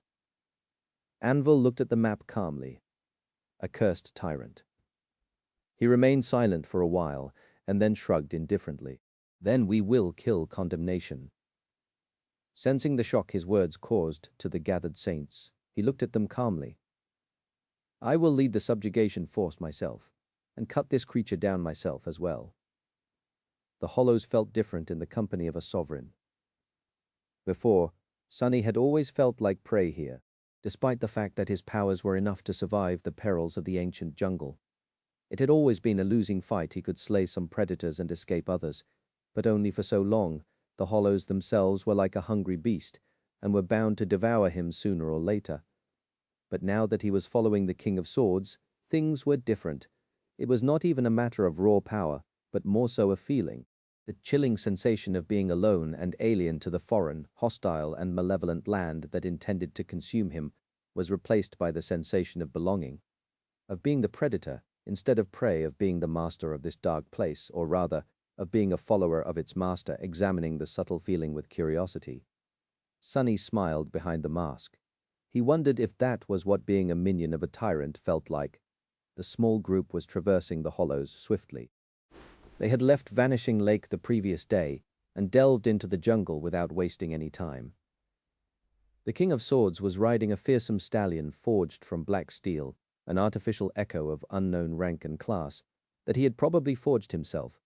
Considering how the echo looked, Sunny could not help but imagine Nightmare tearing it apart with his adamantine fangs. After all, the world was too small for two tenebrous steeds. Saint Rivalan had assumed his transcendent form and was barreling through the jungle behind the sovereign. The enormous rhino was surrounded by an invisible field of interlocked shields and carried two figures on his back. They were Jest and Cassie, one holding onto his cane, the other onto the hilt of the quiet dancer. Roan had transformed into the giant white lion, running to the side of Rivolin. His wings were folded, but he was still maintaining astonishing speed. Saint Healy was galloping on the other side of the rhino, her hair dancing in the air. Sunny, meanwhile, had turned into 4 shadows and hid himself inside Cassie's, allowing himself to be carried with her. Needless to say, out of everyone in the group, he was traveling with the most comfort. It was both strange and amusing to be so relaxed and comfortable in the hollows. The hollows had not become any less deadly after all. Now that the sword domain had spread across the breastbone reach, all of its surface belonged to Anvil there. His authority was undisputed, and his power was at its peak. That authority reached into the hollows as well. Apart from the hunting grounds of the Cursed Ones and of the great nightmare creatures of higher ranks, the vast expanse of the ancient jungle was now permeated by his will. However, that did not magically eliminate countless abominations dwelling under its canopy, and neither did it pacify the jungle itself. Sunny did not have to concern himself with protecting the party, though, as they moved swiftly through the jungle, the small group was surrounded by a quiet rustle. That was the sound of countless swords flowing like a river around them, all controlled by the will of their king. The sword scared many inhabitants of the jungle away and easily obliterated those nightmare creatures that were too fearless for their own good. Sunny was using shadow sense to perceive the surroundings, so he could observe the quiet river of flying swords closely. What he saw left him disturbed and uneasy. He had known that Anvil was a being of daunting power, of course. The sight of countless swords blotting out the sky like a swirling cloud of sharp steel was still fresh in his mind. The sight of them raining down to annihilate a horde of nightmare creatures was as well. However, it was only now that he saw the true horror of the sovereign's swords. They could cut down powerful abominations in mere moments, true, but they could also cut down things that no one was supposed to be able to cut.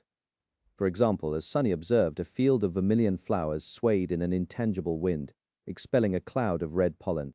That same eerie wind carried the pollen toward the approaching humans. But before it could reach it, a single sword flashed through the red haze, drawing a thin line in it. In the next moment, the pollen fell to the ground like dust, the vibrant scarlet color fading into dull brown. It looked inert and withered dead. Obviously, it was impossible to cut down a cloud of pollen, so how had the King of Swords destroyed it with a single slash? As Sunny observed many similar events happening around them, he came to a disturbing conclusion. It was not that Anvil's sword had cut down a cloud. Instead, it seemed to have cut the very concept of the red pollen, thus destroying its material manifestation. Such power was a step above what Sunny was capable of, knew how to defend himself from, or could understand. It was a frightening display of potency that seemed more divine than mundane, troubling. Sunny wondered if Anvil was able to perform such feats because they were currently within his domain, or if he could accomplish the same anywhere, anytime, simply by virtue of possessing supreme power. Someone else would have rejoiced to serve such a fearsome monarch, but since Sunny was actively planning to kill the king, he was not too happy to see how deadly his target was. "Cassie, do you see what I see?" She lingered with the response, then spoke in his mind neutrally. "That's quite an unfortunate bit of wording, isn't it?" Sunny shifted awkwardly within her shadow. "Ah, right. Sorry." She chuckled quietly, then added in a somber tone, "But yes, I do. It is a bit terrifying." Sunny listened to the quiet rustle of countless swords for a few moments more. Be sure to share the memory of this journey with Nephis when we return. She will find it useful. Sunny and Nephis had hoped that observing great nightmare creatures in the Sovereign's dew battle would give them clues about what it meant to be supreme, and therefore how to attain supremacy. Without achieving that, right now, the gap between them and the Sovereigns seemed terribly vast. Sunny would have loved to think that the senseless slaughter at the two crossings had been put on hold while Anvil was secretly realizing his daring plan to lead an army through the hollows. But in fact, the opposite was true. There had to be mayhem and carnage to cover up his absence and mask the signs of the dreadful battle with condemnation, after all. So, the war entered a period of demented intensity while the king was absent from the front line. So it was good that it did not take them long to reach the overgrown ruins of an ancient city where Sunny and Nephis had once rescued Tamar of Sorrow and her friend Fleur. The King of Swords and his retinue of saints were currently observing the ruins from a small distance. The cursed tyrant was hidden out of sight, but Sunny could feel its profane influence permeating the air. He could practically see the sword domain clashing against the boundary of condemnation's territory, only to recede like a wave, powerless to usurp the will of condemnation. Out there in the ruins, even the authority of a sovereign would have to bow to a more tyrannical presence. The man himself was standing just a few steps away from Sunny, observing the ruined city with an indifferent expression. That expression had not left his face ever since they entered the hollows, making it seem as if nothing here was worthy of making his heart stir. It was to the point that Sunny was starting to wonder if Anvil usually ate cursed tyrants for breakfast. Actually, it was hard to imagine Anvil eating any kind of breakfast. Did sovereigns even need to eat? Their souls were far beyond the concept of mundane, and their bodies were not quite mortal either, so he was not sure. He was also painfully aware that it was his first time being so close to the King of Swords, while surrounded by so few people. The small size of the subjugation party made Anvil seem almost approachable. Well, what the hell, you only live once. Sunny decided to just go ahead and ask. He turned his mask toward the King of Swords and spoke in a cold tone. Have you slain a cursed tyrant before, your majesty? Anvil regarded the ruins for a few more moments, then slowly shook his head. I've slain a few cursed nightmare creatures, but none of that. Plus, Sunny stared. Then why the hell are you so calm? They were about to attack the lair of a cursed tyrant. A cursed tyrant condemnation was not just some big abomination. It was a true deity, a deity that had succumbed to corruption. They were intending to slay a god. The rest of the saints shifted uncomfortably. Sunny gave them a glance. They were a strange group, considering the circumstances. He understood that Anvil could not pull too many saints from the front line without making their absence too noticeable. However, the particular people he had taken with him were all a bit odd of a choice. Sunny was the most obvious pick, since he had extensive knowledge of the Hollows and had already faced condemnation once. However, he was also known to be unusually partial to Changing Star of the Immortal Flame clan, who was currently in a strained relationship with the king. There was Cassie as well. She was a loyal follower of Nephis, too. Not that it prevented her from being in very good standing among the saints of Valor. But it was still strange to see her here, since the blind seer was not exactly known as a powerful combatant. Bringing her to a battle with a cursed tyrant did not make a lot of sense. Saint Healy was with them, too. She was a warrior of great renown, and well liked in the sword domain, so it was not too strange to see her here. However, the king had just executed her uncle, Aurum, not too long ago. Was he really relying on Healy as a champion, or keeping her close to observe her? Then, there was Roan of White Feather. Unlike the other three saints, there was nothing controversial about Roan at first glance. But he was married to Saint Tyrus, who was the cornerstone of the entire sword army here in Godgrave. Before that, their clan had not been looked upon with favor. One could almost imagine that Anvil was using Rowan as a hostage to keep Skytide in check. Saint Jest, meanwhile, was one of the most loyal subjects of the royal clan. Even now that the citadel of the Dagonet clan had been destroyed, he was valued by the king greatly. However, his aspect mostly dealt with emotions and thoughts. Considering that they would be fighting mindless automatons in the ruins, the old man would find it hard to contribute to the battle in a meaningful manner. Finally, there was Rivelin of Aegis Rose, actually. Sunny could not think of anything odd about Saint Rivelin. That guy was a perfectly fitting choice. His loyalty was stellar, and his aspect was uniquely useful in almost any situation. But wasn't it strange to be the only one who was not strange when everyone else was? Perhaps Rivelin was the most suspicious. Sunny shook his head. I think my nerves are getting to me, he pointed to the ruins. In any case, as I explained before, the great nightmare creatures populating these ruins are called Asuras of Condemnation. They seem to be remnants of the human civilization that once thrived in Godgrave, powerful suits of enchanted armor parasitized by corruption. So don't try to behead them or damage the corpses trapped inside the golems. Go for the armor itself.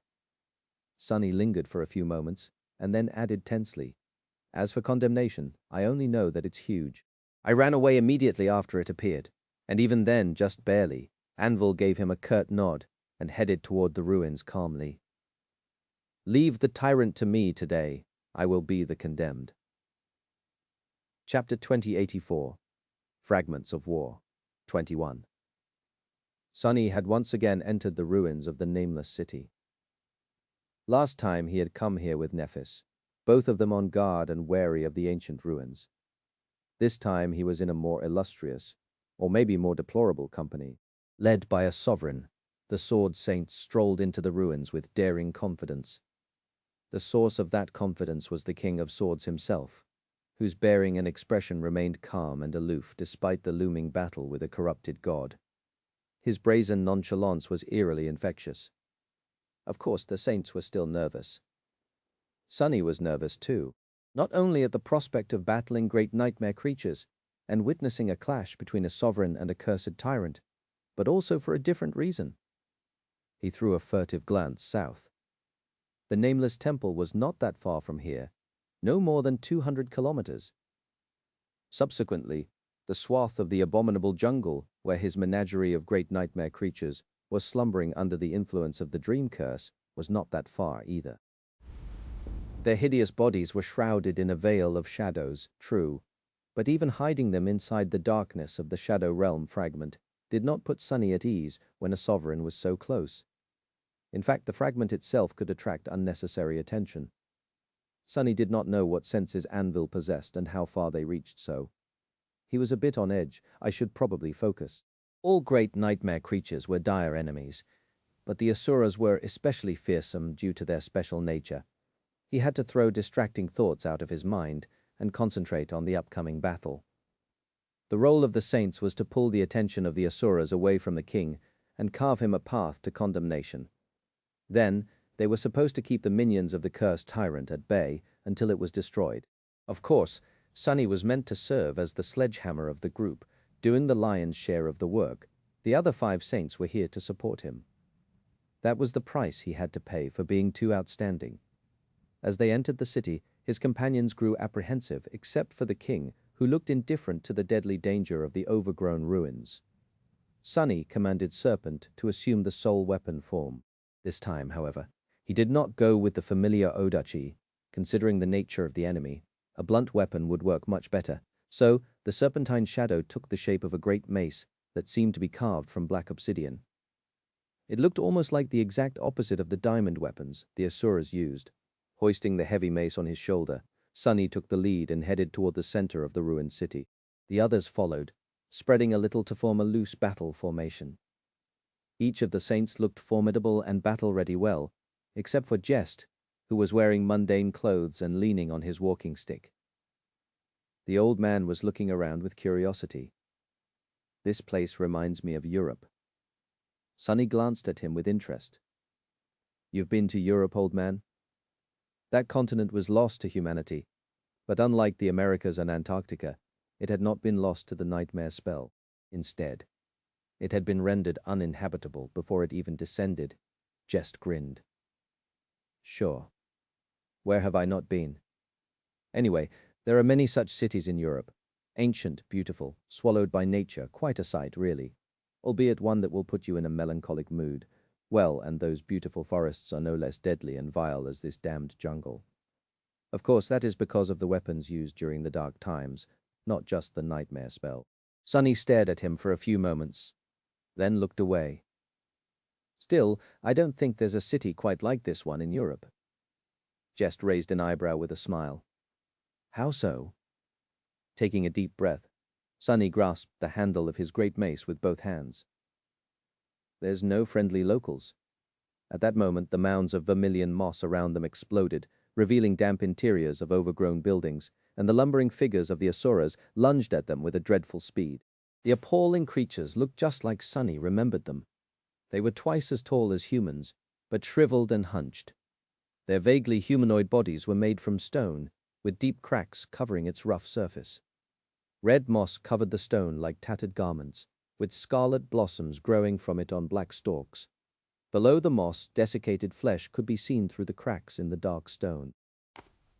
That flesh belonged to the awakened warriors who had once worn the powerful suits of enchanted armor and were now entombed within them. The featureless faces of the asuras gaped with round holes cut on their surface, all of them full of appalling darkness. The terrifying abominations descended upon them in an instant, their diamond weapons already falling to shatter the world into pieces. Sunny grimaced. His black mace slammed into the chest of the nearest asura with enough force to collapse a mountain, producing a devastating shockwave and causing several of the overgrown buildings to crumble. At the same time, Rivellin staggered back on his four stubby legs, his barrier of shields collapsing under the terrible force of a great nightmare creature's blow. Luckily, the invisible barrier had stalled the abomination, just long enough to allow Heli to send several arrows in quick succession, each striking the asura's chest and exploding with thunderous roars. Rowan simply used his mass to topple one of the golems, then bit down on the stone carapace. A moment later, powerful currents of electricity seemed to flow through the ancient suit of mystical armor, frying it from the inside. Cassie simply dodged the attack, gliding back with the help of the quiet dancer. The King of Swords, meanwhile, simply ignored the sudden attack, continuing to walk toward the center of the city with a cold and terrifying expression on his chiseled face. Chapter 2085, Fragments of War, 22. It was never easy to fight great nightmare creatures. They were faster, stronger, and more durable than even transcendent humans were, not to mention possessing abominable constitution. Worse than that, the world bent to their will, and the humans did as well.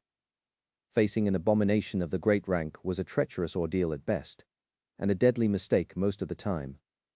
The wounds dealt to the enemy would be more shallow than they were meant to be. A sharp blade would turn dull. A sturdy armor would succumb to blows easier than it had ever succumbed before. Similarly, one's own body and mind would betray them, making the difference in power feel even greater than it was. But it did not mean that human saints had no chance in a battle against great abominations. In fact, Sunny judged that even the most inexperienced saint was far more deadly than most of those, at least, as far as nightmare creatures of lesser classes were concerned. It was for a simple reason. Great nightmare creatures possessed dreadful power and dire will by their very nature. The saints, however, were innately unnatural beings. They were, in fact, the product of a bitter fight against one's nature. From a mundane person to a transcendent warrior, each step on the path of ascension was paid for in blood. And only the very best of humanity had walked that far on the path.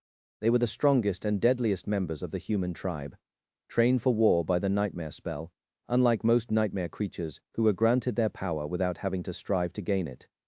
That was why 6 saints of the Sword Army were not instantly overwhelmed by the great nightmare creatures of the ancient ruins. Sunny had used shadow sense to predict where the enemy would appear from and moved in advance to make up for his lacking speed, slamming his mace into the breastplate of the appalling golem. Of course, he had wrapped himself in shadows and used Feather of Truth to make his blow as heavy as possible. Most importantly, Serpent's slaying blade ability was meant to ignore the will of greater enemies, to a degree. As a result, the stone breastplate of the golem exploded into a rain of debris, and before the thunderous boom of the heavy impact could even die down, the handy bracelet announced the kill. You have slain a great beast, Asura of condemnation. Your shadow grows stronger. Sunny wasted a split second to wonder at the fact that beings of such dire power could die so swiftly by his hand. Since when had it become the norm? It was truly bizarre, but he did not have a lot of time to celebrate the kill. Already another Asura was moving in his direction, mere moment away from obliterating him with a devastating strike. Before it could, however, a different kind of horror intercepted the shambling golem from the darkness. Glowing red claws shot forward and fiend threw the creature to the ground, having already sliced off its arm with terrifying ease. Infernal flames burned in his eyes with hungry glee. Sunny's supreme devil towered above the Asuras, his glistening black frame bristling with countless jagged spikes. Unlike the 6 saints, Fiend did not look inferior to the Asuras in terms of sheer menace. If anything, he looked much more terrifying, like a demon of blackened steel that had crawled from the depths of a fiery hell. His hungry expression only made him seem more sinister. Without wasting any time, Fiend threw himself into battle. The other saints were holding their ground, as well, albeit just barely. Cassie, Roan, Rivalan, and Healy coordinated their movements, facing the lumbering stone golems with a united front. Jest, meanwhile, seemed to have disappeared somewhere. Sunny felt a strange hint of concern about the old man, but he was also sure that the elder of Clan Dagonet could take care of himself. Sunny dashed forward and brought his mace down on the moss-covered mass of the Asura, whom Fiend had thrown down moments earlier. There was a shockwave, and the ground beneath the creature split open. Around them, a few ancient buildings collapsed. The great beast grew still, not trying to rise anymore. A split second later, Sunny was gone, having used Shadow Step to jump a few dozen meters away. A diamond blade whistled through the space he had been occupying a heartbeat before, seemingly cutting the fabric of reality itself apart. He belatedly felt a cold chill running down his spine. That was close. The battle raged on, with the six saints attracting more and more Asuras from the depths of the ruins, but it was merely a distraction. The true confrontation was about to happen somewhere ahead of them, where the King of Swords was walking calmly with an aloof expression on his cold face. Out there, in the heart of the nameless city, condemnation was rising slowly. Sunny felt the tyrant before he saw its towering figure. He felt its harrowing presence first, then shuddered as he sensed its shadow.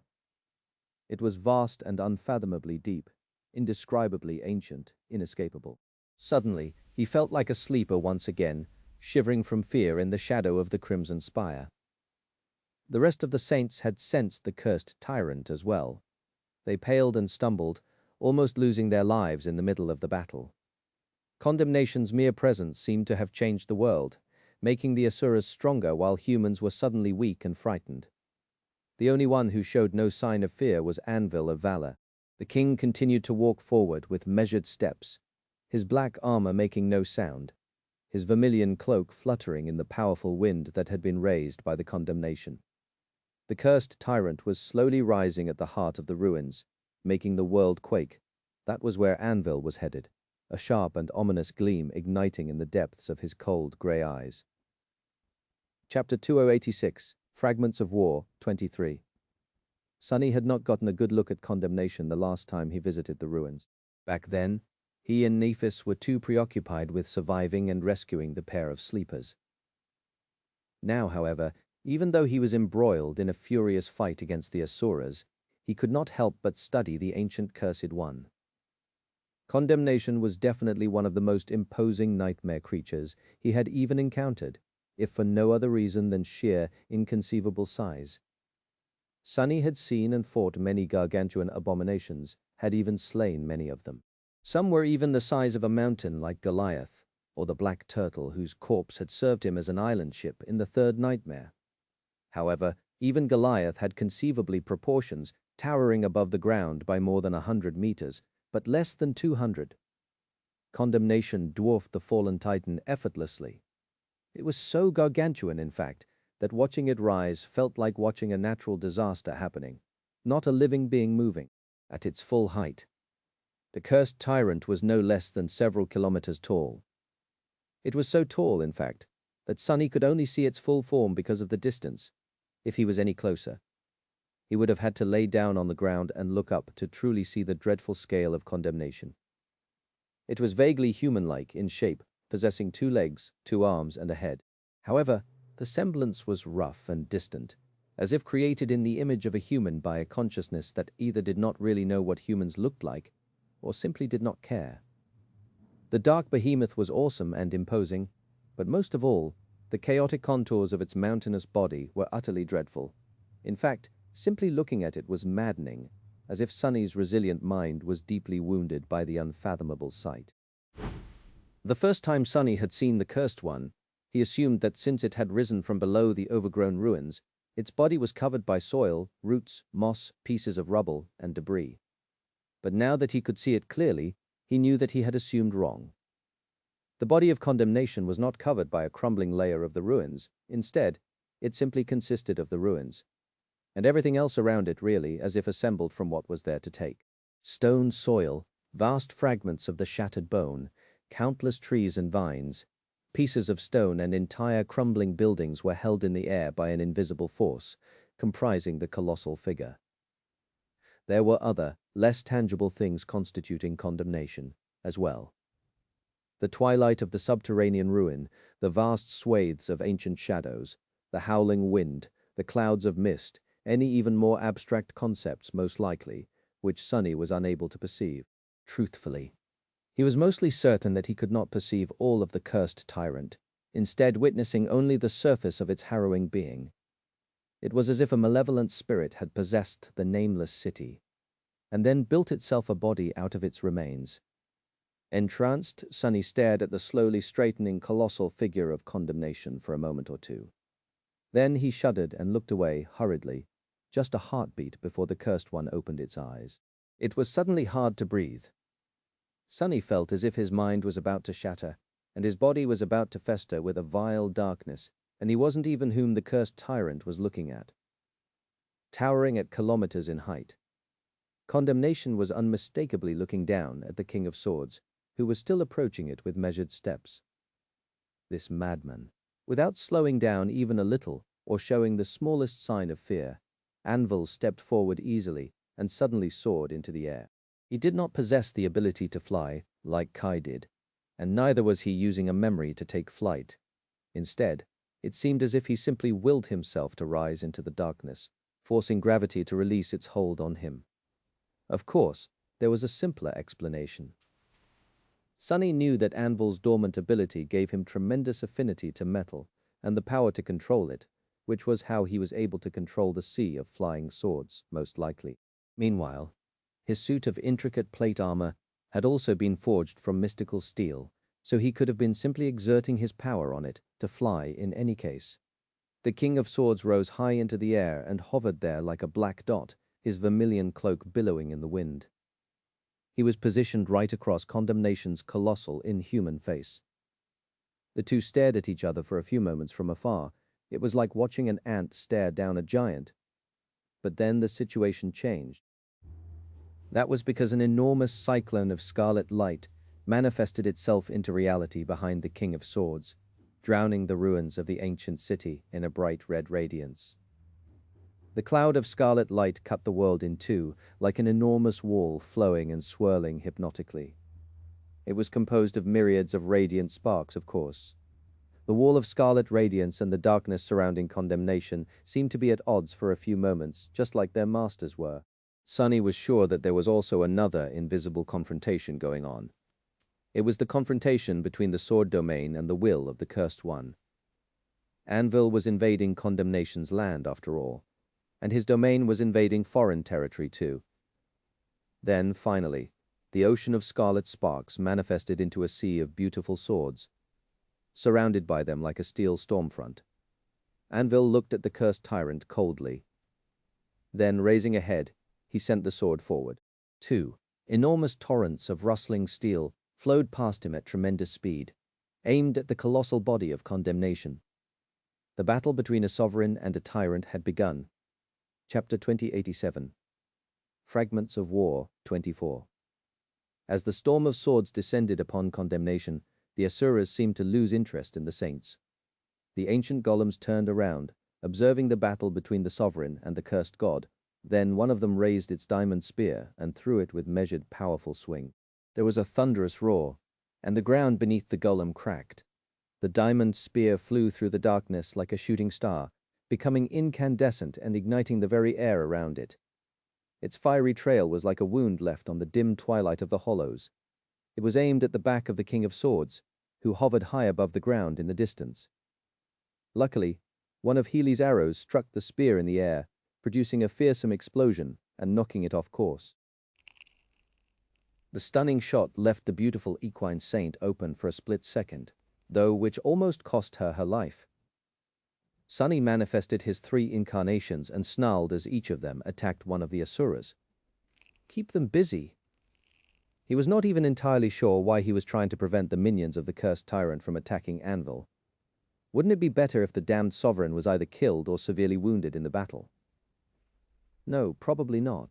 With Anvil debilitated or out of the picture, there would be no one left to contain the Queen of Worms. And once her domain consumed the entire world, neither Sunny nor Nephis would be able to stop her. That was the rational reason. The irrational reason, though, was that he simply did not feel right siding with the nightmare creatures in a battle against humans. Sunny and his incarnations, as well as Fiend, clashed with the Asuras. The saints abandoned caution in favor of fierce offense, too, with their combined effort. The dreadful golems were temporarily stalled. A vast swath of the overgrown ruins was devastated by the chilling violence of their furious battle. But the devastation could not even remotely compare to the calamity unleashed by the King of Swords and Condemnation. At the heart of the ancient city, the colossal figure of Condemnation was finally enveloped by a storm of swords. Because of how gargantuan the cursed tyrant was, its movements seemed deceptively slow. With each step it took, the hollows quaked.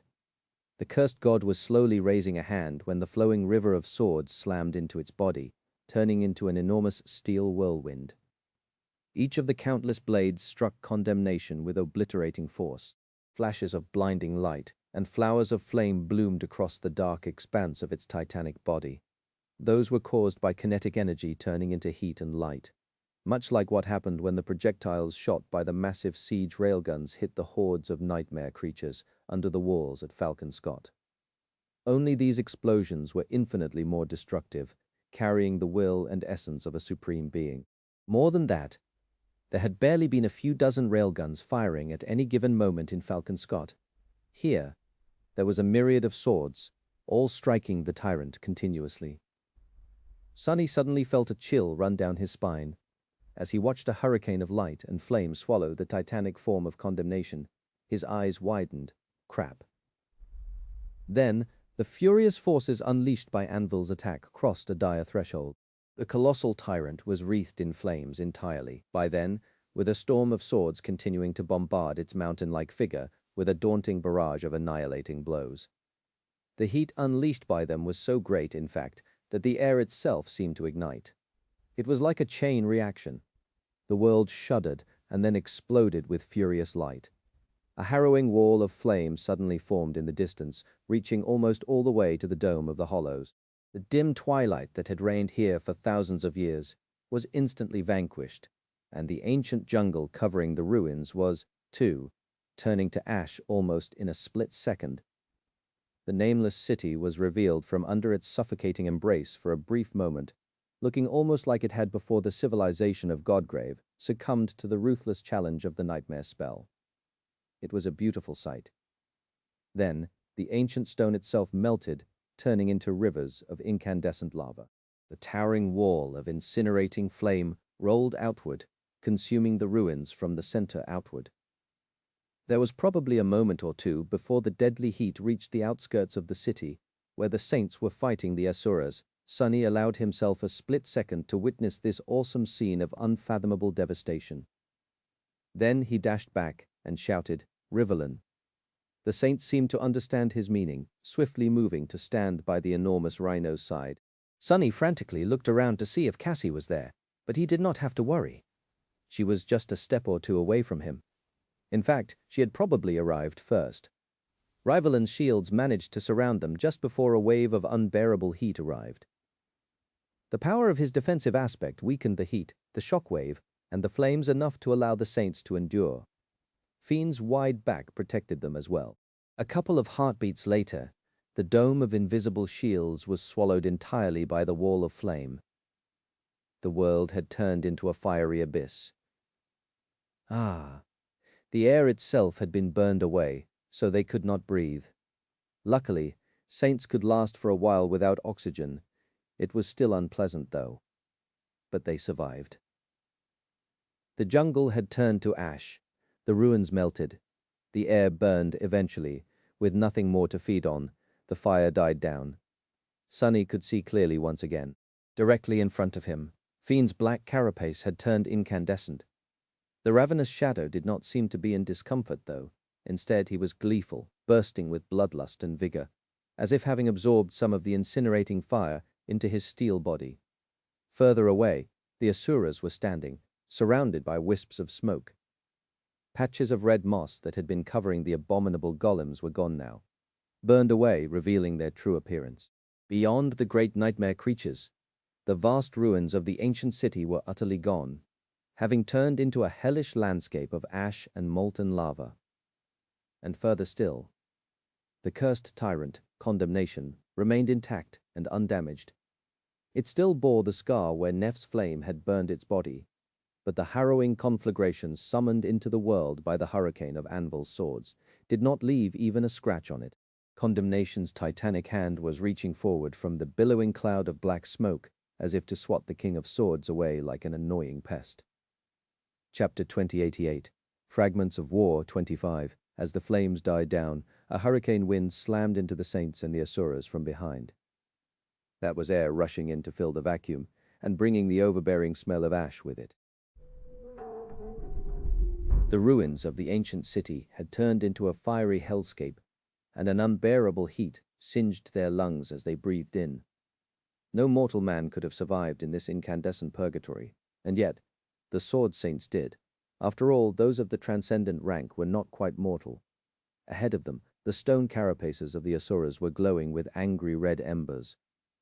Heli dismissed her transformation and wiped the sweat off her brow, breathing shallow breaths.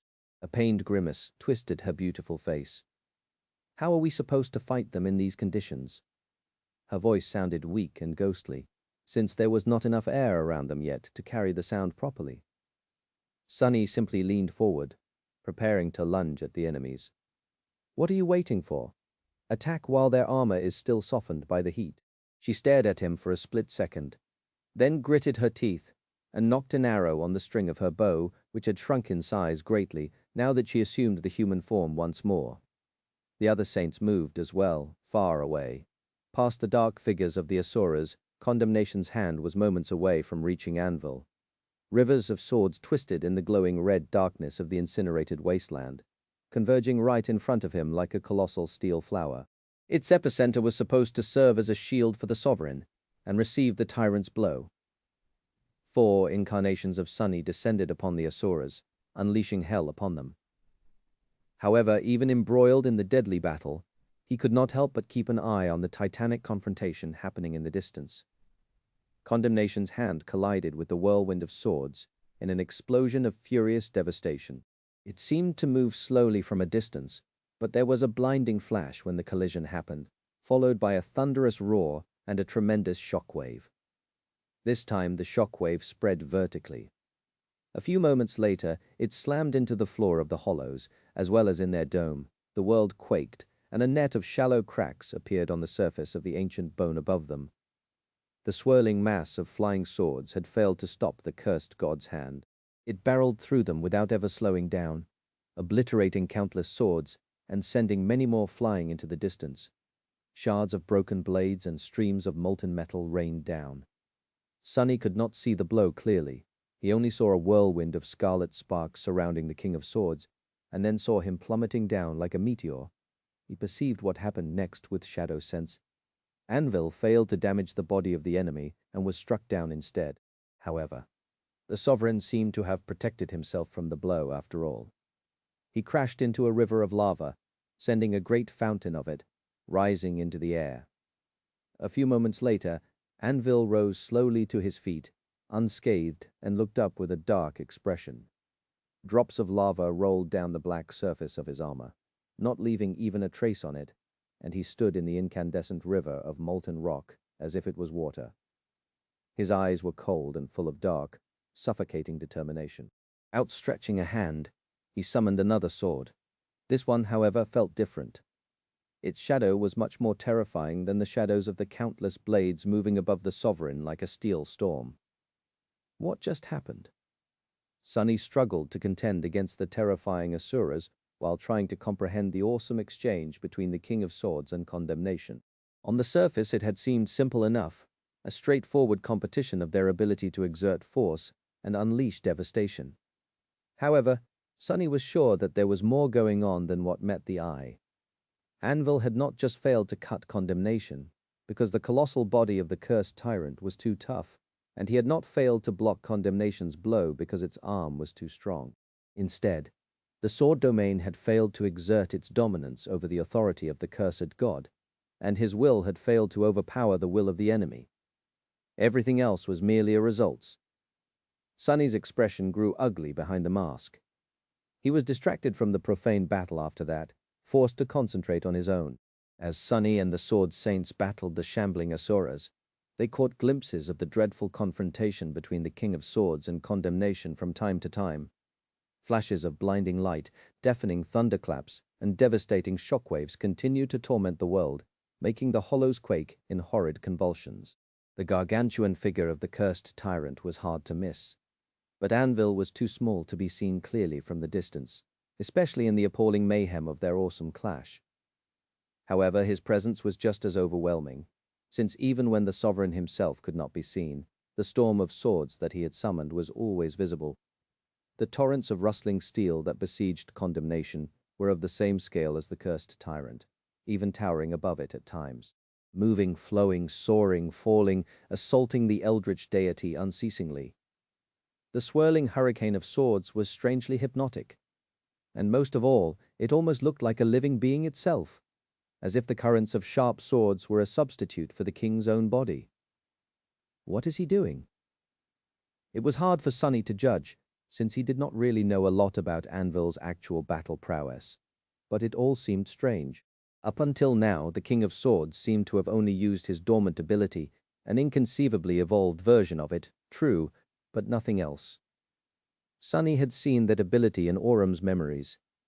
As a sleeper, Anvil shared a deep connection to metals, and could even somewhat control them, using that weak form of control to push the blade of his sword in battle, and thus enhance his swordsmanship in deadly and unpredictable ways.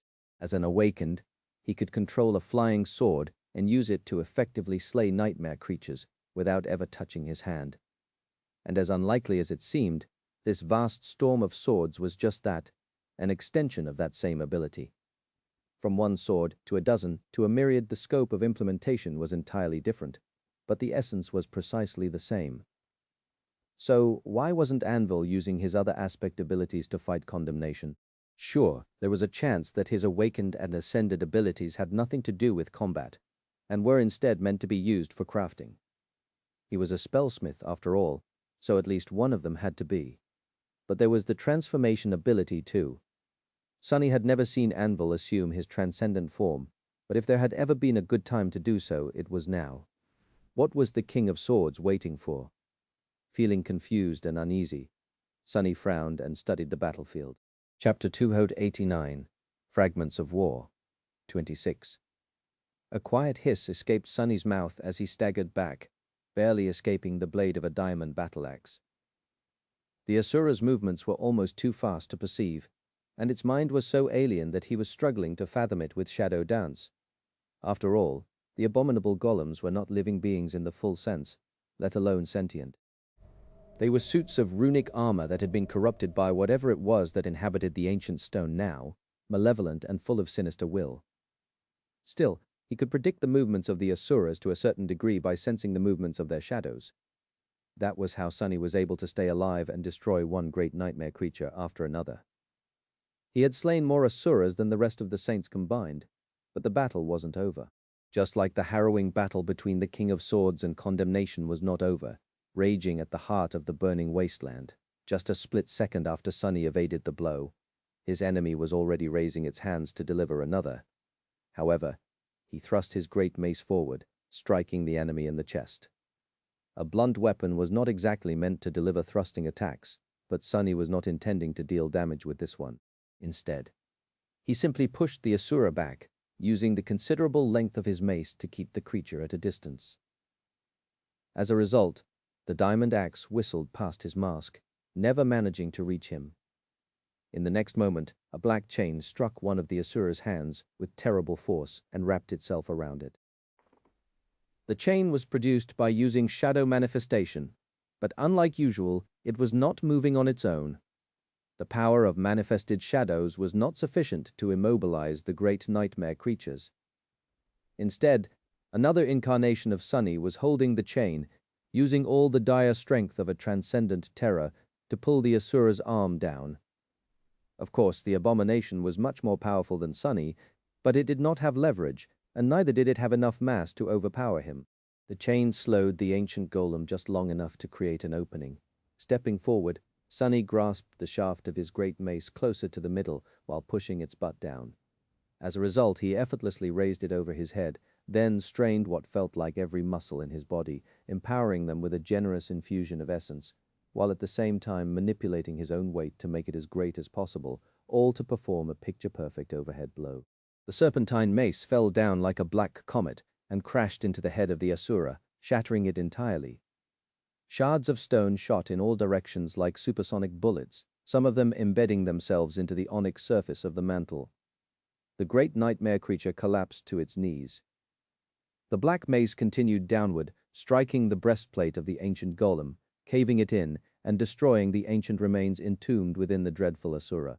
The destruction of the human corpse within had no meaning, but the damage done to the integrity of the runic armor was severe enough to kill the great abomination on the spot.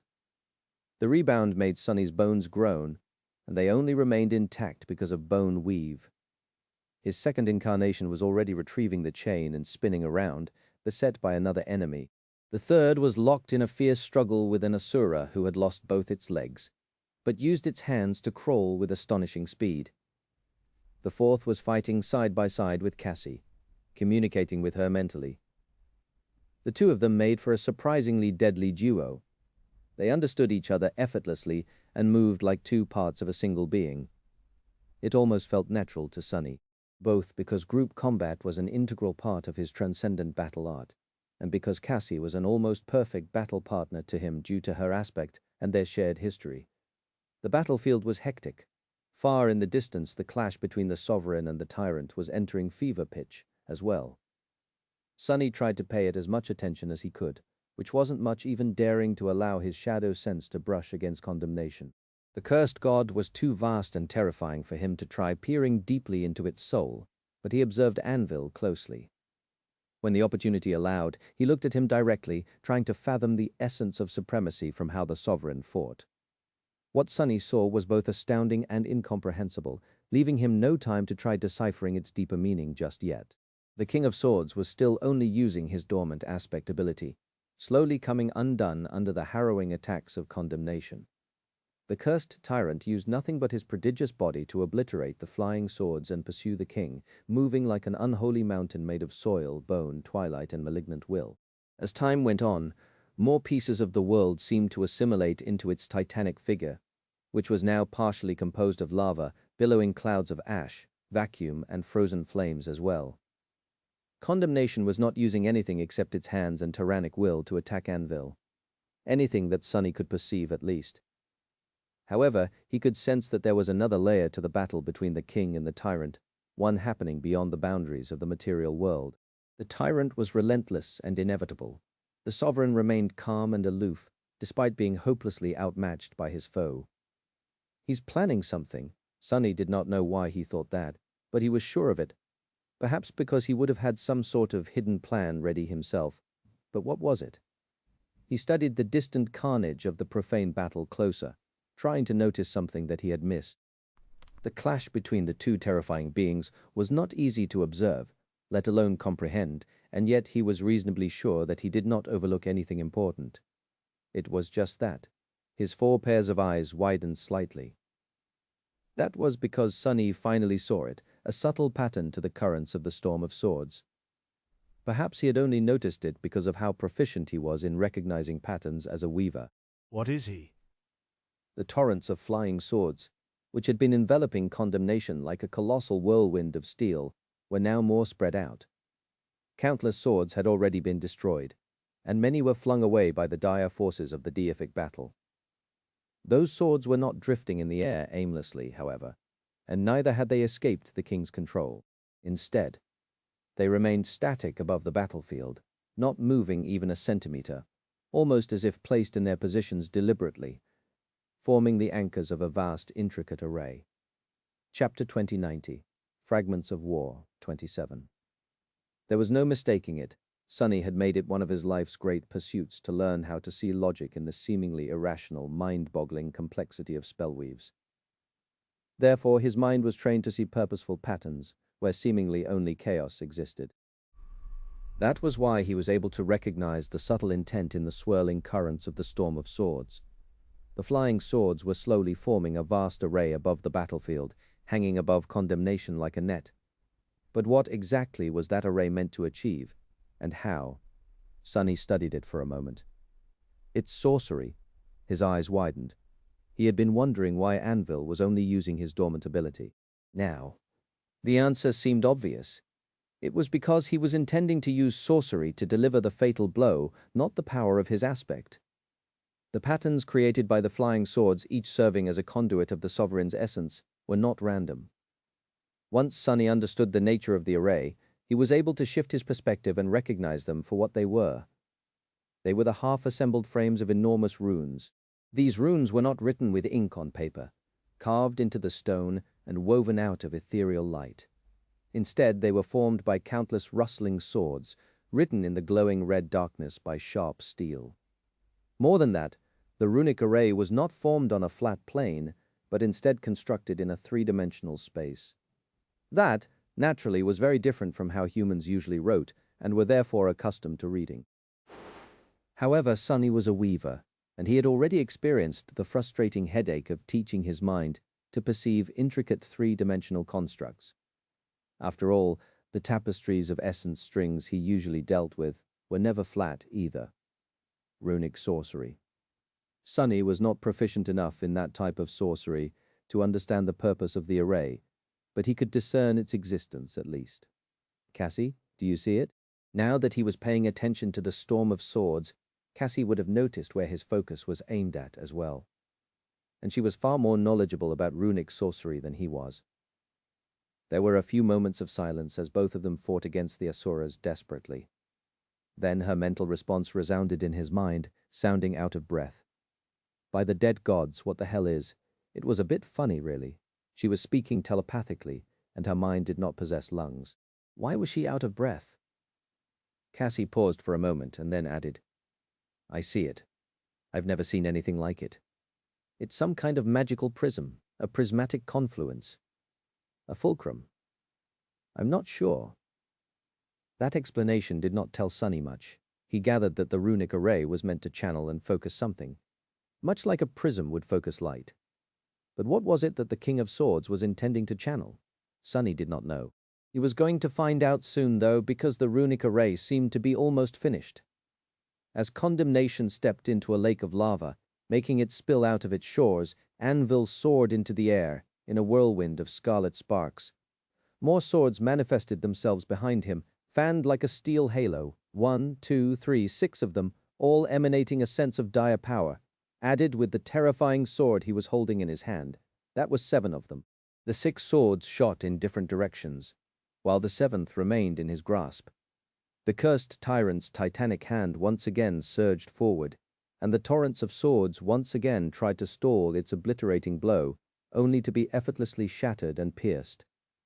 The cursed god was moving much faster than a creature of its immeasurable size was supposed to move, not because its speed was so great, but simply because space itself twisted around it, shrinking and extending to allow the dark deity to pass. There was another blinding flash, and another wave of incinerating heat. Another shockwave slammed into the dome of the hollows, sending jagged shards of bone plummeting from a great height. Anvil was once again struck down. He fell into the lake of lava, this time taking a little longer to stand up. His fearsome defenses finally seemed to reach their limit. The vermilion cloak that hung on his shoulders was scorched, and his black armor was dented. Most shockingly of all, 2 thin streams of blood were flowing out of his nostrils, crimson drops falling down and evaporating in the scorching heat. Nevertheless, the sovereign just smiled coldly, because just at that moment the runic array was finally complete.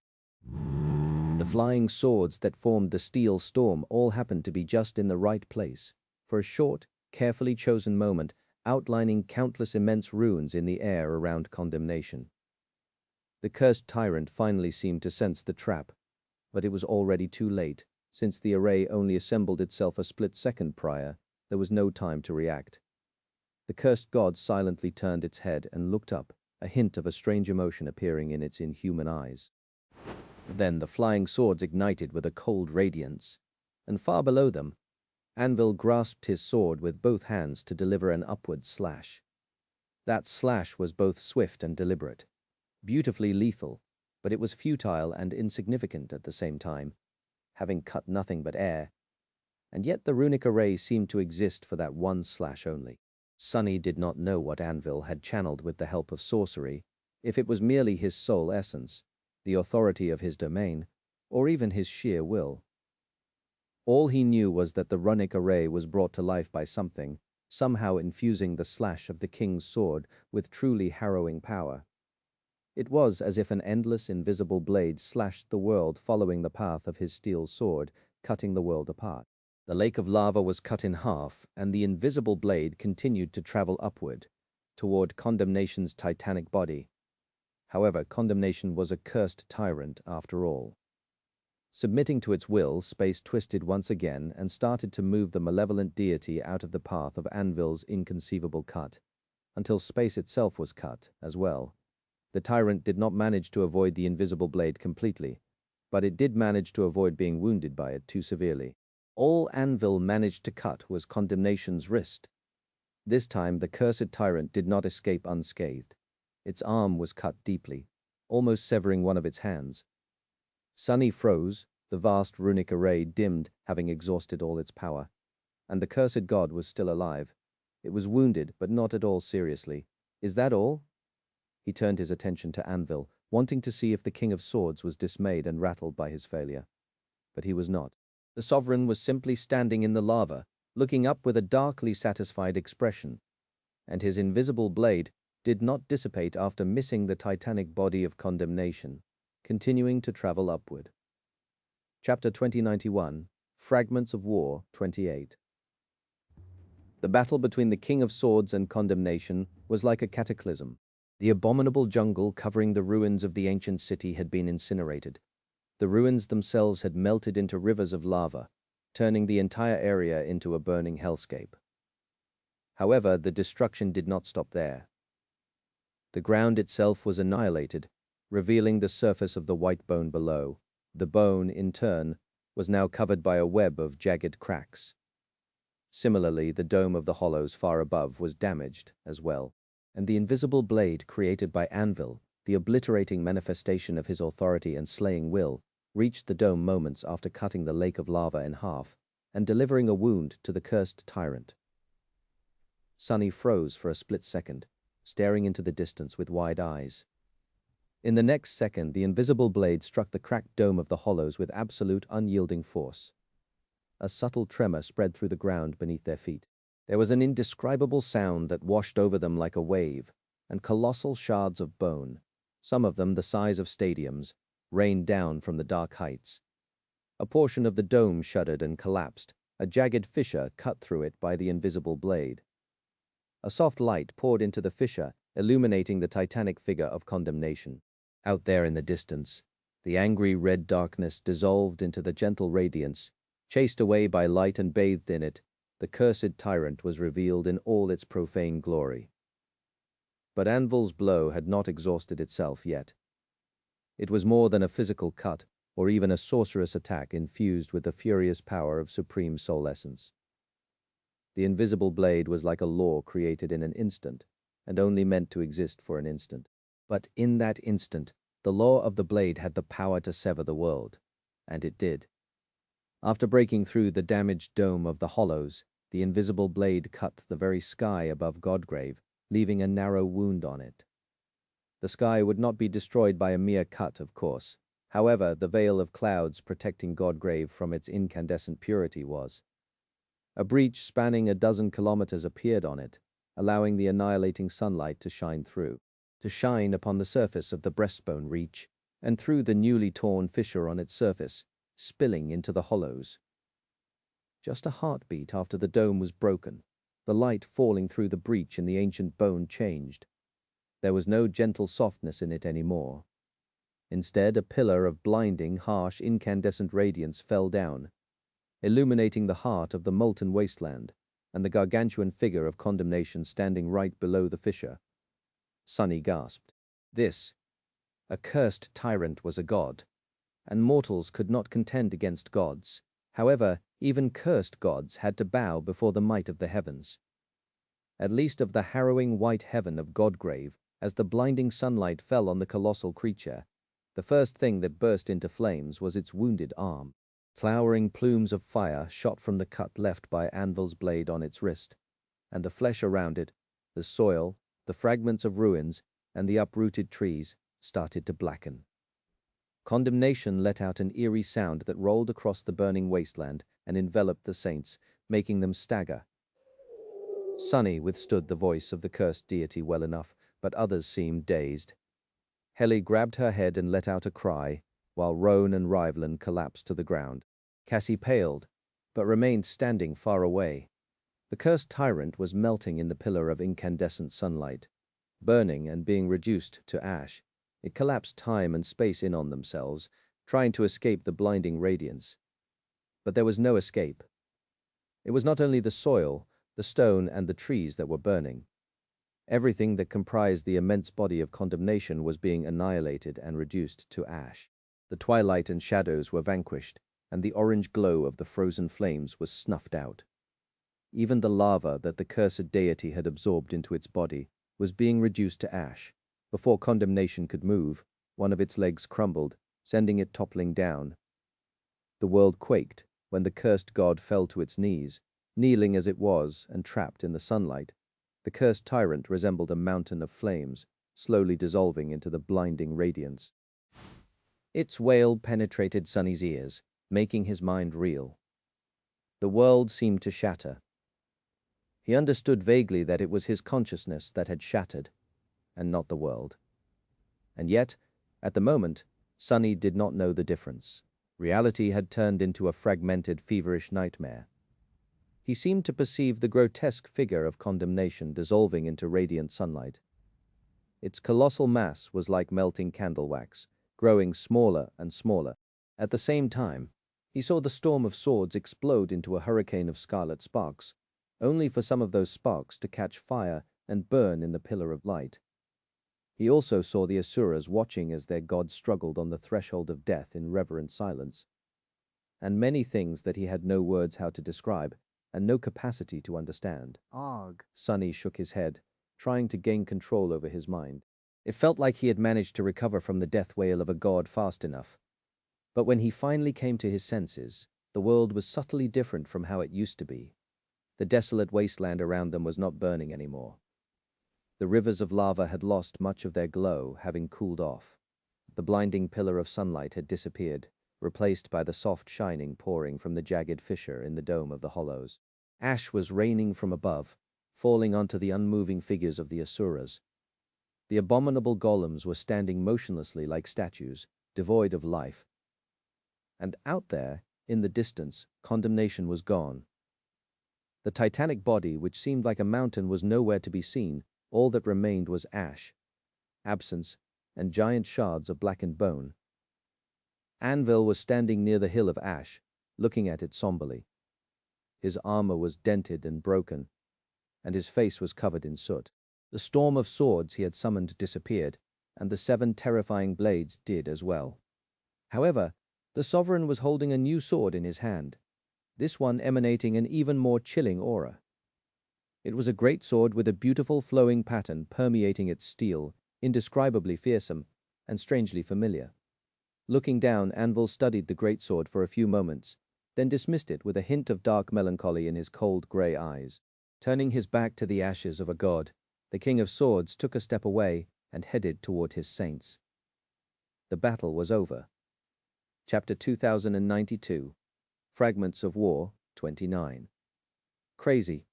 Crazy that bastard killed a god. This is crazy walking through the northern siege camp of the Sword Army. Sunny, in his persona of Master Sunless, couldn't help but mumble under his nose. The experience in the ruins of condemnation had left a deep impression on him. More importantly than that, it was the first time he had seen a sovereign truly exert themselves in a fight. And what he had seen was sobering. Witnessing how fearsome the King of Swords was humbling. But even more ominous than that was witnessing how helpless Anvil had been in the battle against a creature of the cursed rank. In the end, the sovereign had won by doing what humans did best, using his intelligence and the accumulated knowledge of humanity to use every resource available to him in order to slay the enemy. In that particular case, the resource he had used was the sky of Godgrave, which destroyed condemnation in his stead. But before that, Anvil had struggled to even damage the cursed one, let alone slay it. His ultimate attack only managed to deal an inconsequential wound to the enemy, because condemnation possessed a more overwhelming will, and because its authority was more tyrannical than that of the King of Swords. In short, the disparity in power between the two was quite similar to the disparity Sunny and Nephis would face if they challenged the sovereigns as saints. Utter helplessness. Damnation. No, why was he even considering that scenario? Nephis had been clear when she said that attaining supremacy was not simply their best option, but also the only acceptable option, because there were hundreds of millions of people being held hostage in the two domains. If the sovereigns were to die before she usurped the throne of war, all those people would succumb to the nightmare spell. There was no telling how many of them would survive to become awakened, but the death toll would be staggering, so there was no point in considering how to deal with supremes as saints to begin with. Sunny grimaced. It was just that he did not know if they would have a choice. The war was rushing towards the grand finale. Both of them had made some progress in figuring out how to attain supremacy, but not nearly enough to feel confident in their chances. Granted, Sunny had felt a hint of an epiphany while watching Anvil fight condemnation. Sadly, it had been vague and unclear, slipping out of his grasp before he could digest it.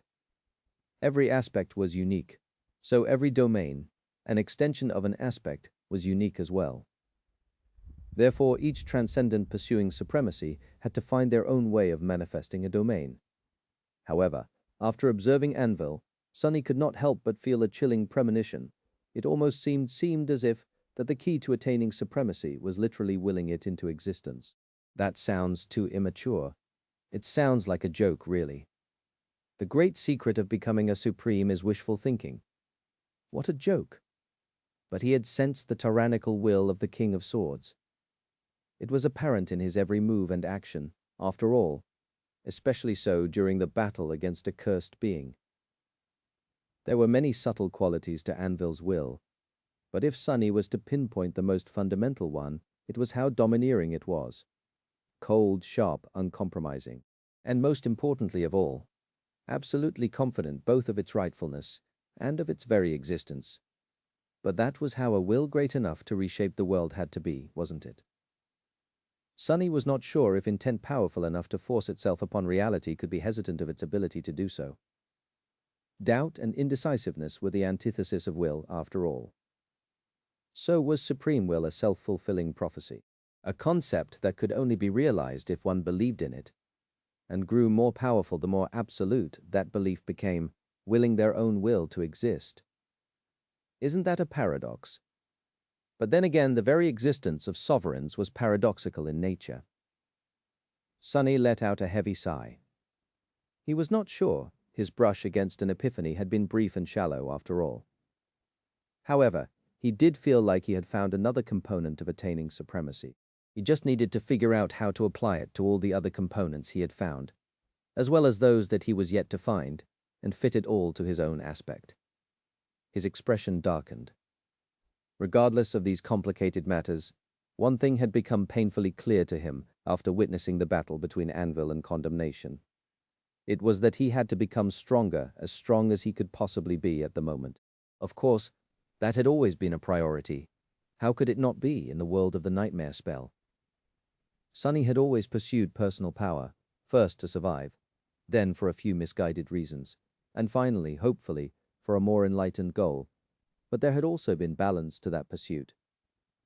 Sunny had to weigh potential gains against inevitable risks when making decisions on what to do and how to go about it. And now, after watching the King of Swords slay a god, he knew that there could be no balance anymore. In other words, he had to do things that he had not been willing to risk before, no matter how perilous they could end up being. Damn it. Sadly, power was not something one could just randomly find laying on the floor. At his current level, Sunny's options were more than a little bit limited.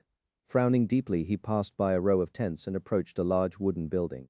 One of the ways he could exploit to gain power was weaving a shadow-bound memory of his own, and for that, he needed materials. The building he was approaching could help him with just that. It was the hangar where the Sword Army stored various resources harvested from the corpses of the nightmare creatures slain by the soldiers. He took a deep breath and tried to clear his mind of unnecessary worries. Let's see what we can find. Chapter 2093. Fragments of War, 30. The warehouse, where the harvested materials were stored, was built from wooden boards, which in turn had been made from lumber harvested in the Scarlet Jungle. It was an enormous building. It had to be filled to the brim with the carcasses of nightmare creature, some of them relatively small, some of them towering like abominable hills of hide, chitin, and scales. Godgrave was largely subjugated by now, so the two great armies did not clash with nightmare creature that much. The surface of the arm bones, collarbones, the breastbone, and a few ribs of the dead deity was already in human hands. The rest of the ribs, as well as the spine, the pelvis, and the femurs of the titanic skeleton, were still untamed. But the soldiers had little reason to venture there. Neither did they have many reasons to descend into the hollows, and, of course, they stayed as far away from the harrowing skull of the dead god as possible. In any case, that which had been unthinkable was now reality. The once impregnable death zone was largely controlled by humans, while the abominable jungle that had covered its dreadful expanse was burnished into the hollows. Humans mostly fought humans here now, not the nightmare creatures. Nevertheless, the Sword Army still battled abominations from time to time. Apart from the thralls of Beastmaster, there were also the eerie creatures that dwelled in the ash, on the bottom of the chasms of the two crossings, and occasionally crawled to the surface, attracted by the smell of human blood. So, the material storage was never empty. The warehouse was roughly separated into three areas: the ground floor, where the unprocessed carcasses were stored, the vast storage for the processed materials, and the butchery, where the meat of the slain abominations was being harvested to be delivered to the army brigades later.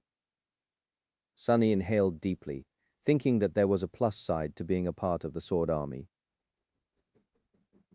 There was a similar warehouse in the camp of the Song Army, no doubt, but the smell there had to be terrible. Clan Valor had become known for its mastery of runic sorcery, though, and there were runic enchantments in place here to keep the air fresh. Whistling quietly, he headed for the ground floor to check if any useful carcasses had been dragged to the warehouse since the last time he visited. There was a particular creature he was interested in, an ash dweller whom he had seen being slain from afar while taking a walk along the edges of the ivory tower with Nephis. The material storage was usually full of people, and today was no different. However, the atmosphere inside seemed unusual. Sunny raised an eyebrow. What is this? It was as though the light was a little brighter, and the air was a little fresher, with a faint scent of rain and lightning permeating it. The workers processing the remains of the nightmare creatures were moving a little stiffly, a hint of reverence in the eyes. In the next moment, he saw a familiar figure and realized the reason for this strangeness. St. Tyrus of the White Feather Clan was standing just a few meters away from him, studying the carcasses. The soft light of luminous memories was reflecting from her golden hair, and a beautiful white cloak shrouded her graceful figure. A few awakened warriors of her clan, as well as two knights of valor, were just a couple steps behind her. Considering how important for the war effort Skytide was, she was not allowed to go anywhere without a retinue of bodyguards these days. Sunny hesitated for a moment, then bowed respectfully. St. Tyrus. She glanced at him with an aloof expression, then nodded curtly. Master Sunless. He smiled politely. Are you here for something particular, or simply exploring the latest harvest? If it is the former, perhaps I might be of some help. I know my way around the material storage quite well. Skytide remained silent for a second or two, then sighed. A bit of both, I guess. We've been facing a vexing problem recently. The aerial battles are growing more intense with each assault, and defending the Ivory Island is becoming more difficult due to attrition. The White Feather Clan possessed many awakened warriors who specialized in aerial combat, so it was often leading the charge in the battle for the sky above the Greater Crossing. Its main task was to prevent the enemy from reaching the Ivory Island and the ranged specialists stationed there during the assaults. St. Tyrus shook her head. We have slain countless winged thralls of Beastmaster, but it is hard to destroy them completely in the air, and once they fall to the ground, the Queen simply raises them again.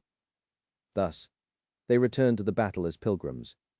Our aerial echoes are destroyed irreversibly, though so we are slowly losing ground. The Forger Masters of Valor are trying to counteract that by crafting artificial echoes, yet the speed with which they can create them is woefully insufficient for the task. Her impassive face turned grim.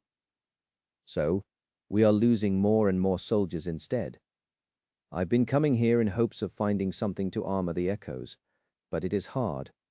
Aerial combat is demanding. The material has to be sturdy enough to withstand its intensity, but also light enough as to not burden the flyers too much. Nothing here suits our needs. She lingered for a moment, and then added, "We have already exhausted all other means of enhancing our forces, including requisitioning every suitable memory from other units of the Sword Army. Well, you must already be aware, your assistant, Aiko, was very helpful in arranging the memory exchange with the Firekeepers. But it is not enough, and at this point I am forced to grasp at straws." There was a hint of cold resentment in her beautiful amber eyes. Sunny studied the massive carcasses of slain nightmare creatures that surrounded them from all sides, considering her words in silence. As he did, his expression changed subtly. Saint Tyrus was right. There was no material here suitable for crafting armor for flying echoes. That was not the problem, though. His smile grew a little forced. "If you allow me to be so presumptuous, Lady Tyrus, we have an extensive material warehouse on the Ivory Island as well. I've collected many exotic materials over the years, all over the Dream Realm, not only here in Godgrave. You might find something that suits your needs if you wish. I can escort you there right now." Saint Tyrus turned to study him calmly. Say yes, say yes. It was an unusual offer, but not that outlandish. There was no rule preventing various forces within the Sword Army from sharing resources. After all, in fact, they all did just that, even if most kept the best spoils for themselves. Simple courtesy was not what had motivated Sunny to invite Sky Tide to the Ivory Island, though, and neither was it his favor toward the White Feather clan. He had a far more urgent reason to want to get Saint Tyrus out of the material storage. It was that while Sunny was studying the carcasses of the dead nightmare creatures, he had discovered that most of them were actually not that dead. Chapter 2094, Fragments of War 31. The motionless nightmare creatures around them were not dead, however. They weren't really alive either. There was no vile darkness permeating their souls anymore, because the dead had no souls. But there was something. A strange, almost imperceptible impression of foreign essence hidden deep within the towering carcasses, binding them like puppeteers' strings. Sunny felt a cold chill run down his spine. These are Queen's pilgrims. The siege of the Greater Crossing was such a bloody and arduous endeavor, for many reasons, and the fearsome fortifications built by the Song army on the other side of the chasm was merely one of them. Terrain was another, but just as importantly, it was the issue of domain boundaries. The Sword domain and the Song domain were clashing above the dark chasm, just like the two great armies were. Anvil controlled one side of the crossing, while Ki Song controlled the other. As a result, the attacking soldiers had to leave the support of their king behind and enter the hostile domain when assaulting the Song stronghold. The defenders, in turn, could not freely counterattack the camp of the Sword army, because they would have to leave the Song domain to do so. It was the reason why the soldiers of the Sword army could give their fallen comrades a proper burial here in the camp, instead of having to destroy the bodies immediately, and why there were not that many guards watching over the field hospital. The Queen could not raise the dead outside the boundary of her domain. She could not even send her pilgrims across the chasm. Only, as it turned out, she could. Sunny looked at the carcasses of the nightmare creature while hiding his apprehension. How the hell? Some of these abominations had been slain in the hollows, while most were either Beastmaster's thralls or ash dwellers. Or so everyone had thought. But it was clear to Sunny now that it had all been a ploy. All nightmare creatures around him, except those from the hollows, had not been slain by the soldiers of the Sword army. Instead, they had been slain by the enemy, raised as puppets, sent across the chasm, and then commanded to play dead, after sustaining enough damage to make their supposed deaths look believable. And now, they were all here in the heart of the Sword army camp, waiting for something, while no one was the wiser. Which bastards? For a moment, Sunny felt a searing anger. Sure, it was hard to distinguish a pilgrim from a dead body. They were genuinely dead after all. But somebody at least had to note that the spell did not announce the kill after delivering a supposedly fatal blow to these creatures.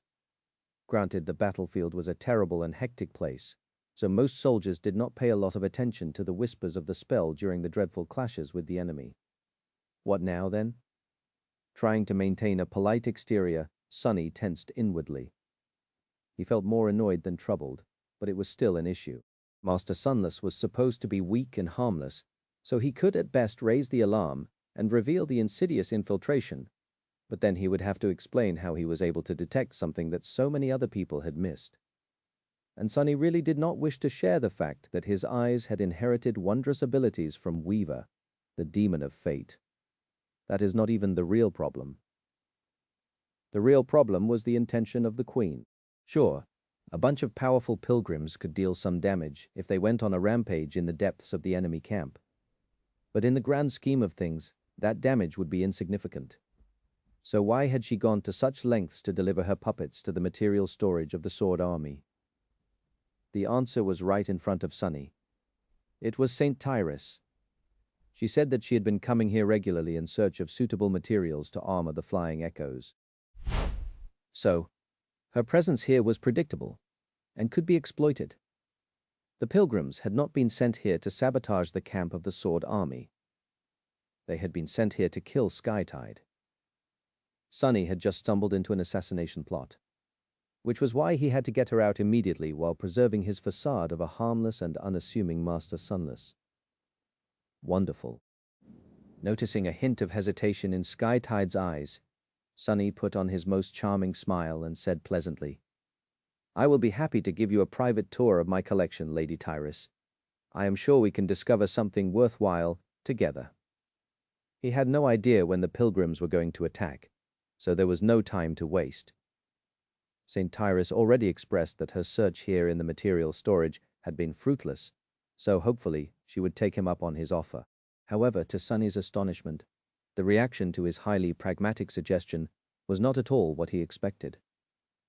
One of the Knights of Valor standing behind St. Tyrus glared at him with contempt, and then uttered quietly through gritted teeth, "Despicable." Another shook his head. "Damn womanizer." Hearing those words, the warriors of the White Feather clan pierced him with furious gazes and whispered among each other, "So he wants to give Our Lady a private tour, huh? So the rumors are true. He really is that kind of scumbag. I told you I saw him bothering Lady Cassia while changing stars was away." Ah, I really want to erase that sleazy smile off his face. Sunny's eyes widened. Skytide's gaze, meanwhile, turned even colder than usual. He shuddered. No, I did not mean." However, Sunny did not get the opportunity to finish the sentence, because at that moment the pilgrims moved. All he could do was send a mental cry to Cassie. "Cassie, get Naphis to the material storage in the northern camp. Now." In the next moment, St. Tyrus shifted her gaze past him, her strange vertical pupils turning into two narrow stills. Then, reaching forward, she grabbed Sunny by the shoulder and pulled him back. Something crashed into the wooden floor behind him, sending splinters flying in all directions. Skytide shielded Sunny from the enemy and barked, "Ascended Sunless, escape immediately. The rest of you, prepare for battle." Her retinue was slow to react, still failing to understand what was happening, but the carcasses of powerful nightmare creatures all around them were already moving, rising from the ground to launch an attack. Sunny's eyes widened, and he grew pale as a ghost, as the pilgrims lunged at Skytide and her bodyguards from all sides. He fumbled for a moment, then took off running. Sadly, in his panic, Sunny ran in the wrong direction. Worse than that, he even managed to trip over his own feet and collided with St. Tyrus, sending them both flying to the ground. Just as they landed on the wooden floor, Sunny, finding himself laying atop the dazed saint, something dark and incredibly sharp whistled above his head. Oh gods, sorry!" He awkwardly tried to extricate himself from the matriarch of the White Feather clan, but was thrown back down when something crashed into his back. "Ugh!" Luckily, the blow did not seem to be too powerful. The clumsy enchanter remained alive, at least. There was some blood flowing out of the wound, but not a lot of it. St. Tyrus caught Sunny before he could fall on her again. and unceremoniously tossed him aside, in the direction of the butchery where there were no moving nightmare creatures, and he therefore had the best chance to survive. Her sword had finally manifested itself into reality, so she instantly slashed at the giant claw flying at her and severed it from the chitinous limb. Her bodyguards were already holding their weapons as well, throwing themselves into the fight. Sadly, they were hopelessly outnumbered and caught by surprise on top of that. But Sunny had finished summoning a memory too, to the surprise of those who could see him. It was not a sword, a spear, or a weapon of any kind. Instead, it was a beautiful silver bell, laying on the floor. The enchanter raised a hand and rang the bell with a horrified expression on his handsome face. In the next moment, the roof of the material storage exploded, and a radiant figure plummeted into the mass of abominations like a star, surrounded by a whirlwind of white flames. Soon after that, knights of Valor flooded through the gate of the warehouse, having followed the mysterious, melodious ringing. The battle was fierce but short. Before too long, the pilgrims of the Queen that had infiltrated the camp were completely obliterated. By the end of the day, a stunning rumor spread throughout the great army of the Sword Domain. The Queen of Worms had sent assassins to eliminate Skytide of White Feather, and they came dangerously close to succeeding in their vile task. Luckily, Changing Star arrived in the nick of time to rescue St. Tyrus. That was not the most astonishing part, though the most astonishing part was that the assassins only failed because of a young enchanter who had happened to be near Skytide at the time. According to the workers who had witnessed the scene, Master Sunless, the memory purveyor of the Fire Keepers and an infamous playboy, bravely threw himself between St. Tyrus and the attacking nightmare creatures, shielding her with his own body from a rain of deadly blows. His flesh was pierced and his blood was spilled, but thanks to that, Skytide remained unscathed. More than that, even while bleeding to death, the enchanter managed to raise the alarm, which was why everyone in the northern siege camp heard the melodious ringing of a bell and why Lady Nephis managed to arrive on time. The soldiers shuddered at the thought of what would have happened if the brave enchanter had not been there. The loss of St. Tyrus would have been a devastating blow to the entire army. After all, it was only thanks to her that the soldiers could fight without fearing turning to ash under the merciless light of the incandescent white sky. Damn! I was wrong about that, Sir Sunless. You know, it takes a rare kind of man to shield a stranger from death with his own body. Anyone can die uselessly. You fool, it's the fact that he managed to call for help and saved everyone that is impressive. That's a knight commander for you. I hope that mongrel is all right. Well, of course he is. Lady Nephis was there, after all. Oh, yes. I heard she had healed him moments before he passed away. Also that the enchanted bell was her gift to him, and that she comes running every time he rings it. Lucky bastard. The rumors continued to spread, growing more and more exaggerated with each retelling. And that was how Sunny became a hero of the Sword Army. Not long after the battle with Condemnation, the King of Swords was sitting on the vast stump of an ancient tree, surrounded by the dim twilight of the hollows. The trunk of the tree was laying nearby, splintered and shredded by countless cuts, vile juices seeping out of it onto the scarlet moss. The trunk was hollow on the inside, and half-digested remains of dead nightmare creatures could be seen through the gaping holes in the blood-red wood. Anvil was cleaning his sword with an aloof expression on his regal face. Soon enough, there was the sound of footsteps, and Jest of Dagonet approached him from the direction of the temporary camp established by the 6 saints. The dapper old man seemed undisturbed by the predatory rustle of the ancient jungle, leaning slightly on his cane. He had disappeared for most of the battle against the Condemnation, only returning after it was slain. The saints naturally had questions about where Jest had vanished to in the chaos, to which he simply produced several supreme soul shards and unleashed a barrage of questionable jokes. It seemed that he had been pulled into a buried structure by one of the Asuras and was beset by several great nightmare creatures there, unable to escape and almost drowning in lava once the ruins were destroyed.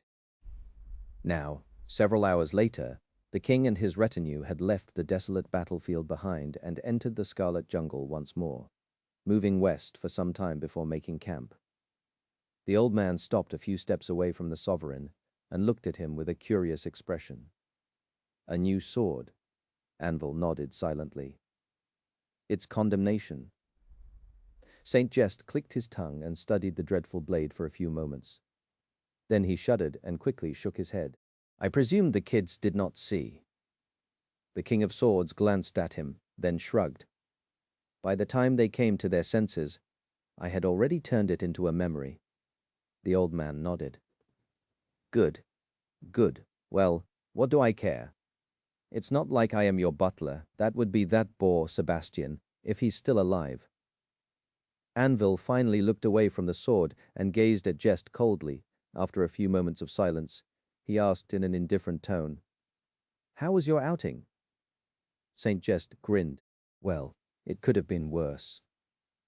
I did manage to reach the nameless temple during the commotion. Sadly, I failed to get a good look. The King of Swords raised an eyebrow, prompting the old man to cough in embarrassment. That kid Shadow, I guess he was wary of me from the very start. I tried the Hollows approach at first, but that pretty echo of his, or whatever that onyx lass is, was there waiting for me, hiding in the shadows. Goodness gracious, such a sight. Anyway, that thing is more or less created to be my nemesis. It's completely immune to mind attacks, so I did not attack and climbed to the surface instead. He sighed. But there was something guarding the nameless temple above ground as well. I could not see it, and I could not sense it. But it was there. So I took a cursory glance and retreated. Anvil frowned, lingered for a few moments, and then continued to clean the dreadful sword. After a while, he asked evenly, "And?" Saint Jest shrugged. "He is definitely hiding something. But what?" That I could not say. He hesitated for a heartbeat, and then grinned. I mean, that much was already obvious, I guess. You know, considering the creepy mask. Anvil glanced at him with no amusement in his steely grey eyes. That mask is a divine memory of the 7th tier. When one of them is, at least. Saint Jest shrugged. Good for him. Well, anyway, I am pretty sure that he is not working for that song girl. I am also convinced that he has nothing to do with the third one. Whatever he is hiding, it only has to do with Immortal Flame's grandkid. A hint of displeasure found its way into Anvil's eyes. He studied the sharp blade of the sword, remained silent for a while, and then asked in a distant tone, "Who do you think is the more dangerous of them?" The old man laughed. The most dangerous? Personally, I think the third one is the most dangerous. The king looked at him with a hint of curiosity. Song of the Fallen. Why? Saint Jest smiled. It's the quiet ones that are always the problem. And our blind beauty, Cassia, is so quiet that it's often hard to remember that she's there. Creeps me out, to be honest. Anvil smiled faintly, then nodded. The old man's expression changed subtly. Why? What do you want to do? The King of Swords shrugged. Nothing. Who says that I want to do anything? Saint Jest chuckled nervously. Yes, well, good. Doing something while we are in the key stage of the war would be unwise. Anvil dismissed the dreadful sword and rose to his feet, looking west. There, the dome of the hollows was sloping down, falling toward the ground. It was the boundary of the breastbone hollow, with a great dark fissure opening a path into the first rib. He shook his head. You don't have to worry. With that, he turned around and headed toward the camp where the 6 saints were preparing food. Saint Jest looked at his back. A few moments later, he said quietly, I am not worried. It's just you're breaking my damn heart. Anvil smiled slightly and answered without ever turning his head. Stop pretending like you have a heart, old man. You're the one who taught me how to be heartless. Jest sighed, then shook his head and followed. Respect your elders, brat. I mean, my king. In any case, I have the right to be sentimental in my advanced age, don't I? I won't be around for much longer, you know. So, how about you cut me some slack? Anvil answered indifferently. You're a saint. Your lifespan is not even comparable to that of a mundane human, so stop pretending to be frail. Jest chuckled. That's true, too. No, but why are you calling me an old man, then? I'm basically in my prime. How dare you? The king did not respond. Nephis remained silent for a while, studying him calmly. Then she raised an eyebrow. Leave. Sunny leaned back and sighed. After collecting his thoughts, he spoke in a neutral tone. What happened in the Hollows really put things in perspective for me. Not only how fearsome the King of Swords is, but also how great the gap between the higher ranks is. So, for the first time in a long while, I am craving power once again. Nephis frowned, seemingly reluctant to let him go. Sunny did not know if that reluctance was merely his imagination, but he felt strangely uplifted by the idea that she was displeased at the idea of parting with him, even if it was for a short time. There are a couple of flaws in your reasoning. Firstly, it doesn't matter how great the distance between the ranks is, because I will confront the sovereigns after attaining supremacy myself. Secondly, you and I are different from the King of Swords, the Queen of Worms, and the other one, because we are divine. She meant their divine aspects, of course. Sunny had not made it secret that he, too, possessed one of those. In fact, he had not really needed to reveal it to Nephis. She had more or less figured it out on her own. The divine aspects bestowed far greater potential on an awakened, and both Sunny and Nephis had undergone countless ordeals and tribulations to realize that potential. They were also no mere beasts, while Anvil, despite being a supreme, still only possessed one soul core that as well had contributed to the disparity between him and condemnation. There was some truth to her words. Sunny smiled faintly. Plans go awry all the time, so there is no guarantee that our desire to attain supremacy will be fulfilled in time. As for our divine powers, when has raw power ever been the deciding factor in anything? Both of us had made our living from slaying beings stronger than ourselves. I am reluctant to find myself on the opposite side of this equation. Nephis suddenly chuckled. And therefore you want to search for more power. He raised his hands and shrugged. What can I say? I am a complicated man. At least I will be able to tell myself that I've done everything I could when I die.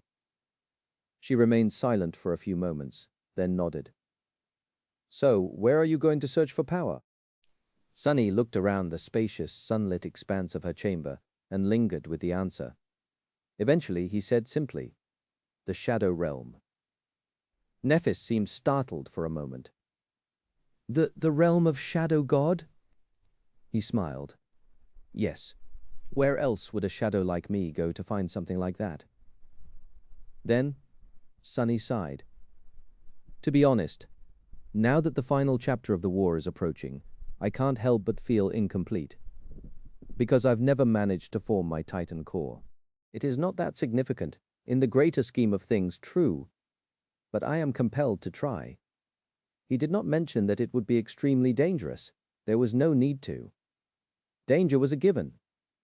Nephis studied him for a while, then asked with a hint of hesitation in her voice, Why you, I mean, you've never used Master Sunless for such tasks.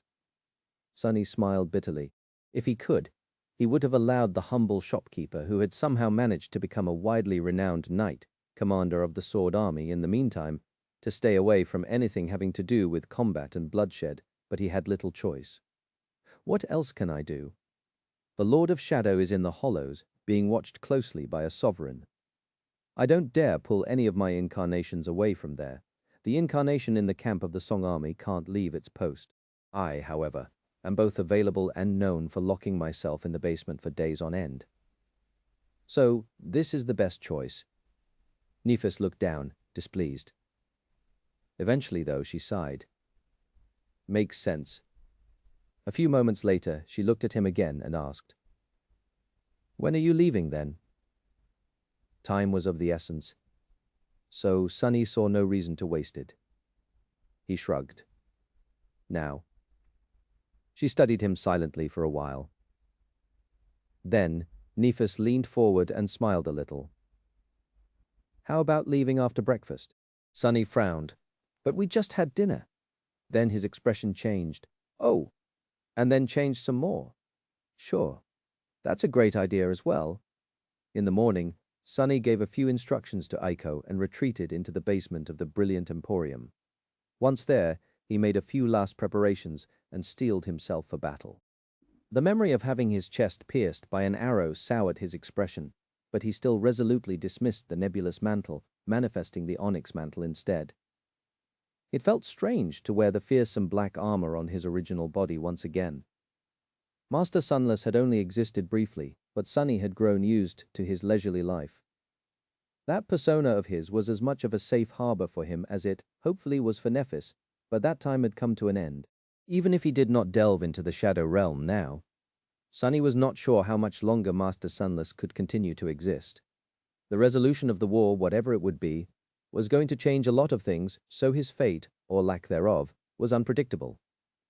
After gathering his thoughts for a while, he manifested the gloomy shadow into an avatar and looked at him for a few moments. This is going to hurt a lot, isn't it? His other self grinned darkly and answered in the same voice. Of course. Have you forgotten the last time? No, he had not forgotten. The Shadow Realm was a perilous place, and especially so for Sunny. Out there, shadows were being disassembled into streams of essence by the realm itself. Being a creature of flesh and bone slowed the process, somewhat, but it did not stop it. Which meant that Sunny would be on a timer the moment he entered the Shadow Lantern. Worse than that, many of his powers would be too dangerous to use. He would not be able to use Shadow Step, build truly effective shells, send his shadows to scout ahead, or even augment himself or his memories with their power. Ironically enough, the Shadow Realm, which was supposed to be his natural environment, put more restrictions on Sunny than the Dream Realm did. And then there was the mysterious archer as well. Sunny smiled. Still, I can't help but feel strangely excited. We are finally going to explore a new place.